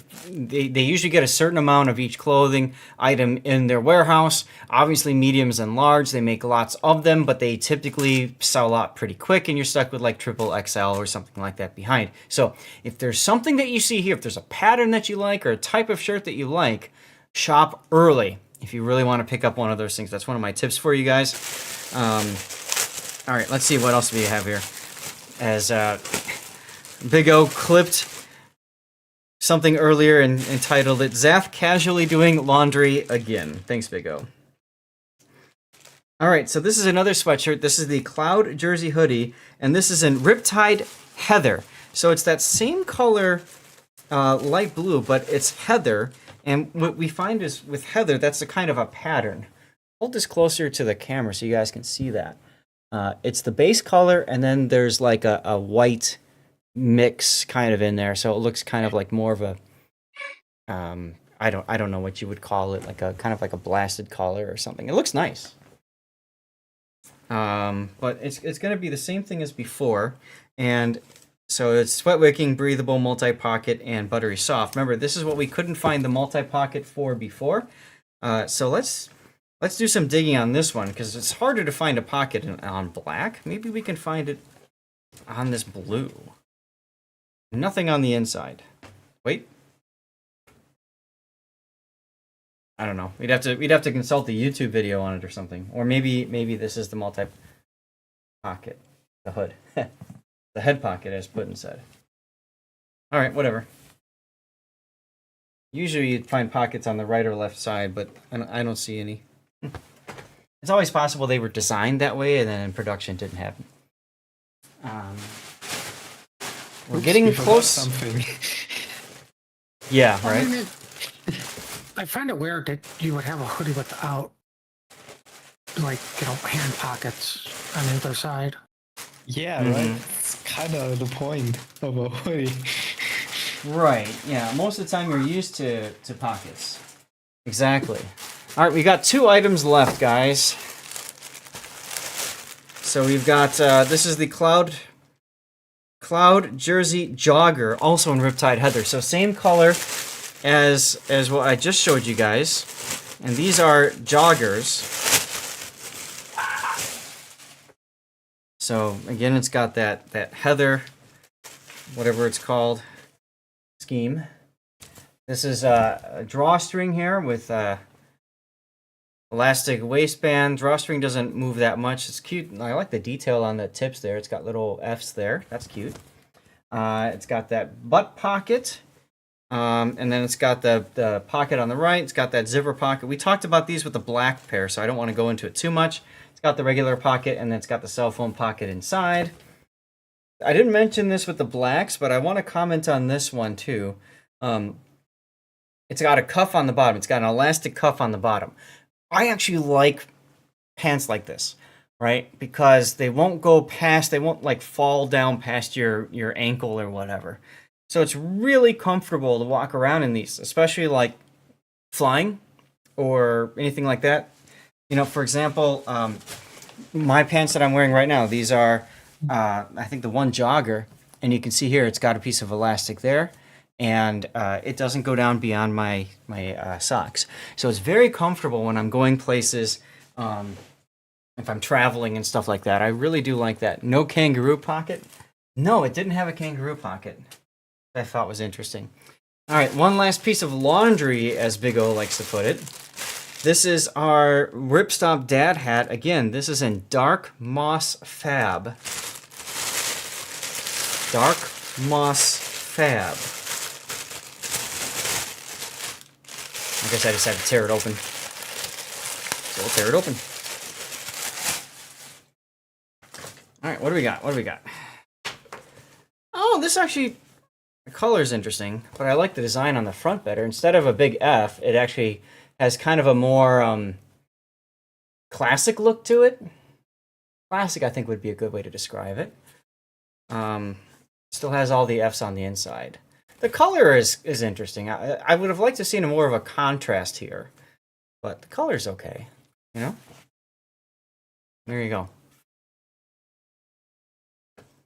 See what I mean? It's hard to notice. It's hard to read this.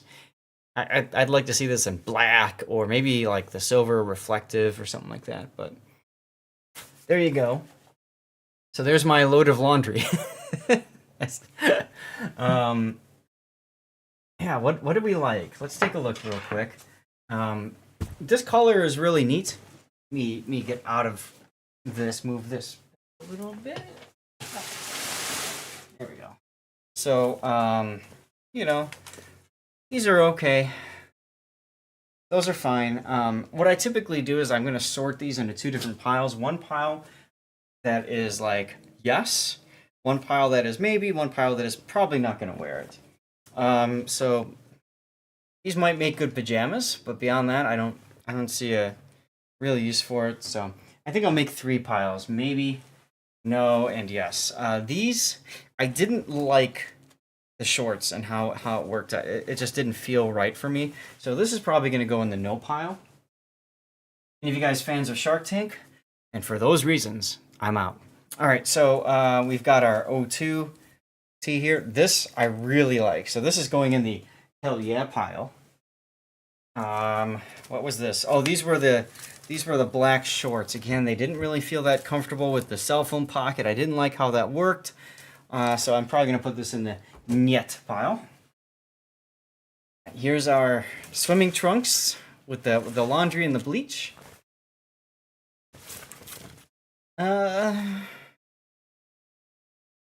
I don't know, I'll put it in a maybe. What's next? Oh god, the tank top. I'm not a fan of tank tops, so I'm probably gonna say no to that one. Well, I mean, the tank top I would wear with the shirt underneath it. You could, yeah, I feel like that kind of It may defeat the purpose, but I mean, if you got a shirt that doesn't have... if you don't have the reflectors, like it, you know, that's what I would do with that. Okay.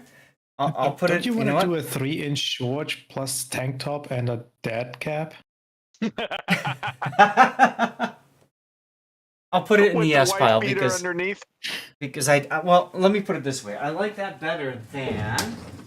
If I can find it real quick. If I can't, I'll move on.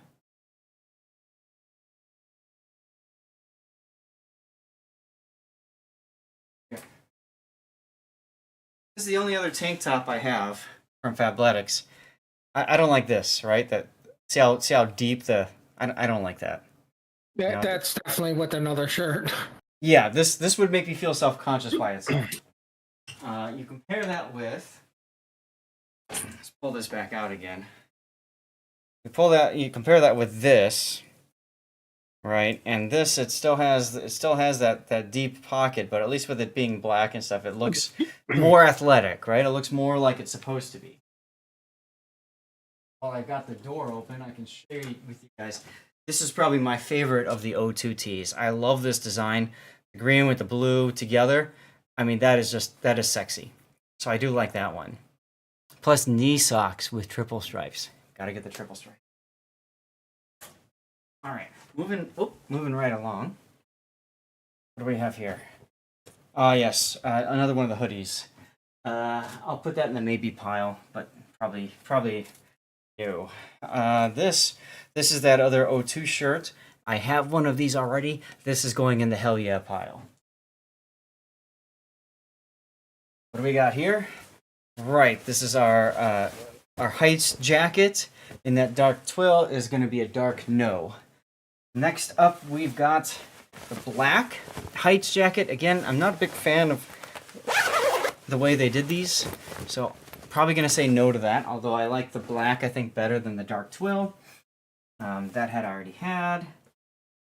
Of the hats that came in, the two of them, I would probably say I like the black one a little bit better. I like the design on this one better. I like the colors on this better. If they could have had this design on this hat, we would have had a winner. Heights pants, or Heights shorts, black, no thanks. I didn't like how they fit.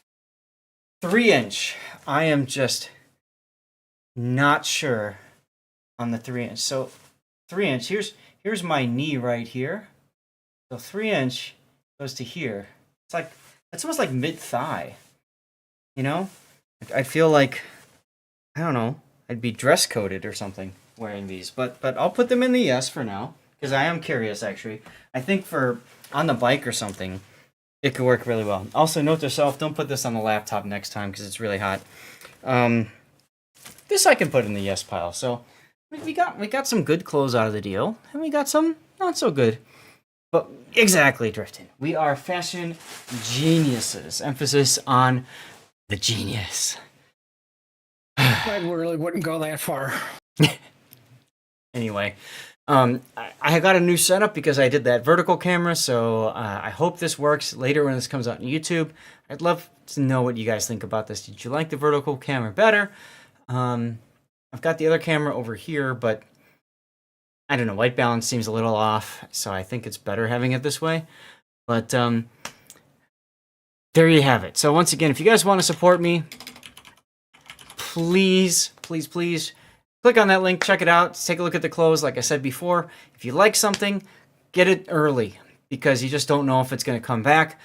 Ladies, the shorts, the pants are really good for guys' butts to make just a good shape. So that comes in handy. And then you heard what I said about those O2 shirts. I really like those. But that'll be it for this month for Fabletics. Big thanks again to Fabletics for sticking with me and sponsoring me for 2 years now. It's amazing stuff. I've been truly blessed to have all of these clothes, and my wife hates it every month because I get more clothes that she has to either put away someplace or find a place to store them or whatever. And at some point, I'm going to have to do something with the clothes that I'm probably never going to wear. So we'll figure that out soon enough. What are you allowed to do with these clothes that they give you? I'm going to assume you cannot sell them. I don't think they care what I do with them, frankly. But what about like donating them to like, you know, Salvation Army or something like that. That's actually something that I've talked to my wife about. We'll probably end up doing that. Originally, I thought, you know, I'd love to do some giveaways, you know, for people, like doing like a subscriber giveaway thing. And it's just the logistics of it. How do I ship it? All that. It's kind of challenging. So we'll figure it out. It's tough because you don't even know if whoever would get it would fit. Like, yeah, that's the other part the of it. worst case would be somebody outside the U.S. Yeah. Yeah. Exactly. That's why I was thinking, like, you don't want to pay $50 of shipping. You know, just donating it. Right. Like, even if you donated it in, like, I don't know how much they would take it if you donate it in Fablotic's name. Right. Yeah. That's always a possibility. Well, you could do a local U.S. giveaway type thing. You know? Mm-hmm. Right. That narrows it down to me because I could just go drive and get them. Well, I mean, I'm not that far away in Las Vegas myself there, young whippersnapper. Right. I'm pretty sure I win that. I get the Zath first. Oh, yeah, without doubt. I mean, yeah, you probably would. I'd spend more. I can wait a day and still get there. Yeah, exactly. All right, one sec, guys. I'm gonna throw all this extra plastic out. It's time to play board.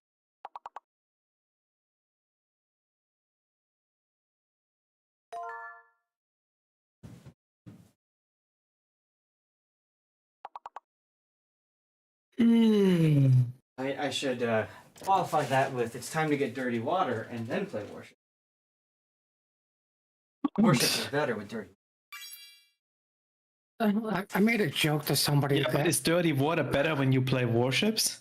Yes, it is. Hell yeah. I'm a dirty water junkie.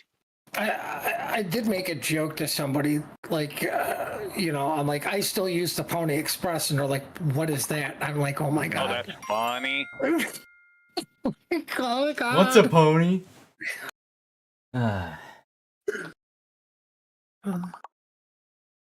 Okay.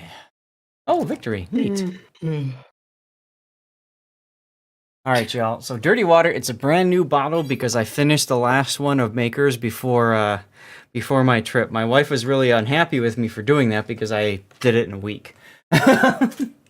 And these aren't 750 ml bottles. These are 1.5 liter. So don't want to let it go bad while you're away. See, that's what I told her. That's what I told her. I said, you know, if you leave the bottle, if it's been opened, right, all that alcohol is going to start to evaporate. You know? I'm just gonna go with the old drinking me would be like, it took you a week. Hey, I had to be careful because if I did it faster than that, she would have had some serious concerns. So. Things you should know about your husband. Part 2. Yeah. Right. So, you know, what I did was I mixed in some wine in between and, you know, whatever else, just so that it didn't seem like I was, you know, sloshed. So you actually just drank more alcohol by making it seem you're drinking less. That's genius. Yeah. Need to get a stamp to put an expiration. Oh, drift, and I love that. I'll stamp it for like yesterday. See, honey, it's expired. I gotta drink it now. All of it.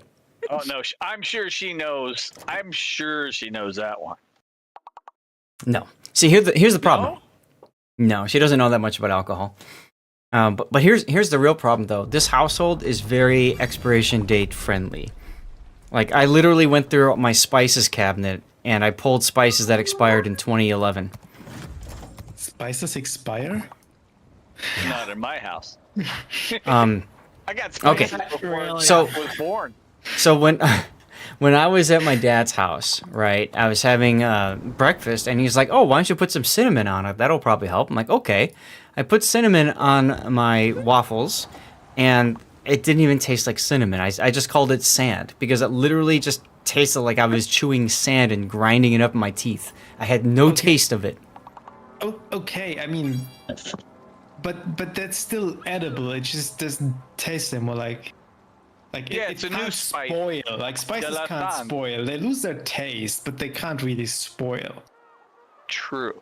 Unless you do something weird to it, like if it's not powder anymore, then I would be concerned. So I had this garlic powder that I tried, right? This is the worst one from 2011. And I tried it, and you know how garlic powder, they have the initial taste, and then there's that aftertaste that kind of hangs around on your tongue, right? That's what garlic does, which I love garlic. So it had none of the initial taste and all of the aftertaste, which just felt wrong. So I'm like, I'm out. I'm done. All right, guys. 3-minute ad break. Gonna go. I need to fill up this. Okay? You guys see it? I don't know. I'm gonna fill this up. I'll be right back. Wasting time by pouring the drink, just take it straight from the bottle. I mean, you just bring the bottle. No, see, like when you drink scotch, you need a little room temperature shot of water to add to it, and it opens the blossom of a good scotch. Listen, when I was drinking, it was not for the taste. It was to get drunk as fast as But possible. when you get older and you buy $300 and $400 bottles of scotch, Isn't it if you ask 100 Scotch drinkers whether you should put in a drop of water or not, you get like 150 different opinions? it all depends on where you were born, where you're from. So from the Scottish Isles and those areas, we'll drink warm scotch, and we don't add ice cubes because that changes everything. There are people who do that, but you add, and it's not a lot of water, and you just add a little bit, and it opens that. If I hand you some Macallan 15-year in one and the same thing in the other, and I added water to one of them and let it sit for 2 or 3 minutes, the taste is completely different between the two. I mean, completely. Drifton, you're asking the wrong question here. It's not how much older does Puddin need to get, it's how much older can he get. Nice. Well.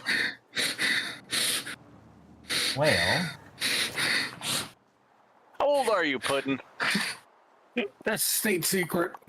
I was going to say, I remember, but I don't remember. Oh, yes, I think I do. Okay, never mind. Yeah, you're old enough to drink scotch. See, and I was never a scotch drinker. You're questioning whether I'm old enough to drink. Oh, no, I know you're old enough to drink. I was going to say, considering it's a well-known fact that I'm a raging alcoholic. Yeah, well, not anymore. You're no longer raging. Well, no. I'm raging. I can't He was drink. asking whether it's a problem with the medication you have to take because of you being so old. Listen, that's just a suggestion, like the Geneva Convention. See, Brawls are tier 9. Airship Escort is 8 through 10. With the Devil 5. Puddin', question. You said you're against change, right? Not again. He's against bad change. I never said I was against change. The joke statement was, I'm old and I hate change. But you're all for CV changes, right? Okay, once again, the statement was a joke statement of I'm old and I hate change.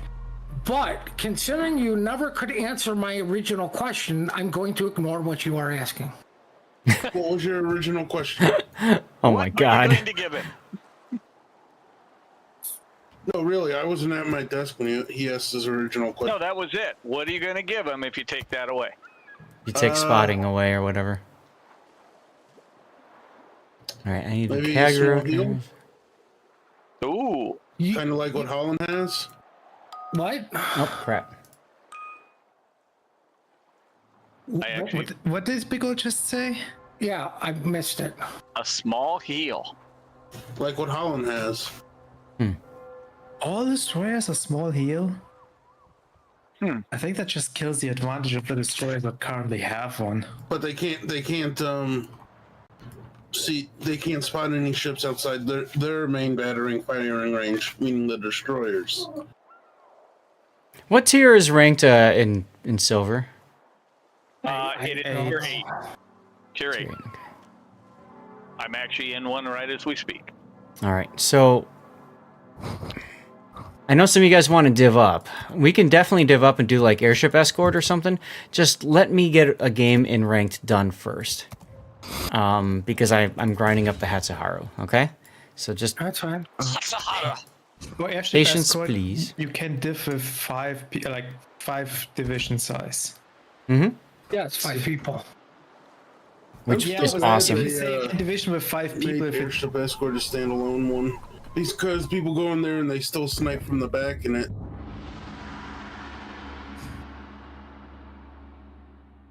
I had a division of 3 bongos in the airship escort. It was terrible. Ouch. Yeah, they stayed all in the back while the enemy Schlieffens just straight up pushed into our camp circle of the Zeppelin at the start of the battle. Cheers, everyone.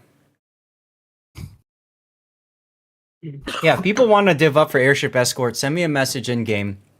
I need to get a win on the Hatsuharu first, okay? A win. If that's 1 game, 5, I don't know. By the time I get to 5, I'll be done grinding it anyway, regrinding it, so. Stingray, if you just won something, that goes to Puddin'. What?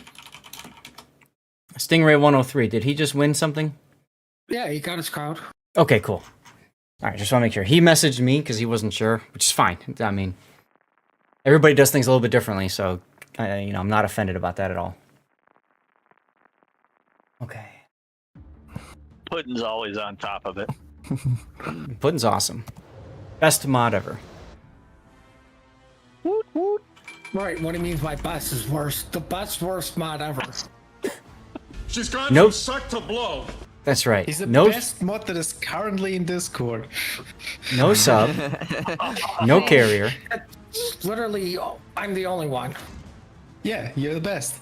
Yeah, because the other one just stops in to say hi and leaves. She did. She was. Well, time to see if I can nuke a Chikholov. This should be interesting. Oh, that's so good. Brand new, that bottle, nice and strong. Zath likes.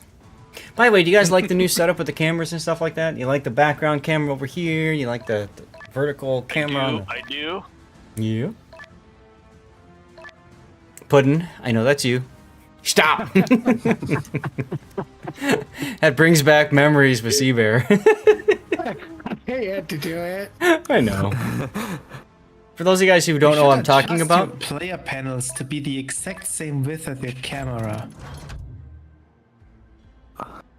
I can make them a little bit bigger, or I can make the camera. So the camera's the size of the chat.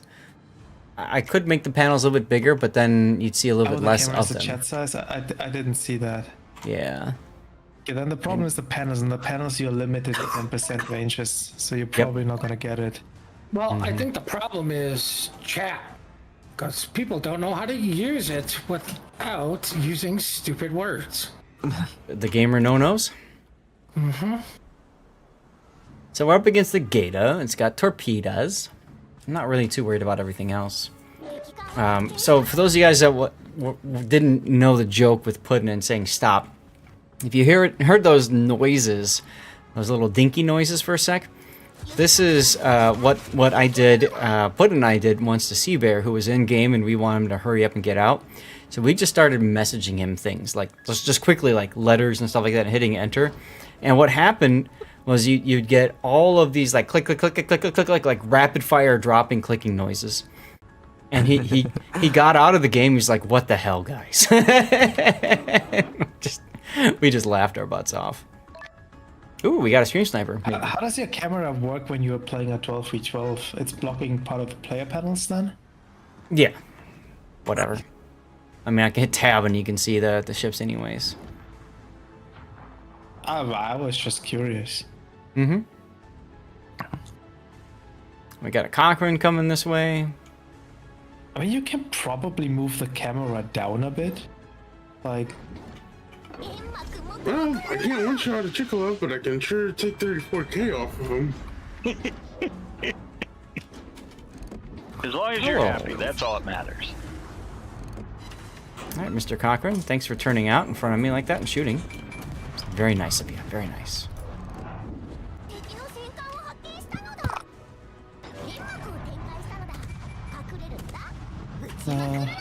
Excuse me while I luck chuck torps, get the free cap, and get what's my... Oh, cool. Teammate torpedoes. It's always fun.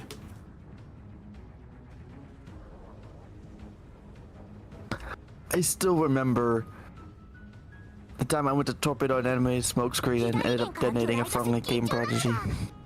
And this is why Team Damage got taken out, because the guy torping Zap would be like, why did you go in front of my torpedoes? Well, I don't think I even realized that game prodigy was going into the smokescreen. Alright, Cochrane going into the middle cap.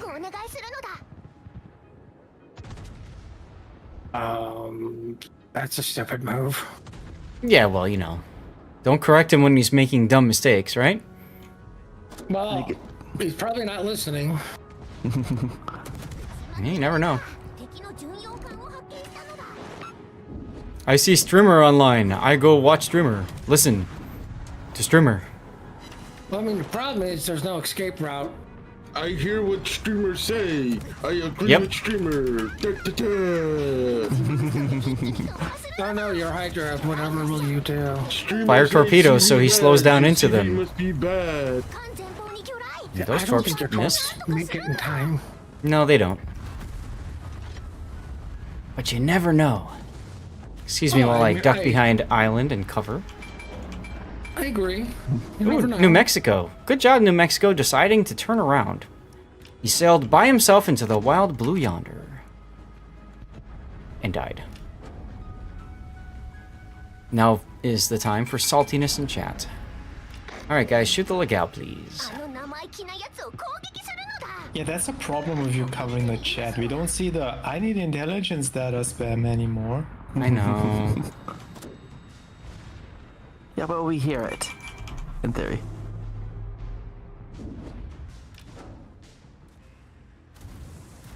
That's right, buddy. Look at me. Oh, he's not. Excellent. Oh, I set him on fire.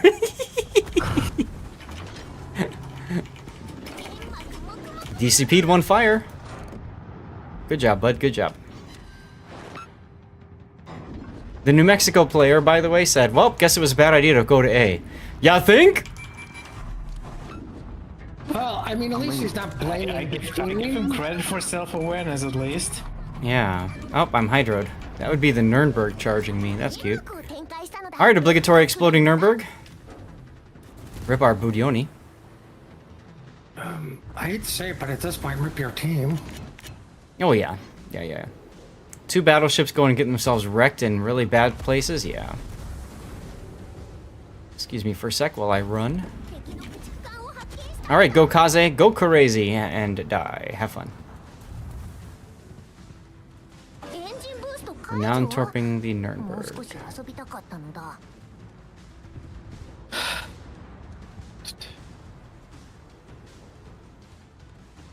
Okay, Nuremberg almost died. Oh, look, torpedoes. I'll miss. Another normal ranked battle. Damn right.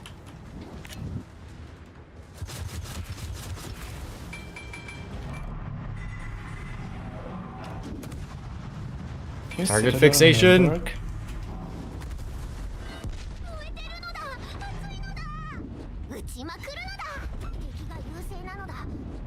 I mean, in theory, you probably could, but I wouldn't rely on it.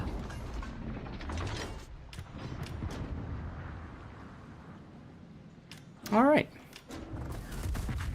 I'm dead. Cool. Now I can just click the battle on button, because like I said, I needed to win. See? There's Puddin'. And Pac, too. It's really funny when you get like 2 or 3 people to rapid fire, because it's just like... It's crazy. And when you're in battle, there's nothing you can do about it. So you want to harass somebody. There you go.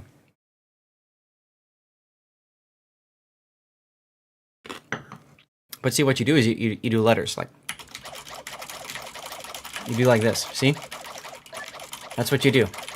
Okay? Oh, they took away Hear you that? can't spam. Hear that? Hear that constant clicking sound? Imagine being in game and that's all you hear. You know somebody's messaging you, you don't know what the F it is, and you're just like, stop! And anybody can do it! Not just your friends, not people on contacts, unless you block them, like blacklist them or whatever. Anybody can do it. Oh, same team.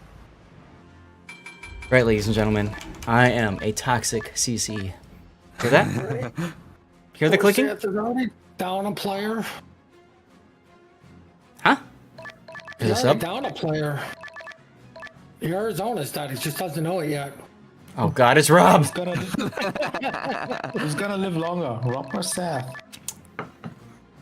To New Mexico, who goes to A by himself? Please tell me that's not the same. I don't think it's the same one.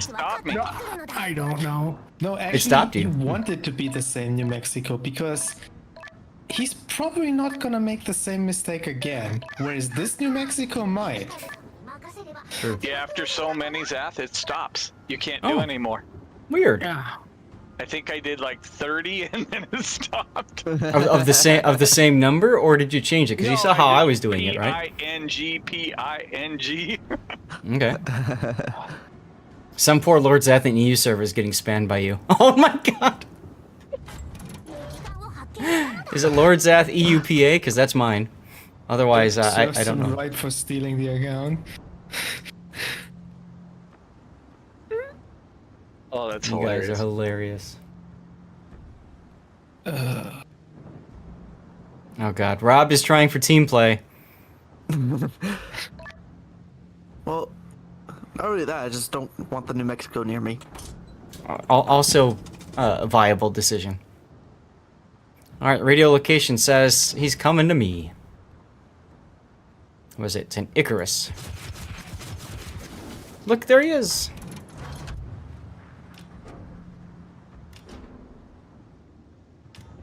Oh my God. If he stops in that smoke. Ooh, Molotov got smacked. Good. Continue smacking, please. He didn't stop, Sag. Yeah, like, I don't know what's worse. That he didn't stop, or that he just full W'd a smoke cloud.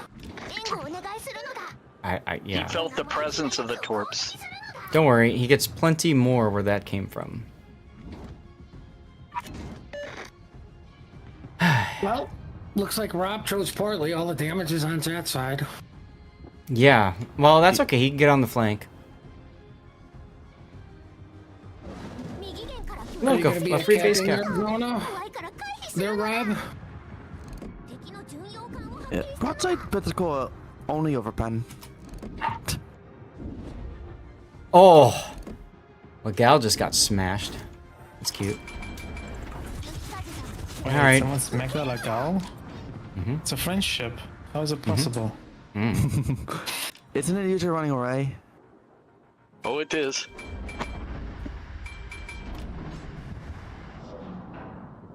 I had a feeling torps were coming for that guy. Is this a classic ranked deployment? What's up, SAT? Yes, apes together strong. A league where positioning, the concept of position does not exist. Oh, Icarus is coming back. Alright, you see now I'm smoking before I get detected. Kind of. Learning moment. Hey, look, torpedoes on the West Virginia.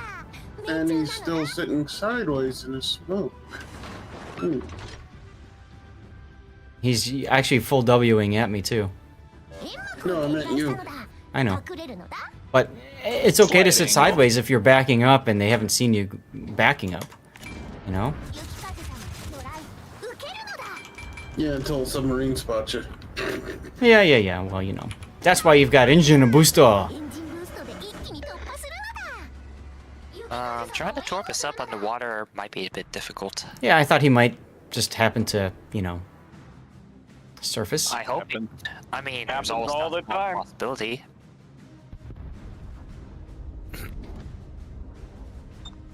Okay, 10. It would only Oh. let me do 10. He's guessing with his torps. Let me get to a wide spread in case he surfaces next to me.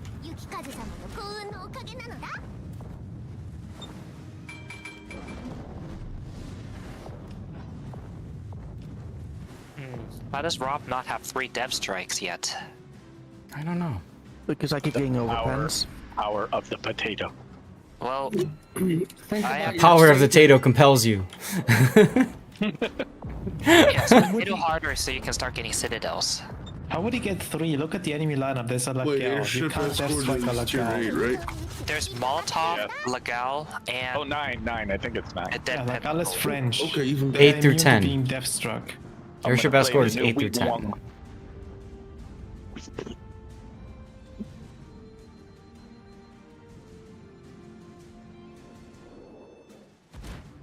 Come on, Mr. Sub. And we lost in Nuremberg. Sag. Wait, airship escort is 8 to 10. I thought I've seen super ships in airship escort. Am I tripping? Could have sworn it Not was 8 this through 10. generation. Oh. Apparently I'm tripping. 3 overpens on that cruiser. Alright, the sub is on the surface and nowhere near me. So that means he's up here.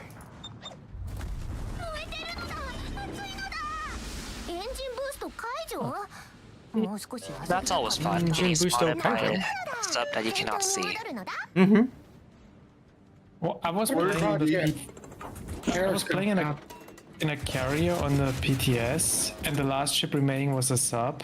Mm-hmm. And the fact that the sub spots your planes at any distance means your planes, you constantly get the detection icon that your planes are detected, but you have no idea where to look for. Hmm. Because it's a 10-kilometer radius. I wish they wouldn't even give me the indicator, so I would at least know that the sub is underwater. So what you're saying is we need to add RPF back to planes. Oh, hello, Fuso. No. Ooh.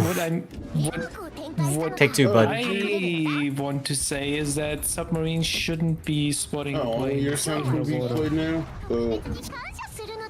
Dev strike equals well done. Oh, cool, sticky fire. I'll pass your suggestion on to devs then. We will make sure RPF is implemented on every plane type. Mm-hmm. Cool. Still a buff, I'll take it. Not the one I wanted, probably a better one than I wanted, so I'm gonna take it. But I mean, I agree. The things they can spot while at 30 and 60 is just it's stupid. Thank you, Rob.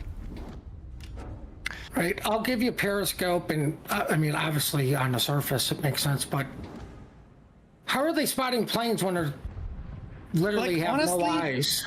I'd be okay when the watch skill works that tells them, hey, if you surface now, you're gonna be in the range of a plane. I would be okay with that. But straight up seeing the exact position of the planes, no matter how deep they are, that's... Did y'all see that? Sudden change. Well, you finally got to West Virginia. Mm-hmm. I guess I Well, can like use my said, guns now.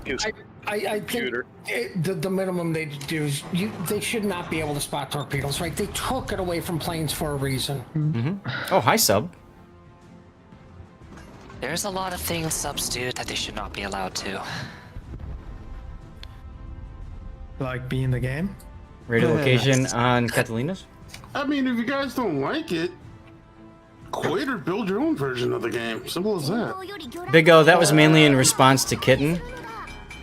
Sure, I'm pretty sure none of us have like a small loan. We want like a small loan of like a couple $1 million. I mean, or What kind of rate do you want? can actually offer good suggestions on how to make the game better. Look, I got some steel. Instead of just going, grr, I'm mad, so take it away from everybody because it's not fair to me or my class I like.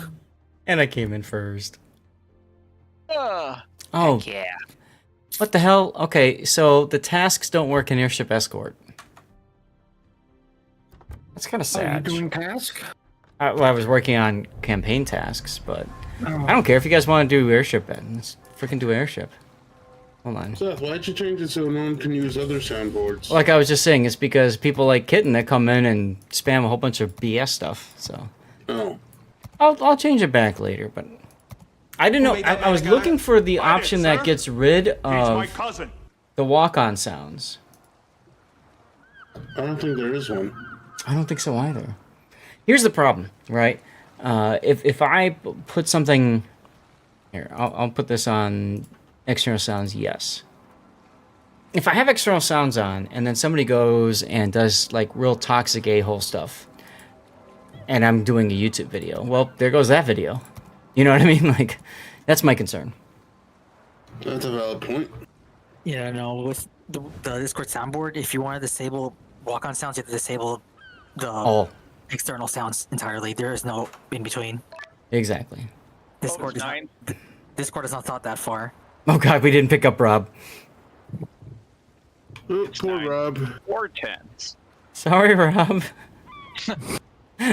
I can leave if you want. Speaking about doing toxic stuff, huh? I just. Yeah, if they're the ones who send you messages first, we can always rotate in and out. Yeah, I have no idea who. I'm sorry. I just don't. Yeah, it's fine. We can just rotate in and around. Rotate around. That's fine. Okay. All right. I'll just try to sync drop. And probably fail. Because... Yeah, see, so I can pick up my Shiros for you matchmaking. now. Daniel Rusev, hey! Thanks for following.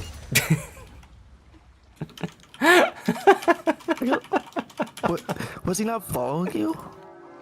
That's a first. I'm sure he was. I don't know. All right. Anyway, tier 8 to 10. Oh, Sicilia. Is that a ship I don't have? That is the new secondary focus tier 10 Italian battleship. It's a Giuseppe but Colombo edition. Yeah. Except And the it has secondary. very interesting torpedo angles. Wait, The gun angles are. No, it doesn't. he meant gun angles. The gun angles are something to beat. Oh, I got new Well, coupons to they're use. bad, but the torpedo angles are... It's the same as the Colombo. Well, except the rear guns have the funky bug. That's all. What bug?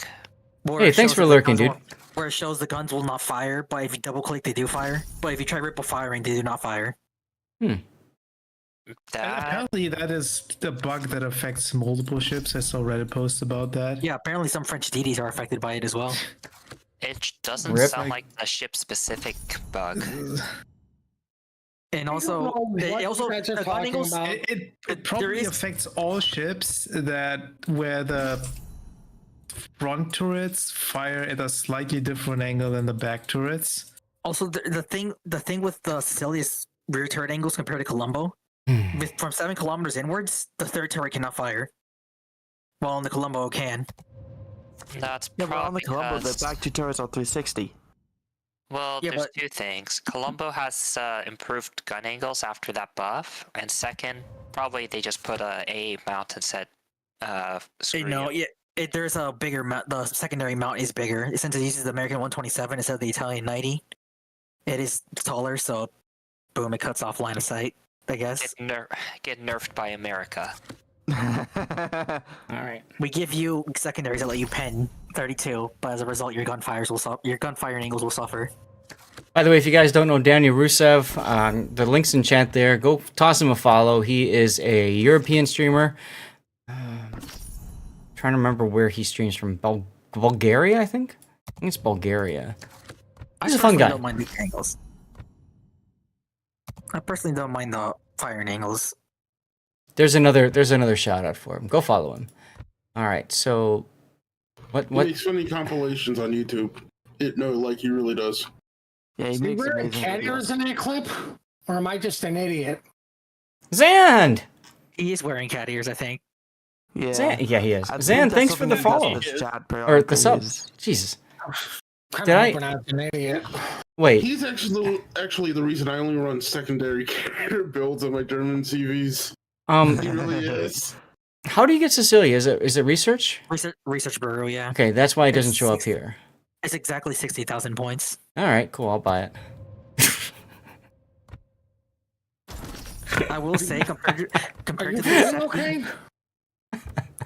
compared to the Giuseppe, the secondary Zoofly are way slower. You just spent currency in this game. Is this the real Lord Zath? I think he's been replaced in the time he was gone. How was the trip? It was good. The trip was good. Thank you for asking. Had a good time hanging out with Sea Raptor. What combat missions do we have? Something like that. I got this common mission for 6 days. Earning base XP, getting ribbons, getting win-ins. Okay, whatever. It gives you the Battle Java Sea containers. And Yeah. Historical Captain. So there's this new destroyer out, Mini Gumo. And Guy the just Jupiter happened to have. 42. And the Jupiter 42. But there's no reason for me to play them. That's kind of what I'm trying to think of. If we can go up to tier 10s, we might as well play tier 10s. And look at this stacked division. 2 Kerfers, a Schlieffen, and a Cecilia. This screams brawling. This is just... There is room for one more battleship in the div. Oh, how ironic. Oh, maybe I should do that then. Maybe you All can right. run the Sicilian and we can have 2 Sicilias providing smoke for the Kerfers and the Schlieffens. Oh! Oh, Give me a sec. That works too. I need to I need to set it up. Shoot. Oh, I gotta do my Stream Raiders. Give me a sec. Actually, if we do this right, we can do Cecilia. No one runs faster. What's up? Verdi, one German battleship with one Italian battleship, each pair having their own smoke. All right, so let's see. No, I don't trust any one of you. Oh, of course you don't. What do you mean you That's don't when you trust make us? yourself. Well, this is. I played with Zath enough to realize I'm still by myself. Hey!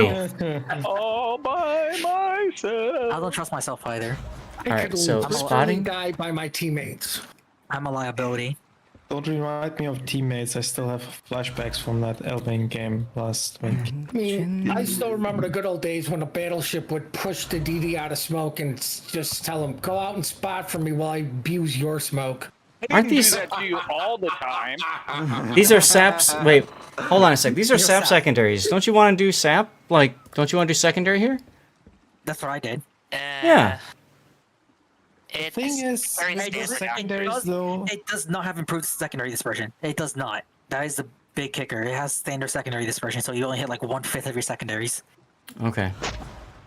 Because I'm looking at the Captain build doc, and it's very, very different. Yeah, they Okay. go regular tank build because they say the secondaries are not worth it because they have no improved accuracy. I buy for secondaries because I find it fun. I cannot comment on at least live here with you guys. It's Well, a like, ship alright. that's court. Just build it for brawls. Doesn't matter. You're not sniping in this thing. Yeah, either way, you're not sniping in it. It still has Italian guns. You're not hitting piss Alright, all well- after a certain distance. But they buffed So- the Sigma. Yeah, but It's so amazing now. Screw Yeah, it. the Nobody told me nice about the thing about Colombo. this is you can put whatever that captain is on here. Sansonetti. Yeah.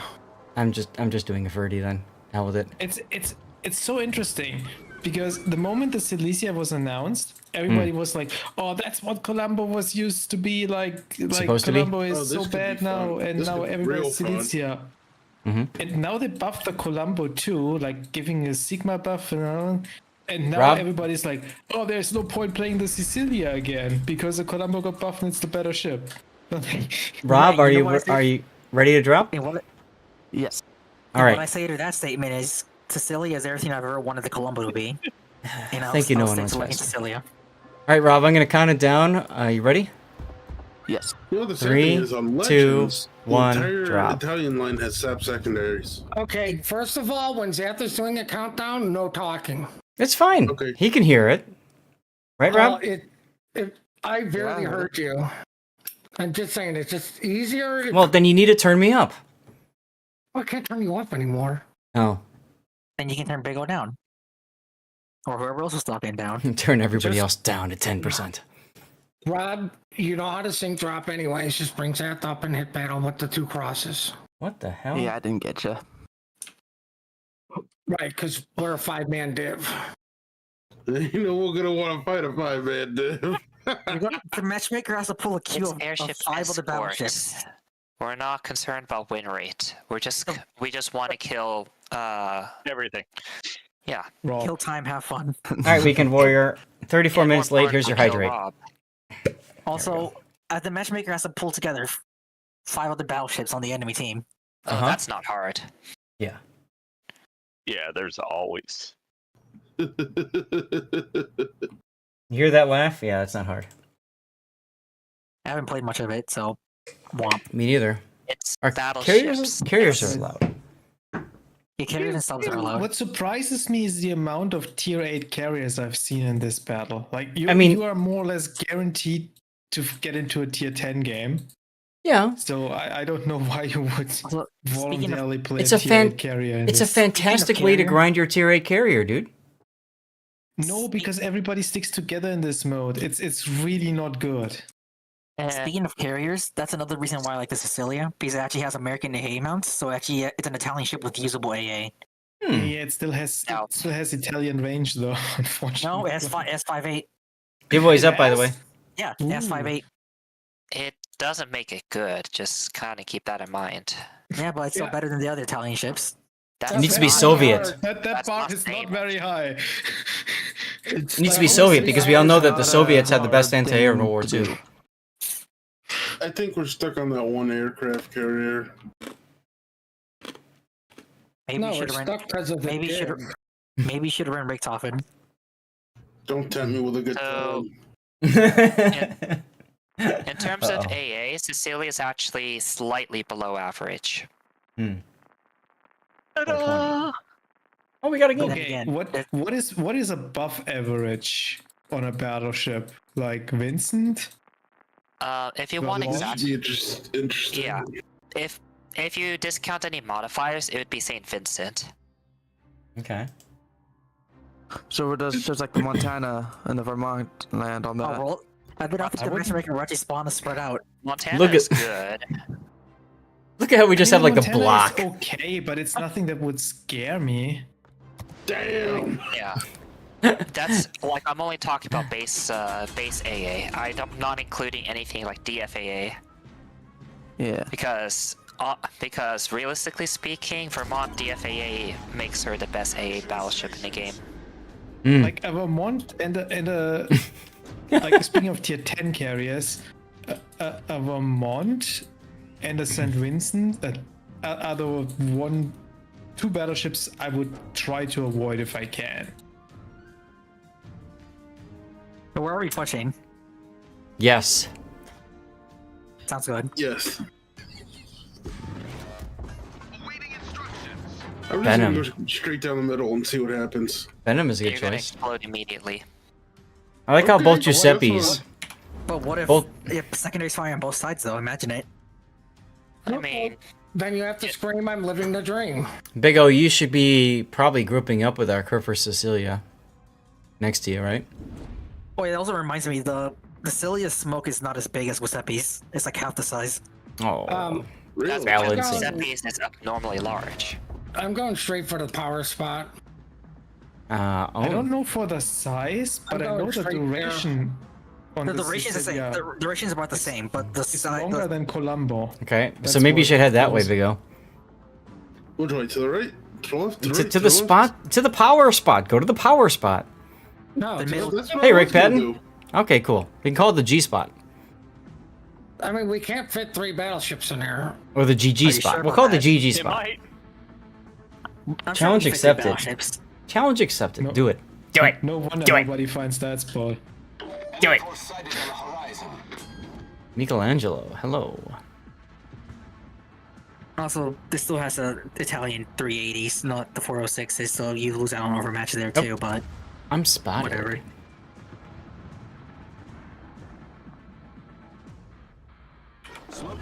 Hey, Napoli.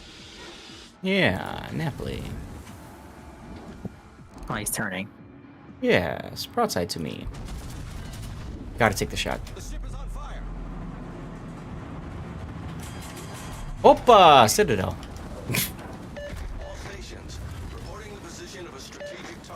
See, Rob, that's why you have AP in your barrels when you're in smoke. I like this Venom that's just like chilling right next to me. So who's gonna smoke first down the channel? I can do it first if you let me get ahead of you. Or you can probably Ask Venom to smoke for you. Yeah, I just did. He did! He did! He did! That's a comment. That's a compliment. Teamwork. No. I hope he also takes torpedo for you. Shh. That comes next. Yeah, I'm gonna pop my smoke now.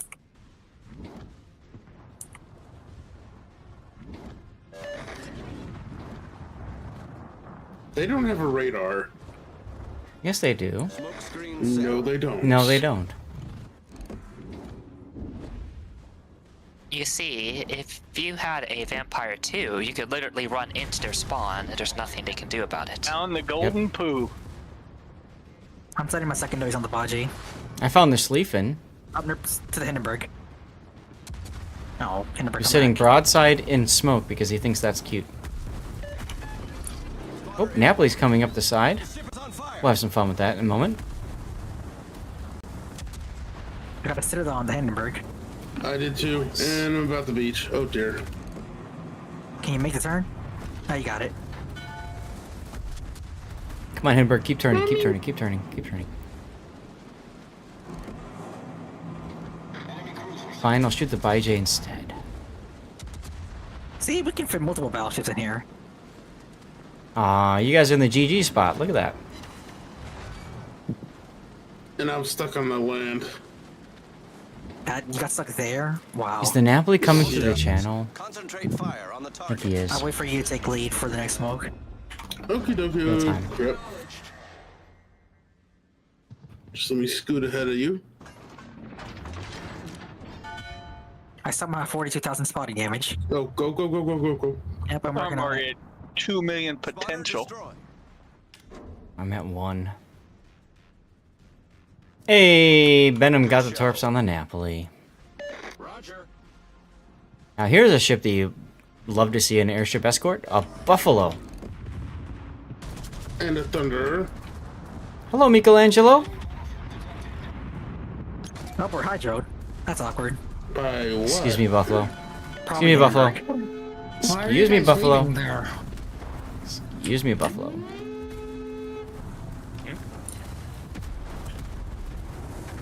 I'm in danger. Danger, Rob. At 31,000 off the Baji. Yeah, I took 31 off him too. Nice, nice, nice. Oh, crap. Compliment Buffalo from stopping you taking torps. That's definitely confirms Hindenburg right on the corner, huh? Why am I... Oh, because that's not smoke, that's just the airship thing. That's cute. Oh! Where'd they go? He ate a face full of Hindenburg torps. Hmm. That sounds unhealthy. That's alright, I'm about to die myself as well. There we go. Good try! Good old Does mod. escorting the airship give you any sort of heal? No. Nope. No. Yeah, it's one thing I wish they kind of would add. It would be nice. It would be nice. Get my own smoke to use now. Alright, how are things in the GG spot over there? They left. It's Oh. empty. We went forward.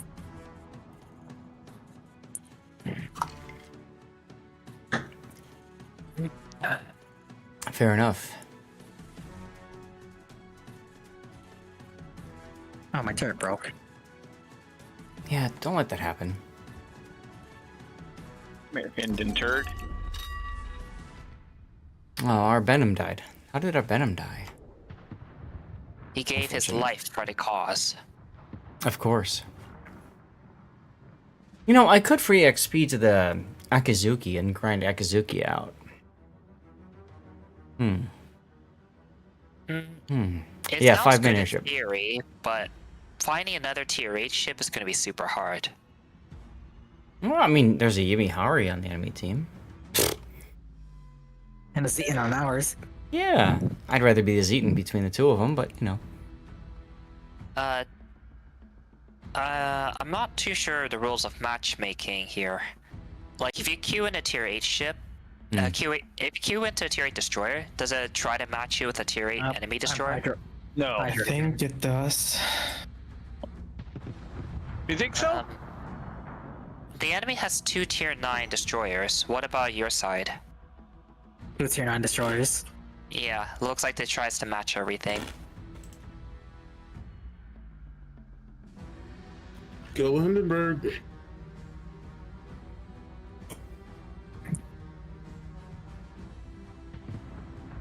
Alright, I got the achievement. That's why I reversed all the way back here.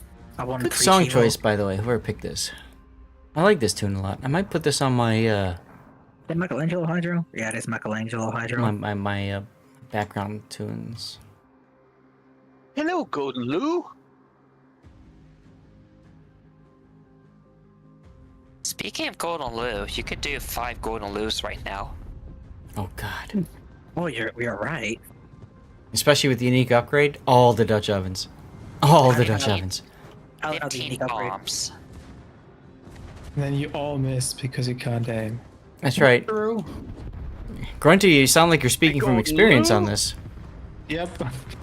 Look at our Zeton just charging forward like a champ. Oh, just aim it at battleships. It's so easy, even a caveman can do it. Oh, he had HE in the barrels. Oh, pain. The pain, the horror. I'm pretty sure Michelangelo absolutely loved it. It's Iowa. That's what I wanted to know. I mean, the we are we're gonna losing. win because the airship has not moved. Yeah, I've just been sitting here. Right. That's why you get in that spot, and like. That's why it's the GG spot. The reason it's moving so fast because I'm staying in a circle. Like Rip the literally Zeton? playing the objective. What? I'm playing the objective. I gotta stop immediately. How dare you play the That's objective? illegal in this mode. Uh-huh. I mean, Did think of my nobody tell you? airship PR. It's a bannable offense. Airship PR. Airship PR. Oh my God. Stop. Have you seen, by the way, speaking of PR, there's a new website out there for rating. Yeah, Please don't something throw this GG. pudding. How can I throw it? I can't even keep up. Says the guy who's already dead. Says the guy in the backfield. We're playing airship Wait, no, and you're good airport. too. Iowa, what the hell do you think you're doing? He's Oh. about to get back smacked. Like, this isn't randoms that we're try harding. Oh. It's literally airship escort. Right. Get down, Mr. Pockington. They don't like me here no more. Goodbye, Godin. Come on, Bear Turrets. Nope. Do your Can job. you? Alright, Yeah, yeah, he's smoke. done. Smoke. Oh, nah, He's within you're proxy range. Oh my God. Doesn't matter. It makes you feel better. Look, you're not detected anymore. The terrain will confuse his radar. It worked. See? There it is. Yep. Plane? Ah, you're out of planes. Yeah, it's out. Alright, now you need a torpedo. Have Hold fun. on. It's Have starting fun. Broadside. Hold on. Yep, get on his side. Get on his side. Hold. Alright, Thunder will Hold. Trigger Thunder will die super discipline. quickly now. Wait for it. Oh, you fool. Oh, it's over. Shoot! Do it now. Do it now. Do it now. Oh, yeah, you got him. Hood Knight executed that other guy too. Execute order 66. Well, look at you, Big O. Alright, that was fun.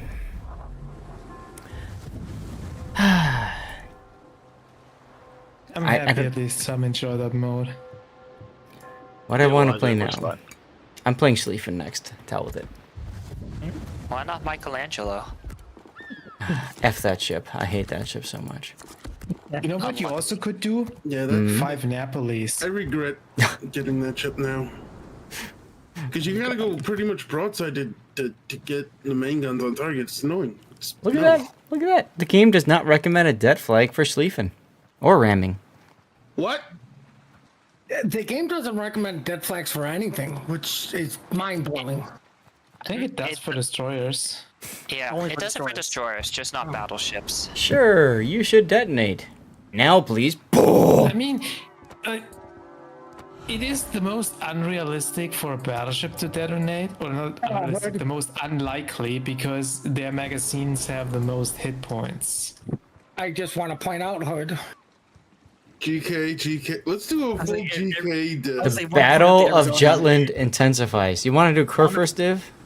Want to point out the Arizona as well. Rock damage, can you do Kerr first too? Yeah.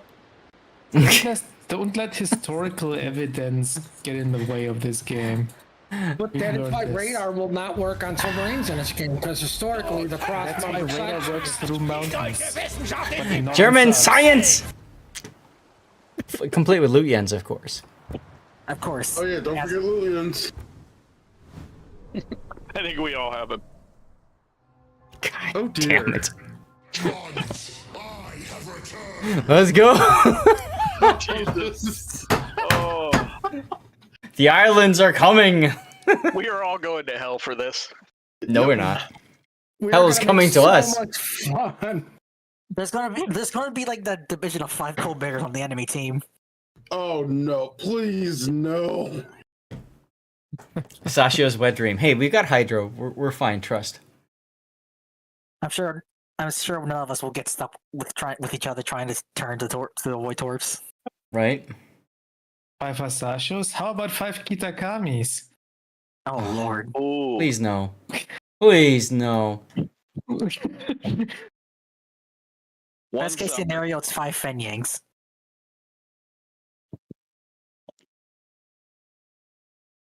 Five Fenyangs, they never get a match. You're never gonna find 5 tier 8 destroyers on the other team. You never know. Someone may actually sit in queue long enough just to make another 5 people suffer. I don't know if we're going to find 5 battleships with 31 sitting in queue. Definitely not. I bet the matchmaker's waiting on the submarine. Please no. Drop. Oh wait, why do I care? I got Hydro. And I love hunting submarines. Woohoo! All of us combined, we have an unlimited rotation of Hydro to last the entire match. Yeah, we just have to coordinate that. My wife realized that she has the exact same display rack you have. What? You know your Really? displays? The cubes? Yeah. She's like, wait a minute, I have that. I picked them because they were translucent so that the colors would bleed through. Beautiful. Beautiful. Where And the it's half cool how they go together. You can Yes. do all kinds of weird stuff. Oh, yeah. Half the battleships left the queue. This is messed up.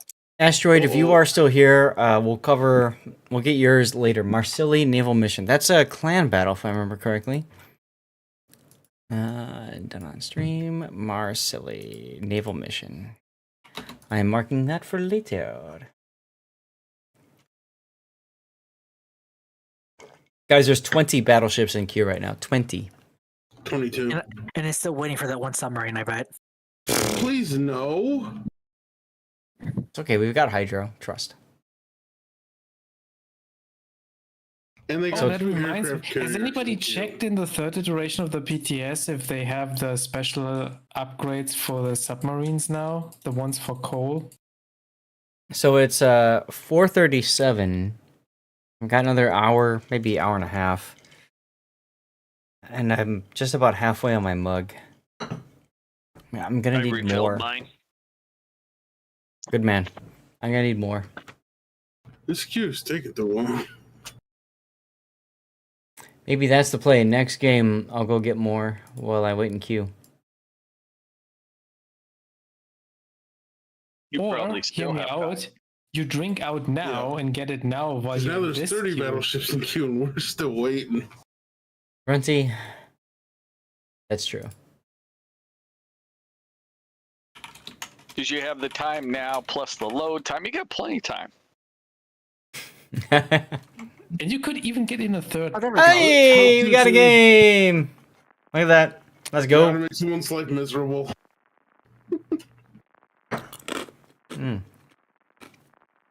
Chat, remind me to do an ad break next time when we get into queue. Because you won't miss anything that way.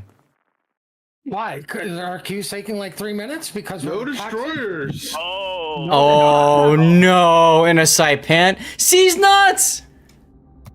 C's nuts grinding up the Yorktown as well. Guys, do me a favor, compliment C's nuts, because he's gonna carry this game.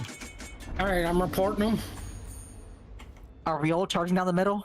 Hell yeah, brother. I don't see why not. Good tune, by the way. Whoever picked this. Who picked this? Well, no reason to have HE loaded, I guess. Who picked That this? poor son Yetson is like, why am I the only non-secondary BB? Who Jam? Who Jam, you are my hero.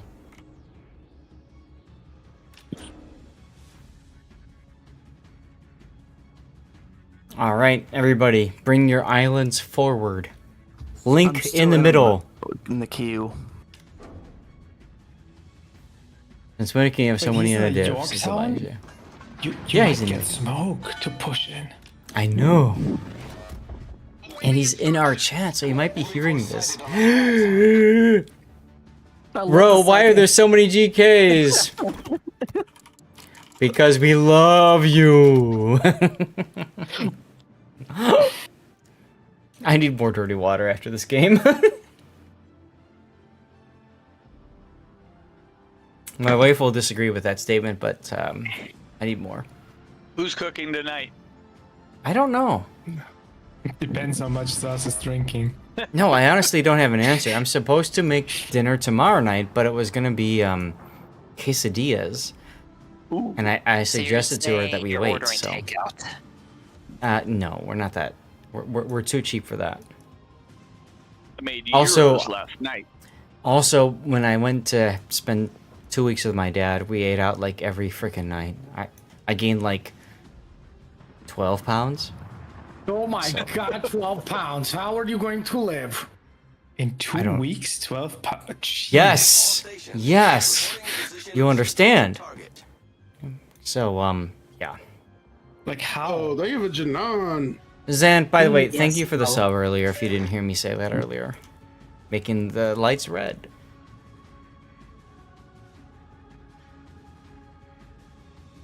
Looking forward to the Civ game this coming Monday, though.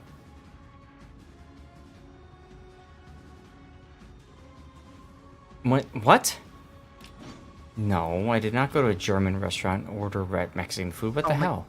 Let's go, C's. Let's go. That is- Thank you, thank you, thank That you. is not true. Let's go, C's. Sehr gut. German Das ist gut, St. Vincent. Das ist nicht sehr gut. Das ist ein kleines was. I'm going out on a limb here and say every Input Jash. smoke, secondaries only. Input smoke, secondaries only. Attention. Reporting the target position. here in Germany is garbage.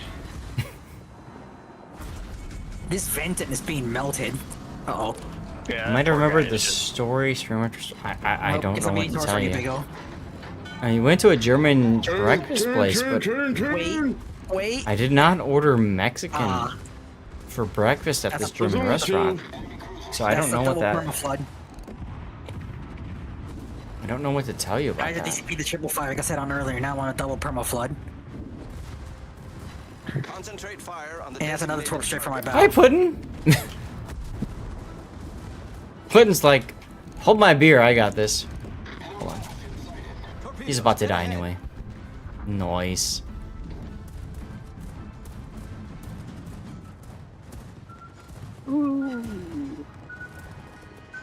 Alright, here's the torpedo beach. Boom, boom, boom, boom. Yeah, fine.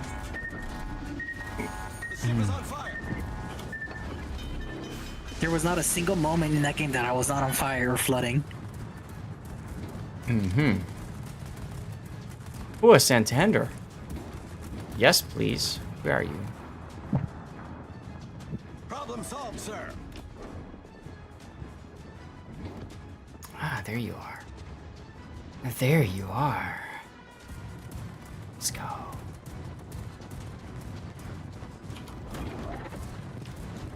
Go away, Yohande Whale. So we have a Kremlin, a St. Vincent, and a Santander coming up this flank.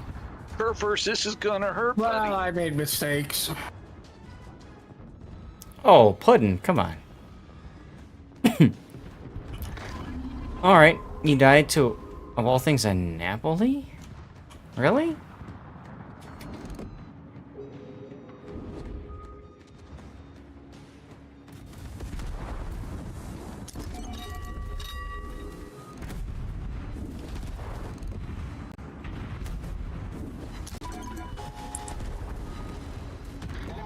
Boys are back in town. Let's go. Come on, Napoli. Turn out. Let's go. Yes, make inky. Make inky and shoot your guns. Let's go, Napoli. Oh, you're at 5,000? Come on.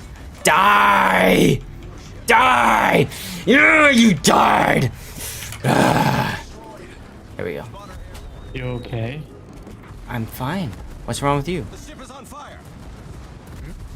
Azath avenged Puddin', that's all. That's This is correct. perfectly normal behavior. Hello, Baiji. Oh, yeah, he's not liking me right now. What, the Baiji? He's not liking me either. Poor guy's just getting shredded. Oh, look at that. We've already procced Lugians. I mean, you walked into about 15 people. That's not... Yesterday, a Baiji called me a crapper because I killed him in my board, you know. Also, look at I mean- Baiji's name. He's just kind of being honest. If you're in a Brodino, there it is. I mean, you should be embarrassed. Bye, He died to a Curvers. board, you know. Bye, Curvers. Come on, Smoke, take over. Take Oh, over. Harlem. Yes, please. Let's do the Harlem Shake. So what's the plan for the 3 battleships on the? Just kite away from them while you secondary them. Yeah, so Well, I mean, you get should by the send heat somebody and into the storms. gap.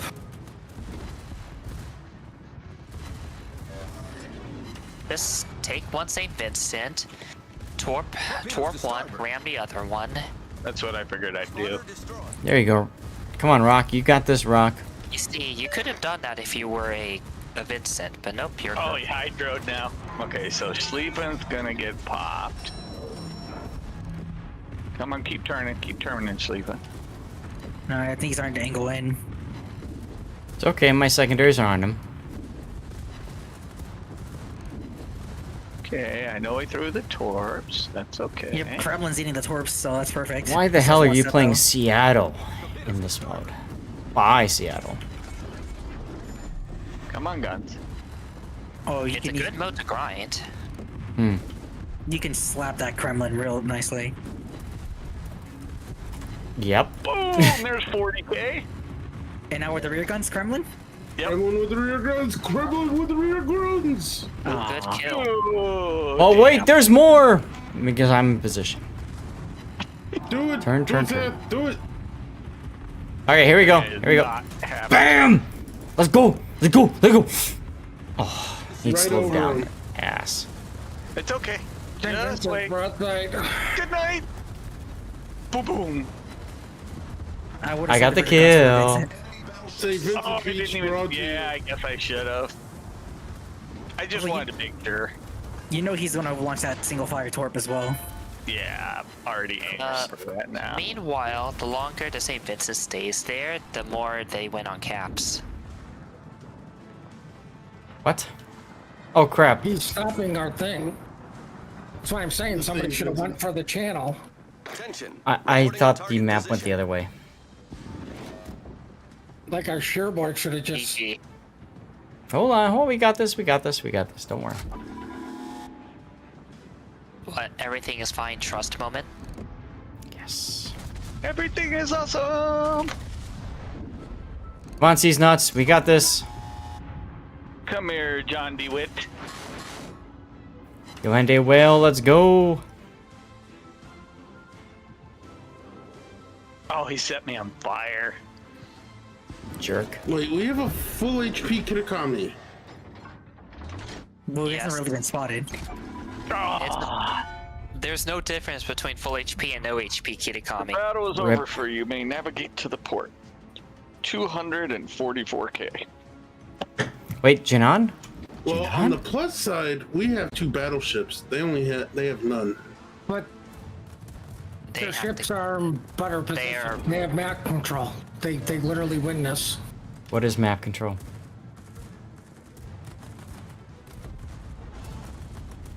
Yeah, this one, unless Zath can depth strike 3 ships right now, it's kind of a GG. How did you all die? The Kitakami is going to get him. No, he's only going to hit him with like 1 torp, and that's not going to be enough unless he detonates. I hit him with 2. Two torps. Now we can definitely take him out. But now the Janon's getting into the circle, and so is the Santander. Yeah, but Zath Kitakami just unloads all his torps and prays for the And best. dies for no good reason? Yep. Average Kitakami player. Mm-hmm. Go get him, Zath. That's the plan. I would just push into. Oh wait, no, they got torps. You don't. No, I don't care about No torps. choice. The Bye. that guy's dead, and the other guy's gonna be dead. Alright, YOLOing in. Doesn't matter though, because their airship is in of ours, so we're screwed. Right? Yeah, we're screwed out of the Yeah, way. there's no way to recover at this point. You have to literally kill everyone. And good luck finding the carrier. He hasn't left his spawn. He's probably sitting right where he spawned.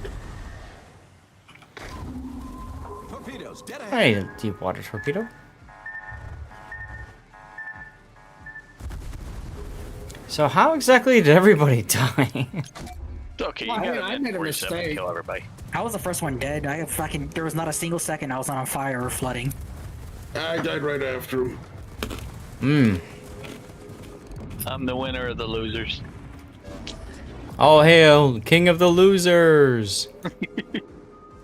Torpedoes, direct front. The Santander should brave up and try to torp rush you. Nothing will go wrong. Whatever. Why not? The Oh, game's he's over. doing it. Uh-oh, I disconnected.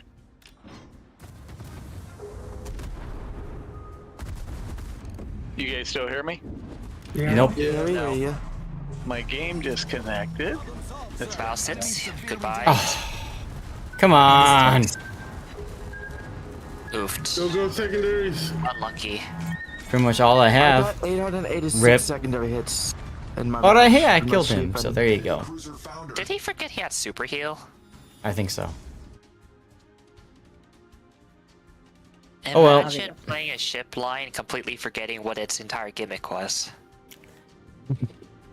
Die. I did 238,000 damage with Thank you, Saber. 886 secondary hits. Are we trying Curfirst again since we lost that? Are we all doing Curfirst again? Yeah.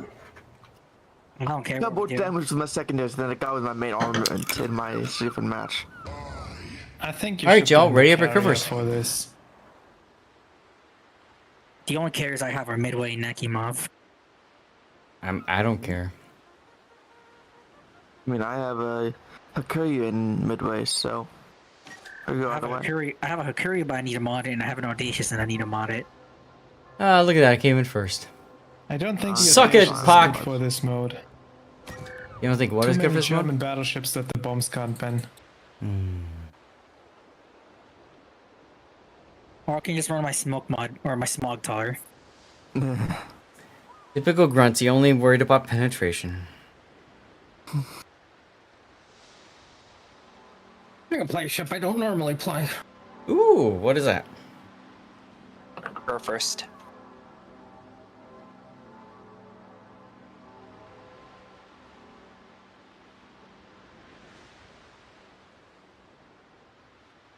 Well, if we're not all doing Curfirst, I'm gonna bring something with a little extra firepower.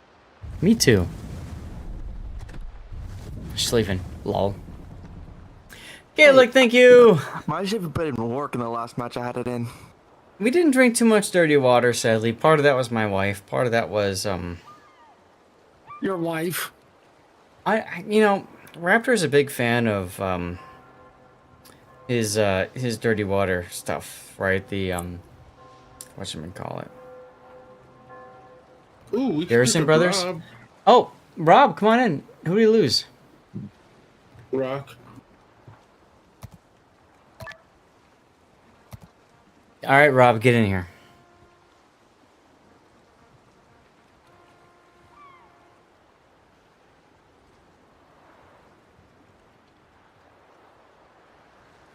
Cold Bear. Let's go. All right, we got an ad break going now, so I can't do one like I thought I could. Rip.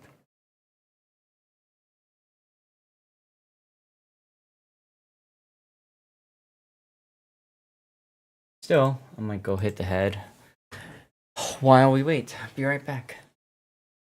2 cruisers, 3 battleships. Watch the match. Pop-Pop's in the bathroom.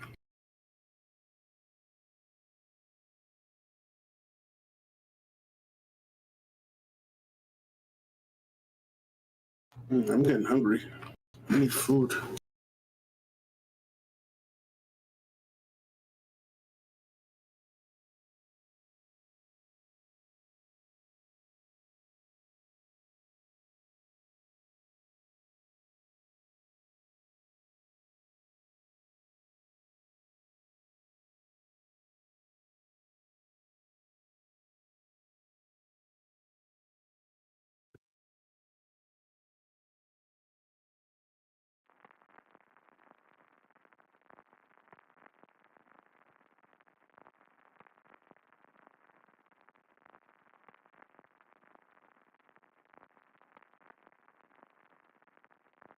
Well, of course we drop.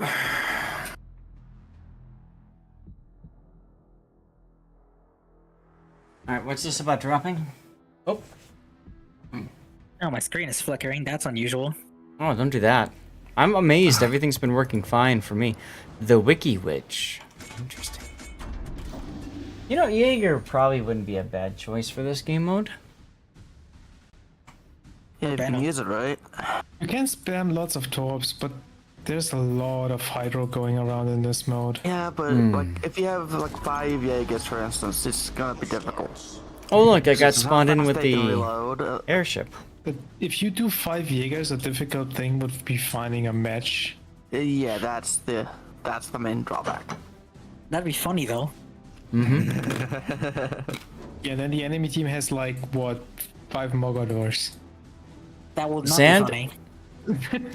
Sand, am I blind? Do I not? I don't see you. Oh, there you are. Comment Wowzand, everybody. Wowzand 10 in the Napoli. I'm ready to get death struck by a single stray shell from the incomparable. I mean, that's incomparable for you, right?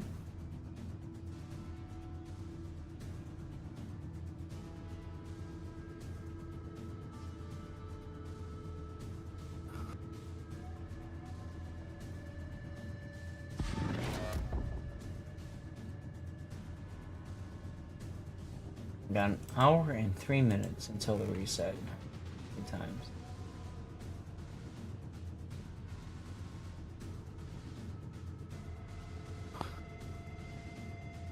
Caffeinicus, what's up?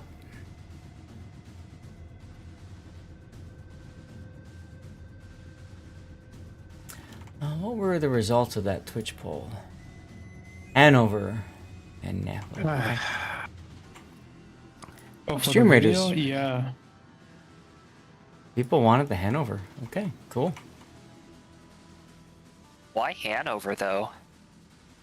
I mean, it was an Well, interesting not the co-op. Hanover. It was an interesting co-op battle. Yeah, but the Colossus post nerf.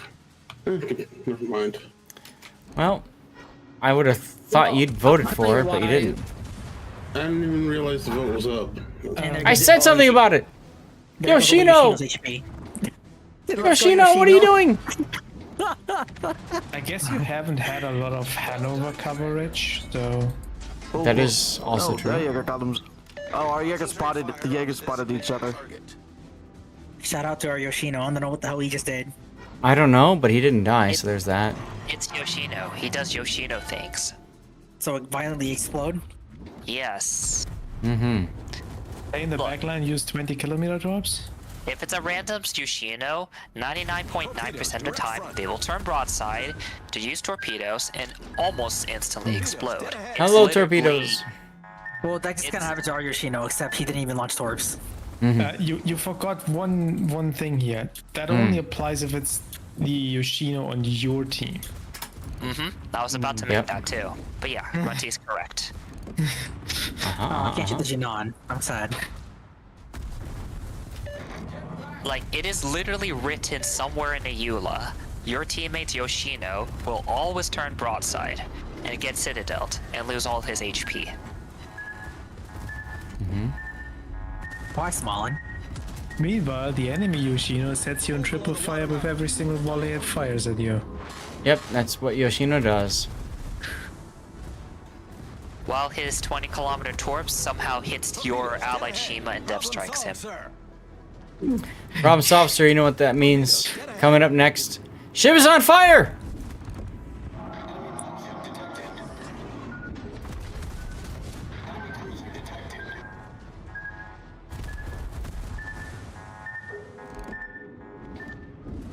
Surprisingly, our Yoshino was not the first to die. No. He got smacked around. Look, there it is. Ship's on fire. Amazing. Amazing. Imagine. Hey, look, I'm on fire now.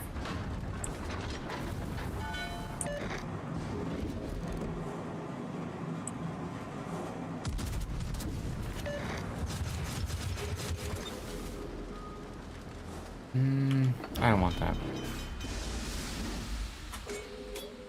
Oh, look, Zan died.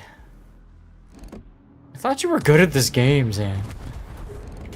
Yeah, he got nuked by the enemy Jaeger. The hell? Ohio? Yeah, Monopoly has to be very... Monopoly's biggest weakness is actually running into torpedoes. You don't get any hydros, you have to be extremely careful on how you push. Ow. Fire is contagious, that is true. Is your ship okay? It's fine. Trust. Ah, man. Okay, Smolin's not spotting me. I'm gonna sit here. As was just making sure he gets maximum value out of his heal. Jeez. Come on, guys. Puddin'. Good luck. There you go.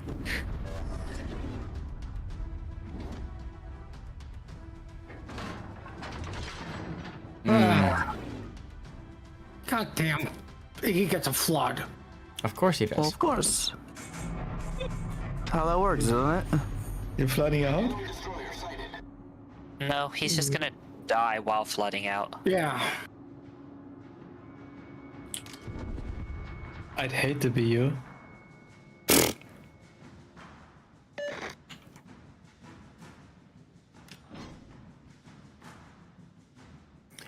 I got 45 seconds so I can heal again. Yay. But can you stay dark that long? Probably. Oh, I missed just the reload on the Ohio. This could hurt. No, I got lucky. We're good. I'm dead here. Rip. They're POC. To the tier 8.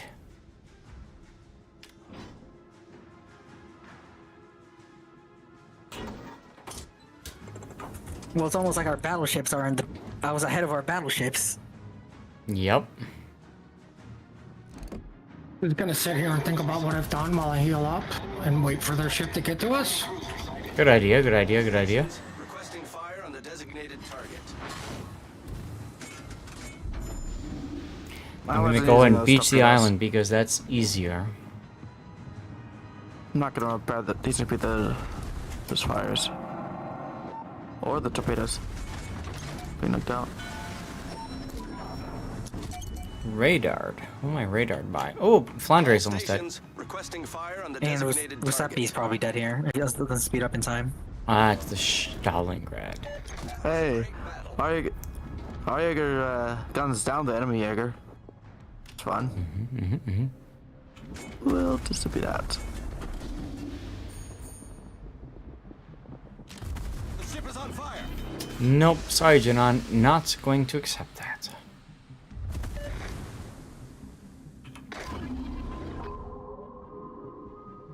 Problem solved, sir. Torpedoes dead ahead.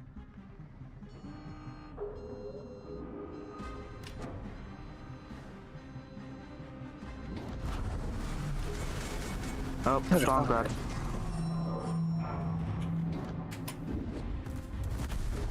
I don't think I overmatched the Shannon.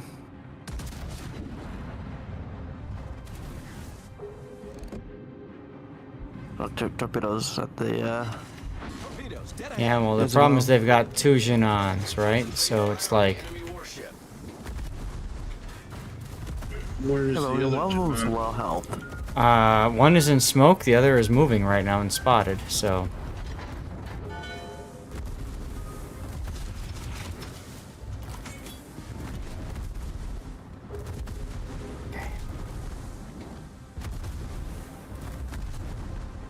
Nice. Okay, so that's one of them. And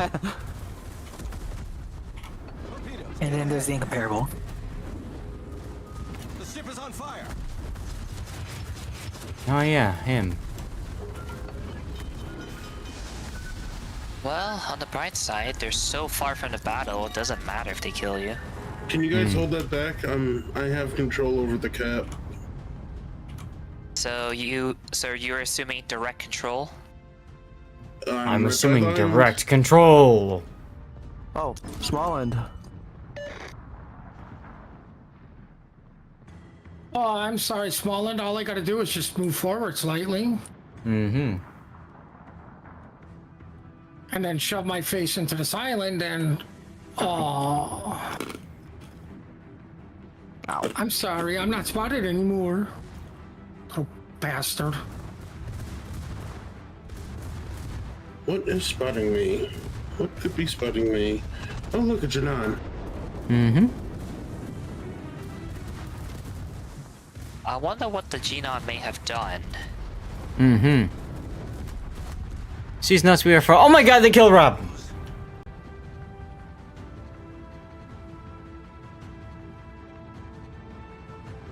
I slowed down their blimp a little bit. And Pudding's just gonna hold it down once it gets closer. Mm-hmm. Because Des Moines is OP. Down. And that's game. It's almost like the spot is broken OP. Make dinner? No problem, Trons. Thanks for hanging out. Oh Hope no, you're gonna hang out. Why? Go forward. Go forward. Forward. Oh. No. Stupid. Stupid. This is stupid. I think he's talking to his own ship. Yeah. Okay. Look, there's the small one again. They're trying to farm Big O, but I don't think that's gonna save them. Or Voltron?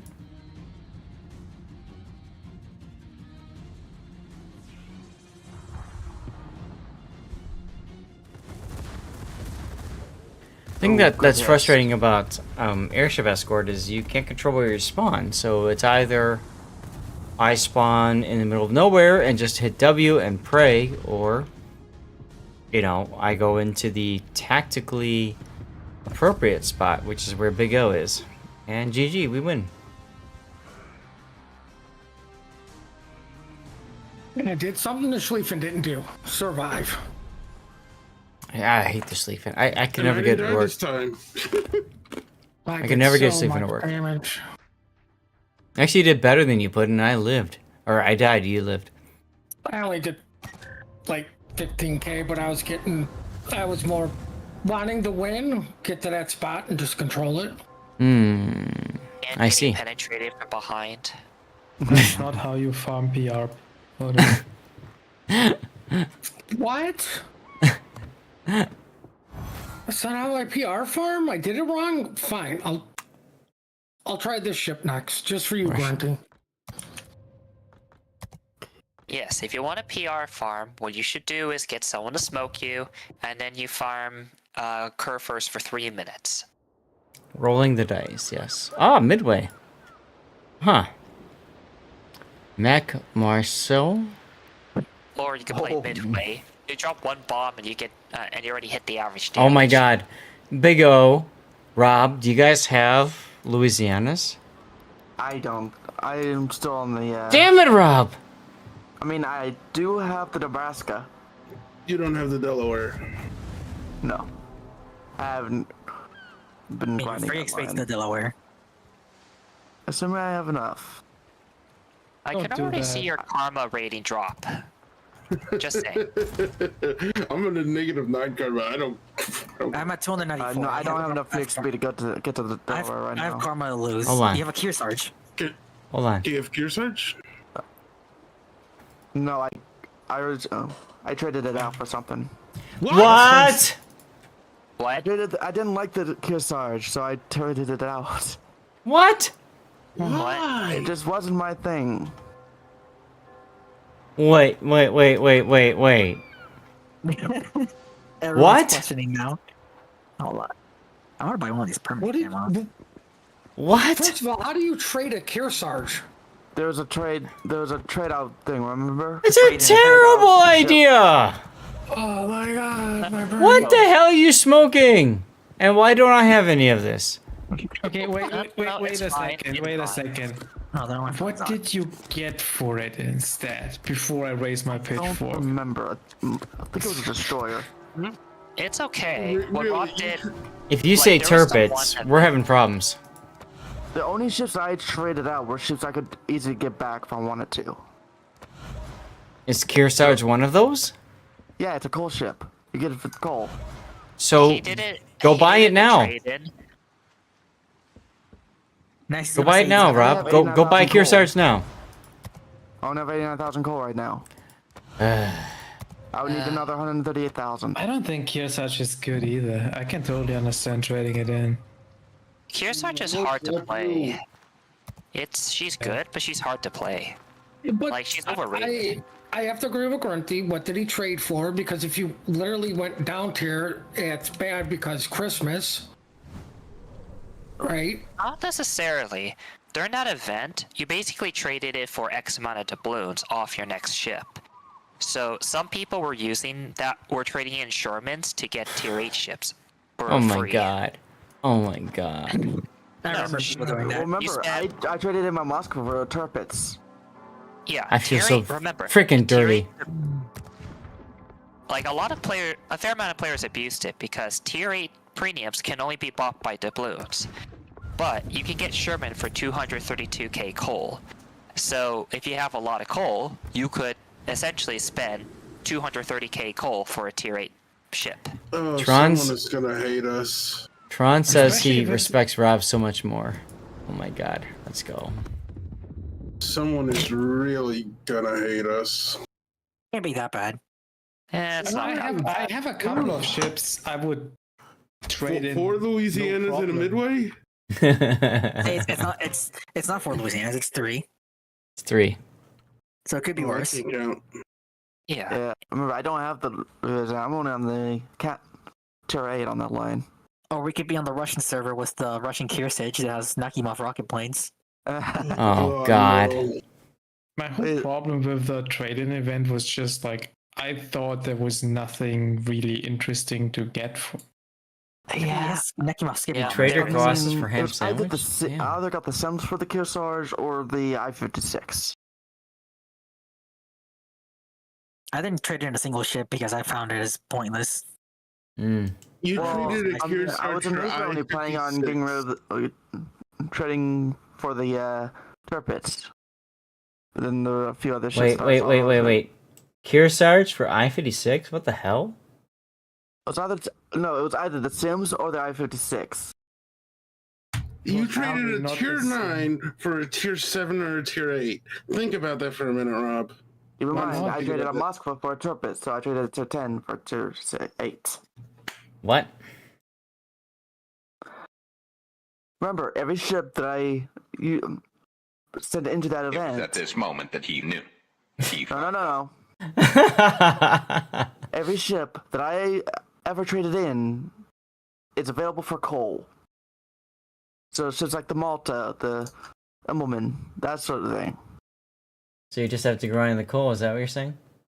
Yeah, like my initial plan actually was to trade in the Moskva and get it don't back hate with it. coal next chance I got.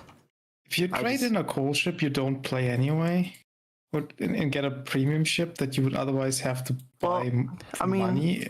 Like I don't and mind you grinding coal. actually play it? So I wanted to trade in the Trump, but there was nothing I wanted to trade the Trump in for, so I just didn't do it. Thank God the Trump. I didn't trade I would have anything. traded in my Musashi and my Thunderer. I would have honestly, I would have turned the Musashi, not the Musashi, the Thunderer as well. I hate it as well. I can't never set a damn fire. But there was nothing interesting for me to get for, so I decided to keep them. If you could turn in a rare tier 10 for a full price tier 10, I would have traded the Thunderer for the Malta, but you couldn't. I would have traded the Malta for the Thunderer. I want the Thunderer, but you can't get that anymore. So, like, had they made, for example, the Enterprise available or so, I would have traded Thunder or Musashi for the Enterprise in a heartbeat. I feel like a lot of people would trade anything for an Enterprise. Like, just especially if you got Yorktown and Hornet. Oh, you know what? I think I traded the Kearsarge in for the Three of Kaga. them. All three of them. It was either the Kearsarge or the Malta I traded in for the Kaga. Like, literally just any ship that I... 9 destroyers against 3 Louisianas. Yeah, it's fine. Trust. It's okay, they nerfed the bombs. I mean, with enough bombs, eventually some will hit. You think so? Well, if you throw enough shit at the wall, it's gonna stick. Exactly. Sorry, Zach. I don't care. mean, I don't think Zach is going to include the queue time in a video or anything. I should have done a 3-minute add-on. We'll do it right now, just to be safe. As soon as you do it, it's going to drop us in. Oh, never mind. He's dropped another match without us, so you got time. I need Well, more I just dirty think that water. could happen if you run the ad break now. You get dropped in the match. Oh no, how terrible. I need more dirty water. I mean, I'm the only carrier in queue right now. I'm getting hungry. All right. I'm gonna go get more dirty the water. Hornet since the buff? BRB. What buff? Oh, the bombers. They buffed the bomb damage, I think.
Keep my wife's name out your fucking mouth!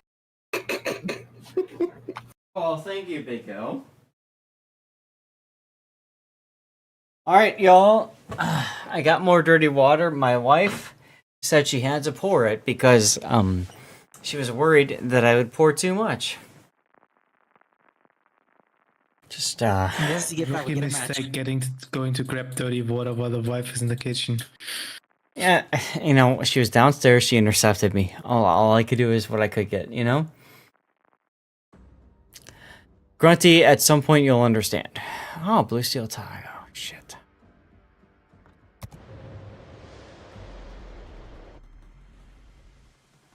She asked me what the, what the Fabletic stuff was. I said it's all crap. She's like, oh, okay. 2 right. Kakamis. Are we gonna like all bomb one of them? You guys all want hell out of them. Hell yeah. Citadel? You mean like bomb? You can sit on with the HE bombs. Yeah, you can. But we gotta find them first. That's fine. I'm gonna go and crash into this island. Divide and conquer. We'll find them. Divide and conqueror. Conqueror. Get it? Conqueror? Huh.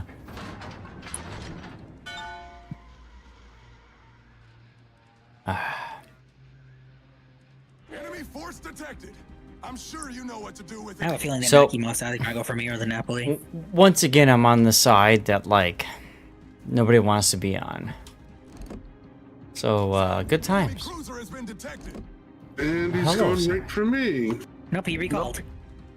Or you recalled, or they got shot down. It looks like the old shut down as a. Alright, putting go assert dominance. Sea Bear, what's up, Sea Bear?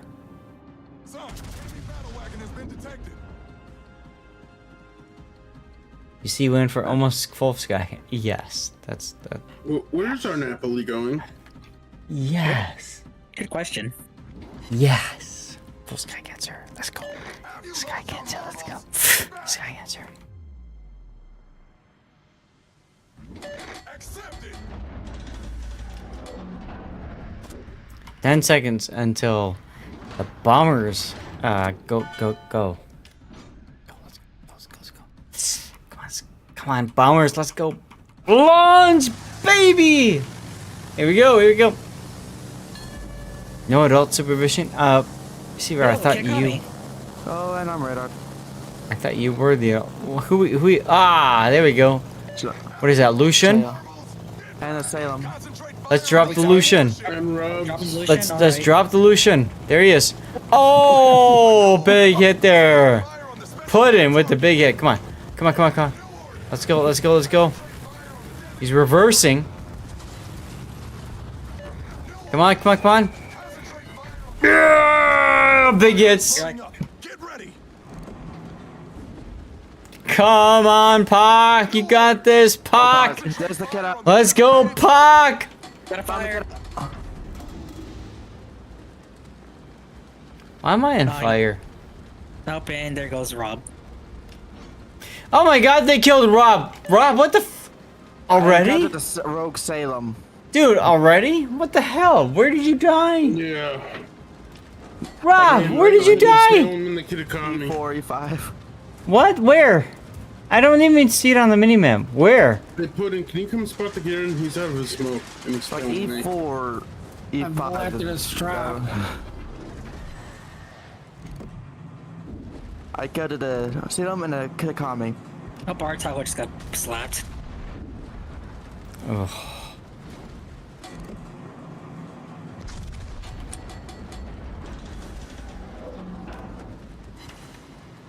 You need a handicap?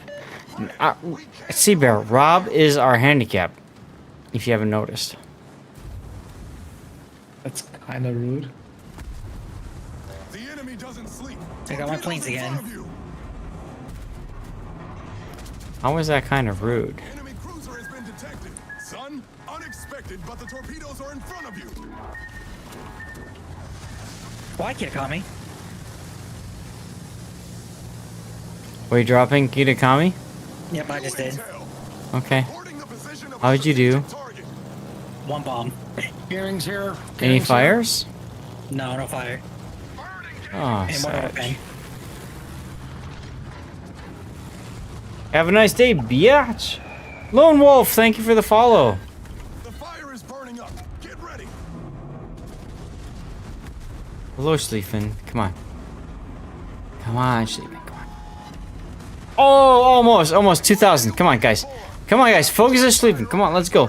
Focus the Schleifen. Let's go. I can't shoot at him from here. Well, that's a you problem. Indeed is. Minotaur took care of it.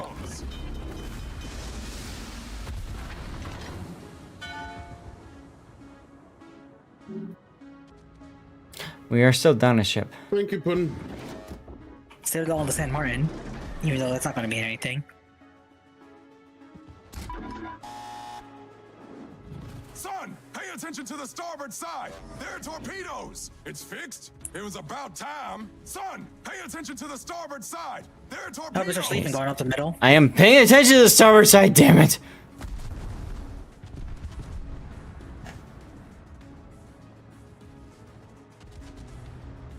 Triple Golden Louvre, Diviv.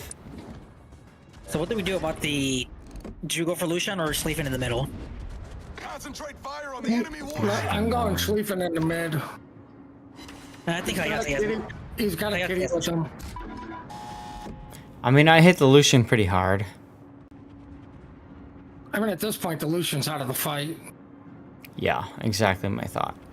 I will launch planes because that's what I can do as a hybrid. I'm dropping on the Kitakami. And only one bot mate. Exhale. Autopilot is activated. Kids and their technology these days.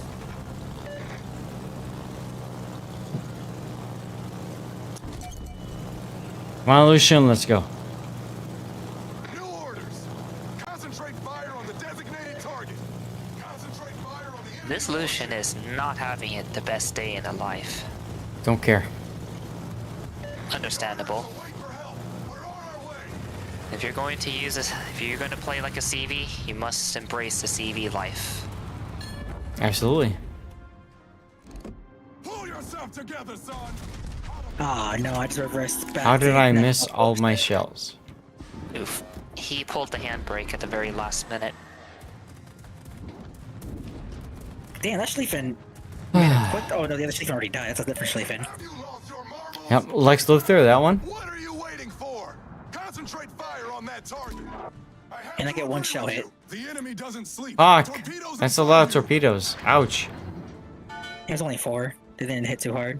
Was that a The sub? Kitakami however, there's a Kitakami right in front of me.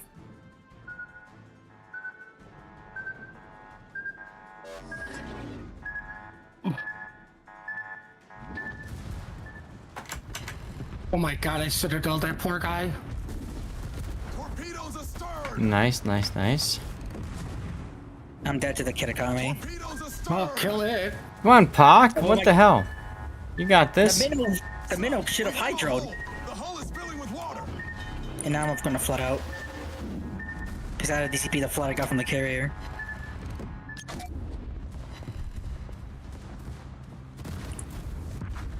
Oh, I died. I have no idea how that happened, but whatever. Where's that Lucian? I'm gonna find him.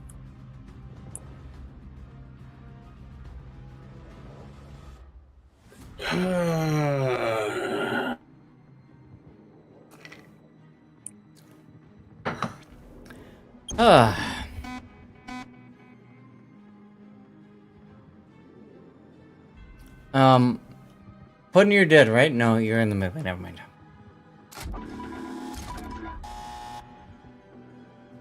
Okay, I know where the Lucian's at. He's in the thing. The thing, that is helpful. The airship circle thingy. Oh, there he Stephen is. died. Good. Yes, but we have a Janan and Ampli. Like, all our ships are literally out of this engagement except for poor Big O who's been dealing with the gearing.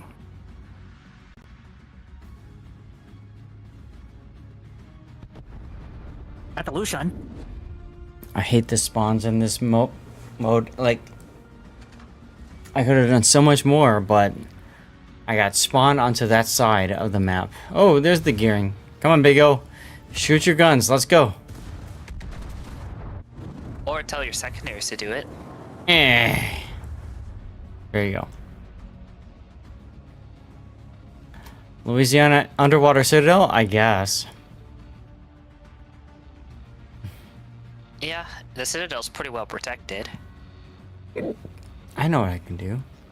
The only problem is Big O was forced to fight against a Kerr first here.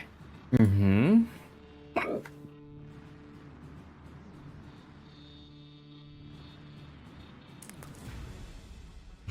So,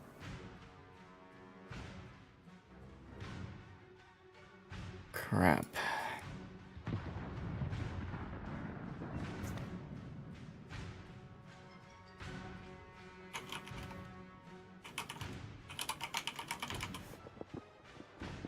Warship Masters Invitational?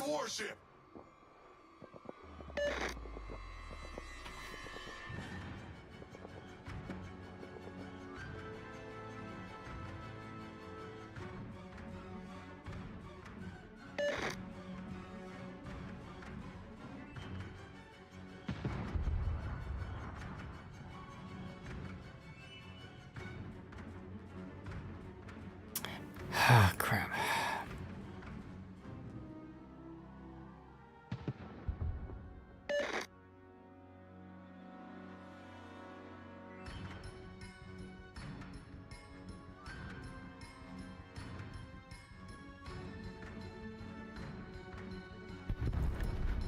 I was casting.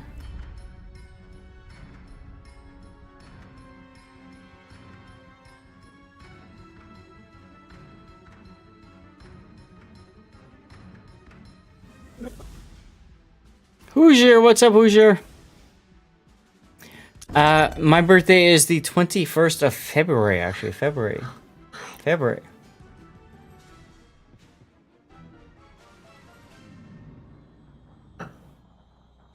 You are born in February. So, your March birthday, Hoosier, does that make you a, an Aries? Or does that make you a Pisces? These are the things we need to know. Gaelic, thank you much.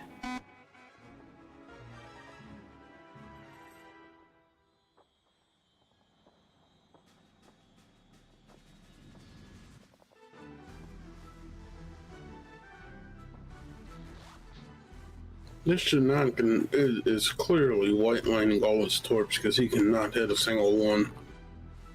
I mean, is it an enemy, Janan? Our Janan. Ours? Well, then crap. Hoosier, you're Pisces. Got it. I'm a Pisces too, so thumbs up to our fellow Pisces. Awesome, dude. Awesome. Well, it literally doesn't matter when your cruisers just are playing random battles. What's wrong with random battles, Puddin'? This isn't random battles. This is get in the middle and brawl, not sit in the back and snipe mode. Oh god, we lost. Oh god, we lost. Oh god, we lost. Oh my god, we lost. I really don't care. Airship escort PR in shambles. What am I ever gonna do? Alright, well, we doing this again? I don't feel like sitting in queue for a week and a half. That's a fair statement. You are Cancer, says Joey. Only subs and carriers. Up to you, dude. Up to you, dude. I beat Rob. So there's that. Rob, you need to get good, son. Here we go. Oh, an instant drop. Instant drop. It's The almost like we're not matchmaker. letting the carrier this time. The matchmaker was happy to see us. So I'm scared you about just this. said, Rob, you need to get good. And I was playing a game and performing an action, and my character said, I can. Oh, damn. They did the full sleeve in. JFK division, all Stephens. We are. Blessed. Oh my god. You are going to get secondary. I mean, Not- if This is we where want. we play like a carrier. That's where we play like a carrier and don't even move from our spawn. Oh, that's not the worst part, though. They get their enemy carry div is slightly better. Shh. It's okay. You just had to say something, Grunty. It's okay. It's okay. It's okay, SAT. Come on. We got this. SAT. We got What this. did I say? We got this. You got Why did I spawn all the way over here and you guys spawn together? Just trust in your ability. Everything will be okay. So I guess we're leaving this link, Puddin'? Oh, yeah. I'm there's no point in staying here. Like, the airship moves, so just move with it. Like, you shouldn't be in the circle. I don't blame you for getting out. Not gonna move any faster with two of us in here. Hi, Rob. Get the F out of my way, Rob.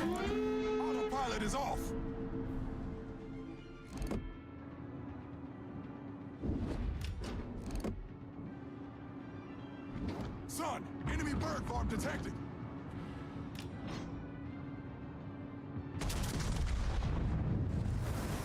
Might as well shoot my guns. Oh my god, what the hell was that? The way Louisiana, yeah, desertly. Why not?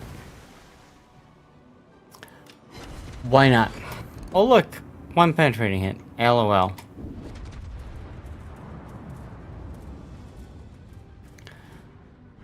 Take me on your mighty wings, baby.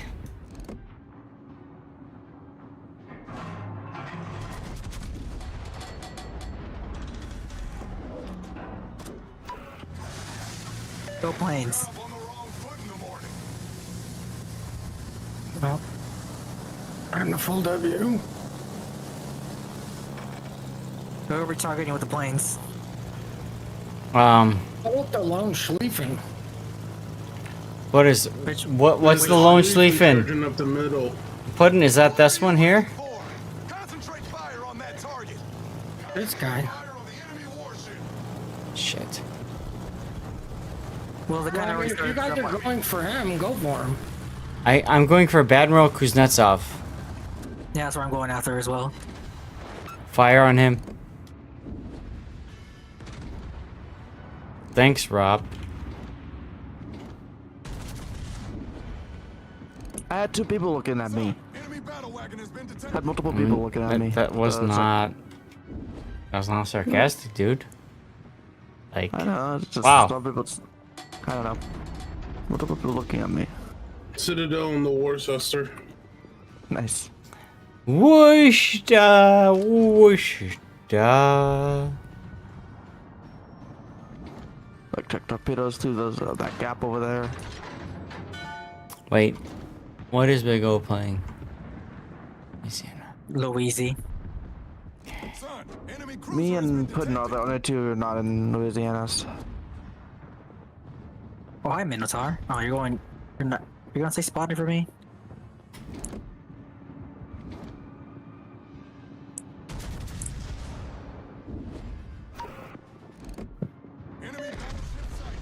I'm sure you know what to do with it. Planes up, let's go. Yep, we got my planes out as well. Disappointed after joining and seeing this comp. I'm sorry, TJ. How you doing, by the way? Hopefully, okay. About to, Oh, nice kill there. There you go. Nice kill. Stream Raiders is ready to go.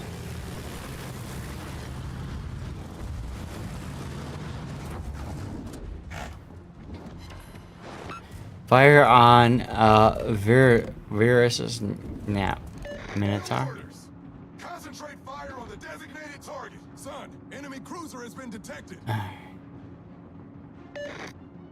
Son, enemy battle wagon. I was bombed in on Bad Admiral. Which Bad Admiral? There's like 3 of them. Right? Oh. Cut's not off. All stations requesting fire support. I didn't realize there was more than one. And he dies as soon as I shoot at him. Triple Louisiana caught you off guard. No worries, no worries. My wife caught me off guard. First, you probably use your hydro. Just a thought. Who is this? I'm gonna die here. Ah, good. Oh, terrible. Fox. I mean, like, tell the person in chat. Use our stuff. Well, it's too late now. He's not. Yeah, there he goes. Okay, can you stop dying as soon as I shoot at them?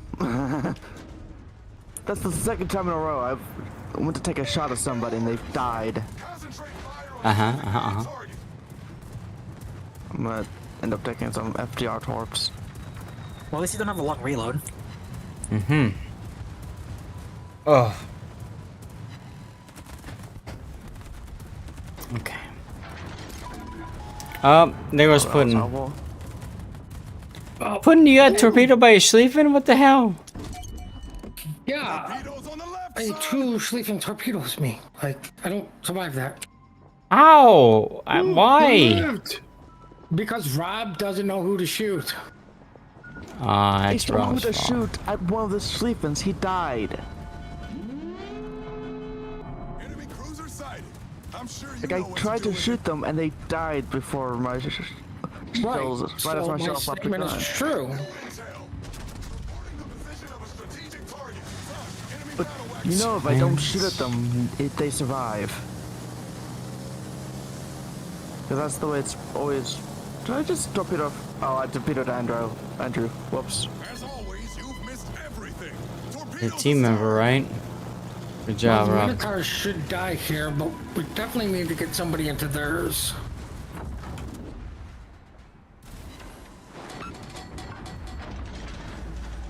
Two overpens on that minnow when he was broadside to me. Rip Big O.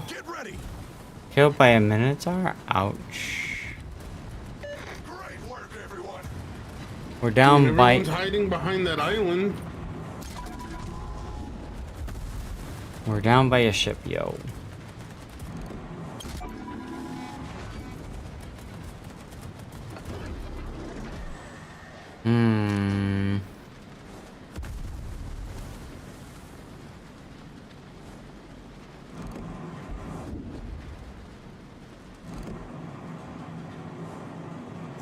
One Louisiana left, yeah. That would be...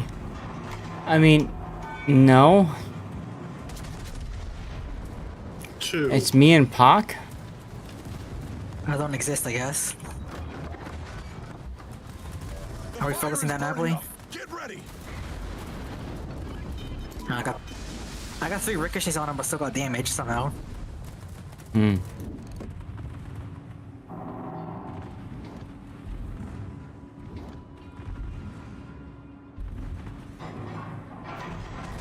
Oh, he smoked up. I'm gonna just drop the middle of the smoke anyways. I'm dropping on the Schlieffen. Hey Kaz, thanks for the follow. Welcome aboard. Minnow dies. Why is this Schlieffen on this side not dead? He's just sleeping. Nobody wants to shoot him. That's a mean- guess. No offense, he's not a threat anymore. Why? Okay, fair enough. Oh look, there's the Worcester. And he shot down my fighter.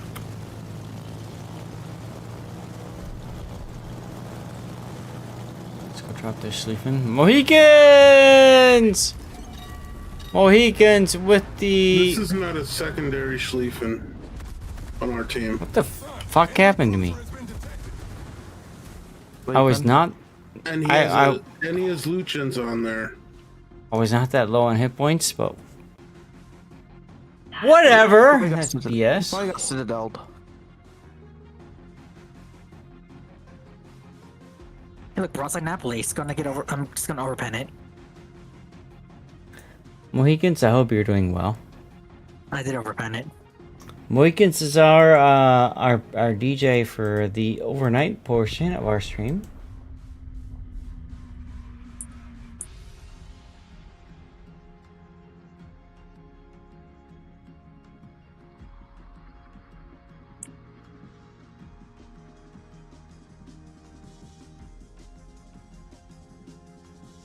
Doing good? Awesome.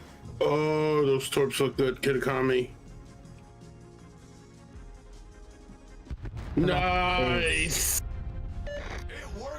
Wow. Good job, Blue Steel Tago. You just need to W into theirs, keeping ours moving.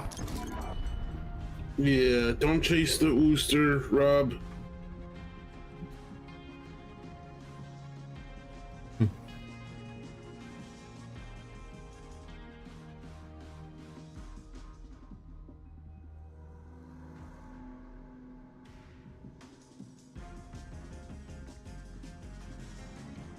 Right.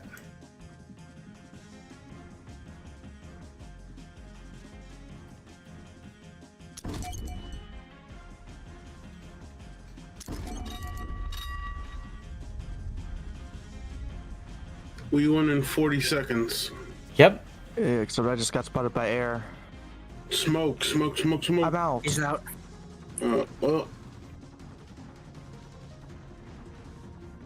Turn, turn, turn.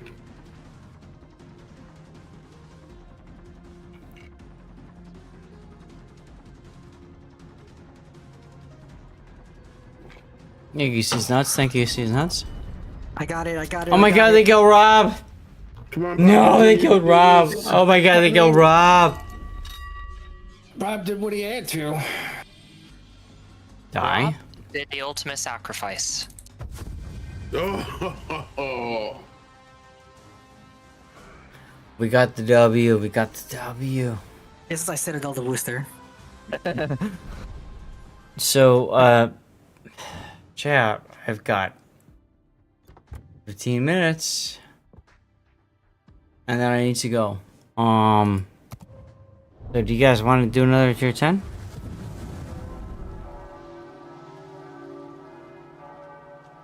Sure, why not? Okay. How did you not get photo finish? I did get photo finish. Oh, okay. No, I was talking to Zach, but I don't think he touched the point. Okay.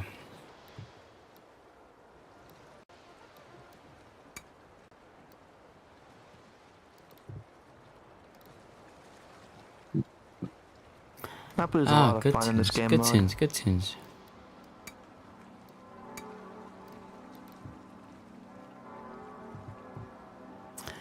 I will do a druid game. I wonder if I should switch my Louisiana to a secondary build. Chat, we're going to do a 3-minute ad break while we wait in queue. You're not missing much. Here we go.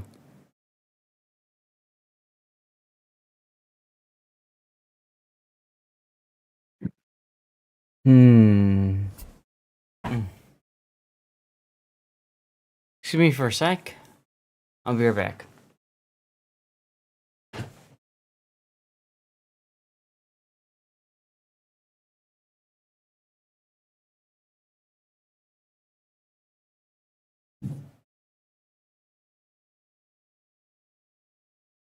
Pizza, pizza.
Hey, you got us a match.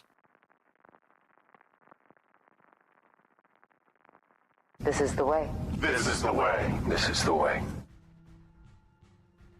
And there it is, the golden moose stack. Oh, that is gonna be annoying. It's a good thing I have an armored deck. Until you get set on triple fire. Back to back. Bill Lusac. It's Trident. They So got there's 3 that. Ludens.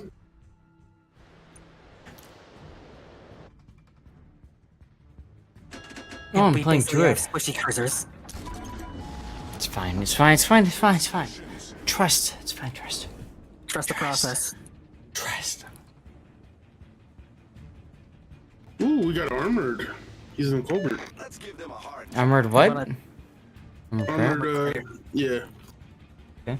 He was actually there that night. I got that Kraken in under what 4 minutes in Polo.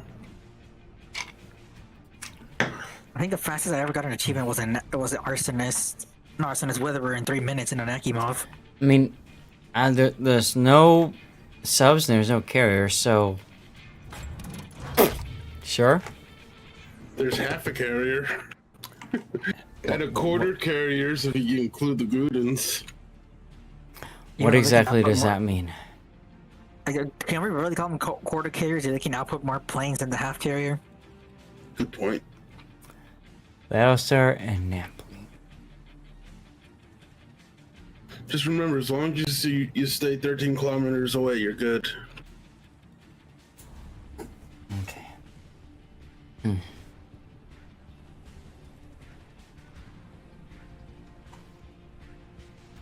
I didn't turn as far as I meant to.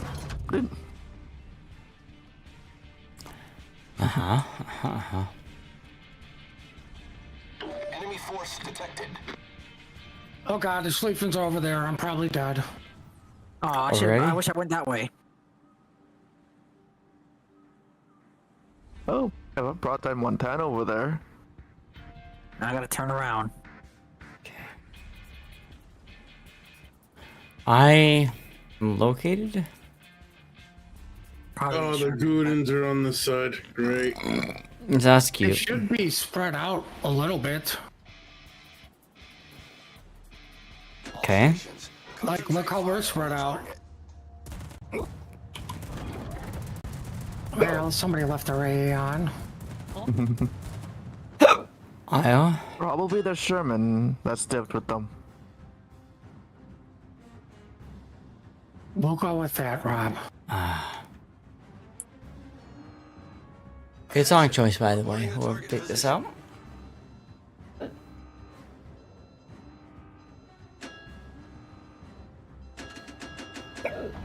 Try to crash the island. I have been completely undetected. The reason I was spotted is because I shot at the lieutenant and the Schlieffen. Yeah, Minnow. You played Dirty Water yet? Oh. Thank you, Cthulhu. Thank you. Oh, I'm shooting AP. What am I doing? Big brain plays. Get back! Are good news trying to defensive AA good news squads? Yeah, all the Gudins are on this side because they got the minnow on the minnow on the other side. The FTG, the back. Hello, Minotaur. How you doing, buddy? Smoke generator started. Hey, Gearing. Excuse me while I shoot up the Iowa. And anybody shoot the Minotaur too? He's behind an island from me. My shell rays aren't that good. Oh.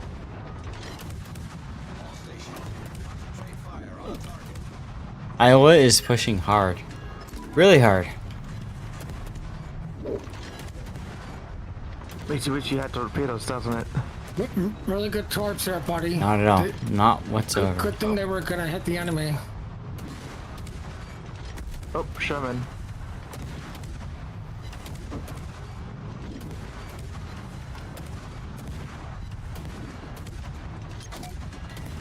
You like how I zoom Hiroshima into just straight up abandoned cover? the flank. 8 days of premium dastardly? Not bad, not bad, not bad. Come on, guys, shoot the Iowa. Come on. Shoot the Iowa. Shoot her. Shoot her. Oh, shot someone down.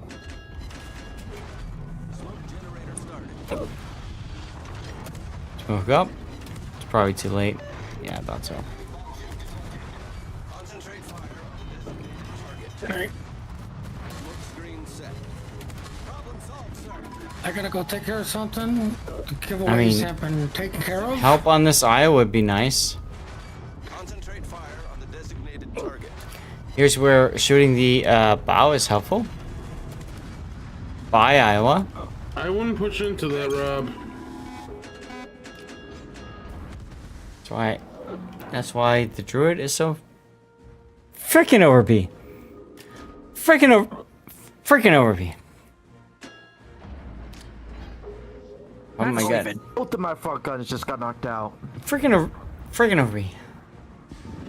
Told you not to push into that, dude. We have no help.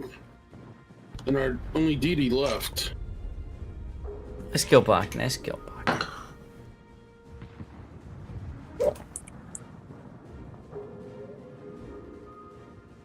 Oh. Fun game. All stations requesting fire on the designated target. That's the way you do it. Money for nothing. Chicks for free. Damn it.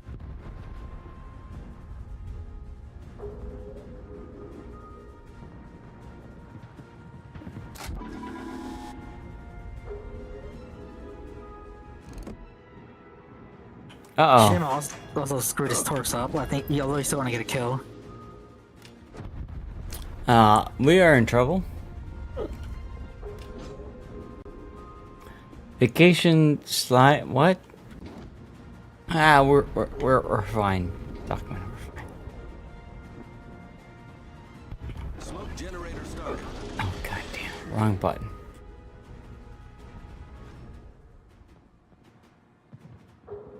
Tinan, that gearing's within your smoke bloom. What are you doing? Smoke screen set.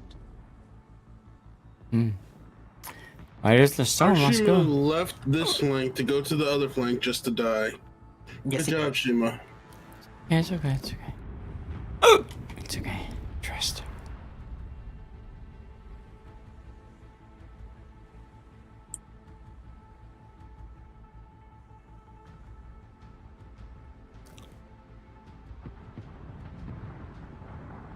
We're in trouble, guys. We're in trouble. Yeah, and I'm leaving this flank.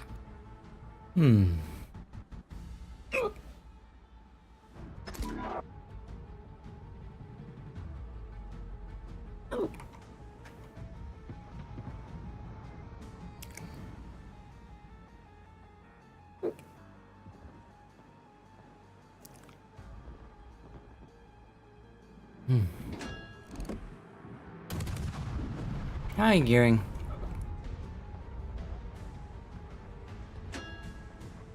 So our Wujing, okay, our Wujing does notice the gearing. What Gearing? What Wujing? Law. But the Wujing is dead because he kept going in a straight line. Heal up. Hope they traded at least.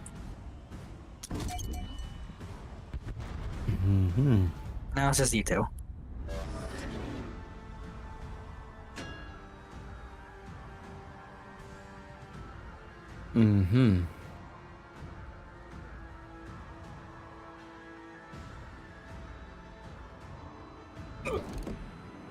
Well, hello there, good Leo.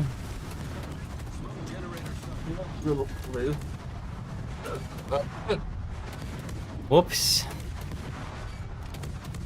It's one reason I like the druid. Point the bow at the enemy and just profit, you know?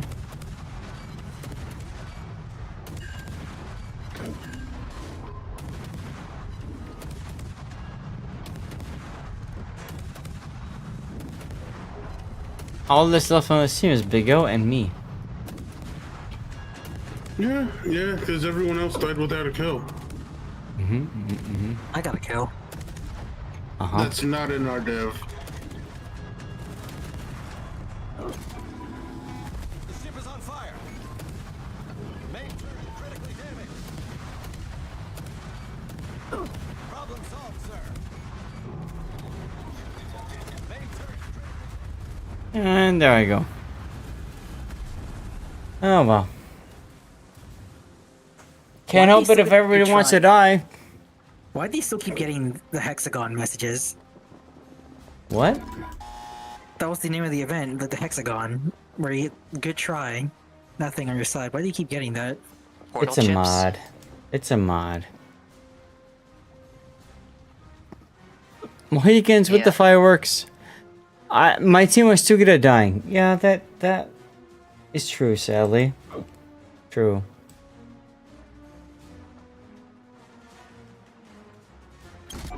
Um, 2 minutes I'm to stuck. 6.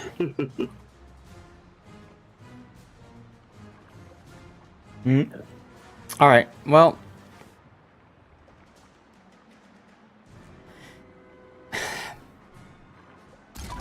Guys, we're gonna have to move into lurk mode. Button, where we at for giveaways, huh? Can I put in leave? I don't know. All right, guys. Blind shot. We're gonna move to lurk mode. This should be the Warships Masters Invitational, and guys, I don't know, but see the result of keeping your Conde until the end. that'll do it for today. Yes. We will have giveaways going throughout the night. For those of you guys who don't know, this is what we do. Taking a tremendous amount of pain there, but got a heel pumping now. I'm gonna go check in with the wife. Okay, give me a minute. Rico going up now. He's blinded himself, and Viles Druid is Adios. pushing I gotta go. to pick him up on Hydro. Yep. And So now that's a dead Elving. Duckman got good news today. Nice. Dead. Like this Druid rate of fire should absolutely just wreck him. Yep, Gibraltar does land a good hit, but still. Nearly enough. Be right back. One nearly last check enough. with the wife. Give me a second. Vile pulls the brake, let the smoke re-envelop him right there. He's at 2.5. Is he gonna go? Are they gonna trade? 800. His engines are out 240. He's on fire. He's gonna burn out. They're gonna get him. They're gonna Wow, what a play. That's a big trade for Cats, but more importantly, Zath, it leaves the B cap in control of 3X. Yes, it does. So I mean, if you're 3X, you're not excited about trading, but because you retain control of the cap, I think it's worthwhile. Mm-hmm.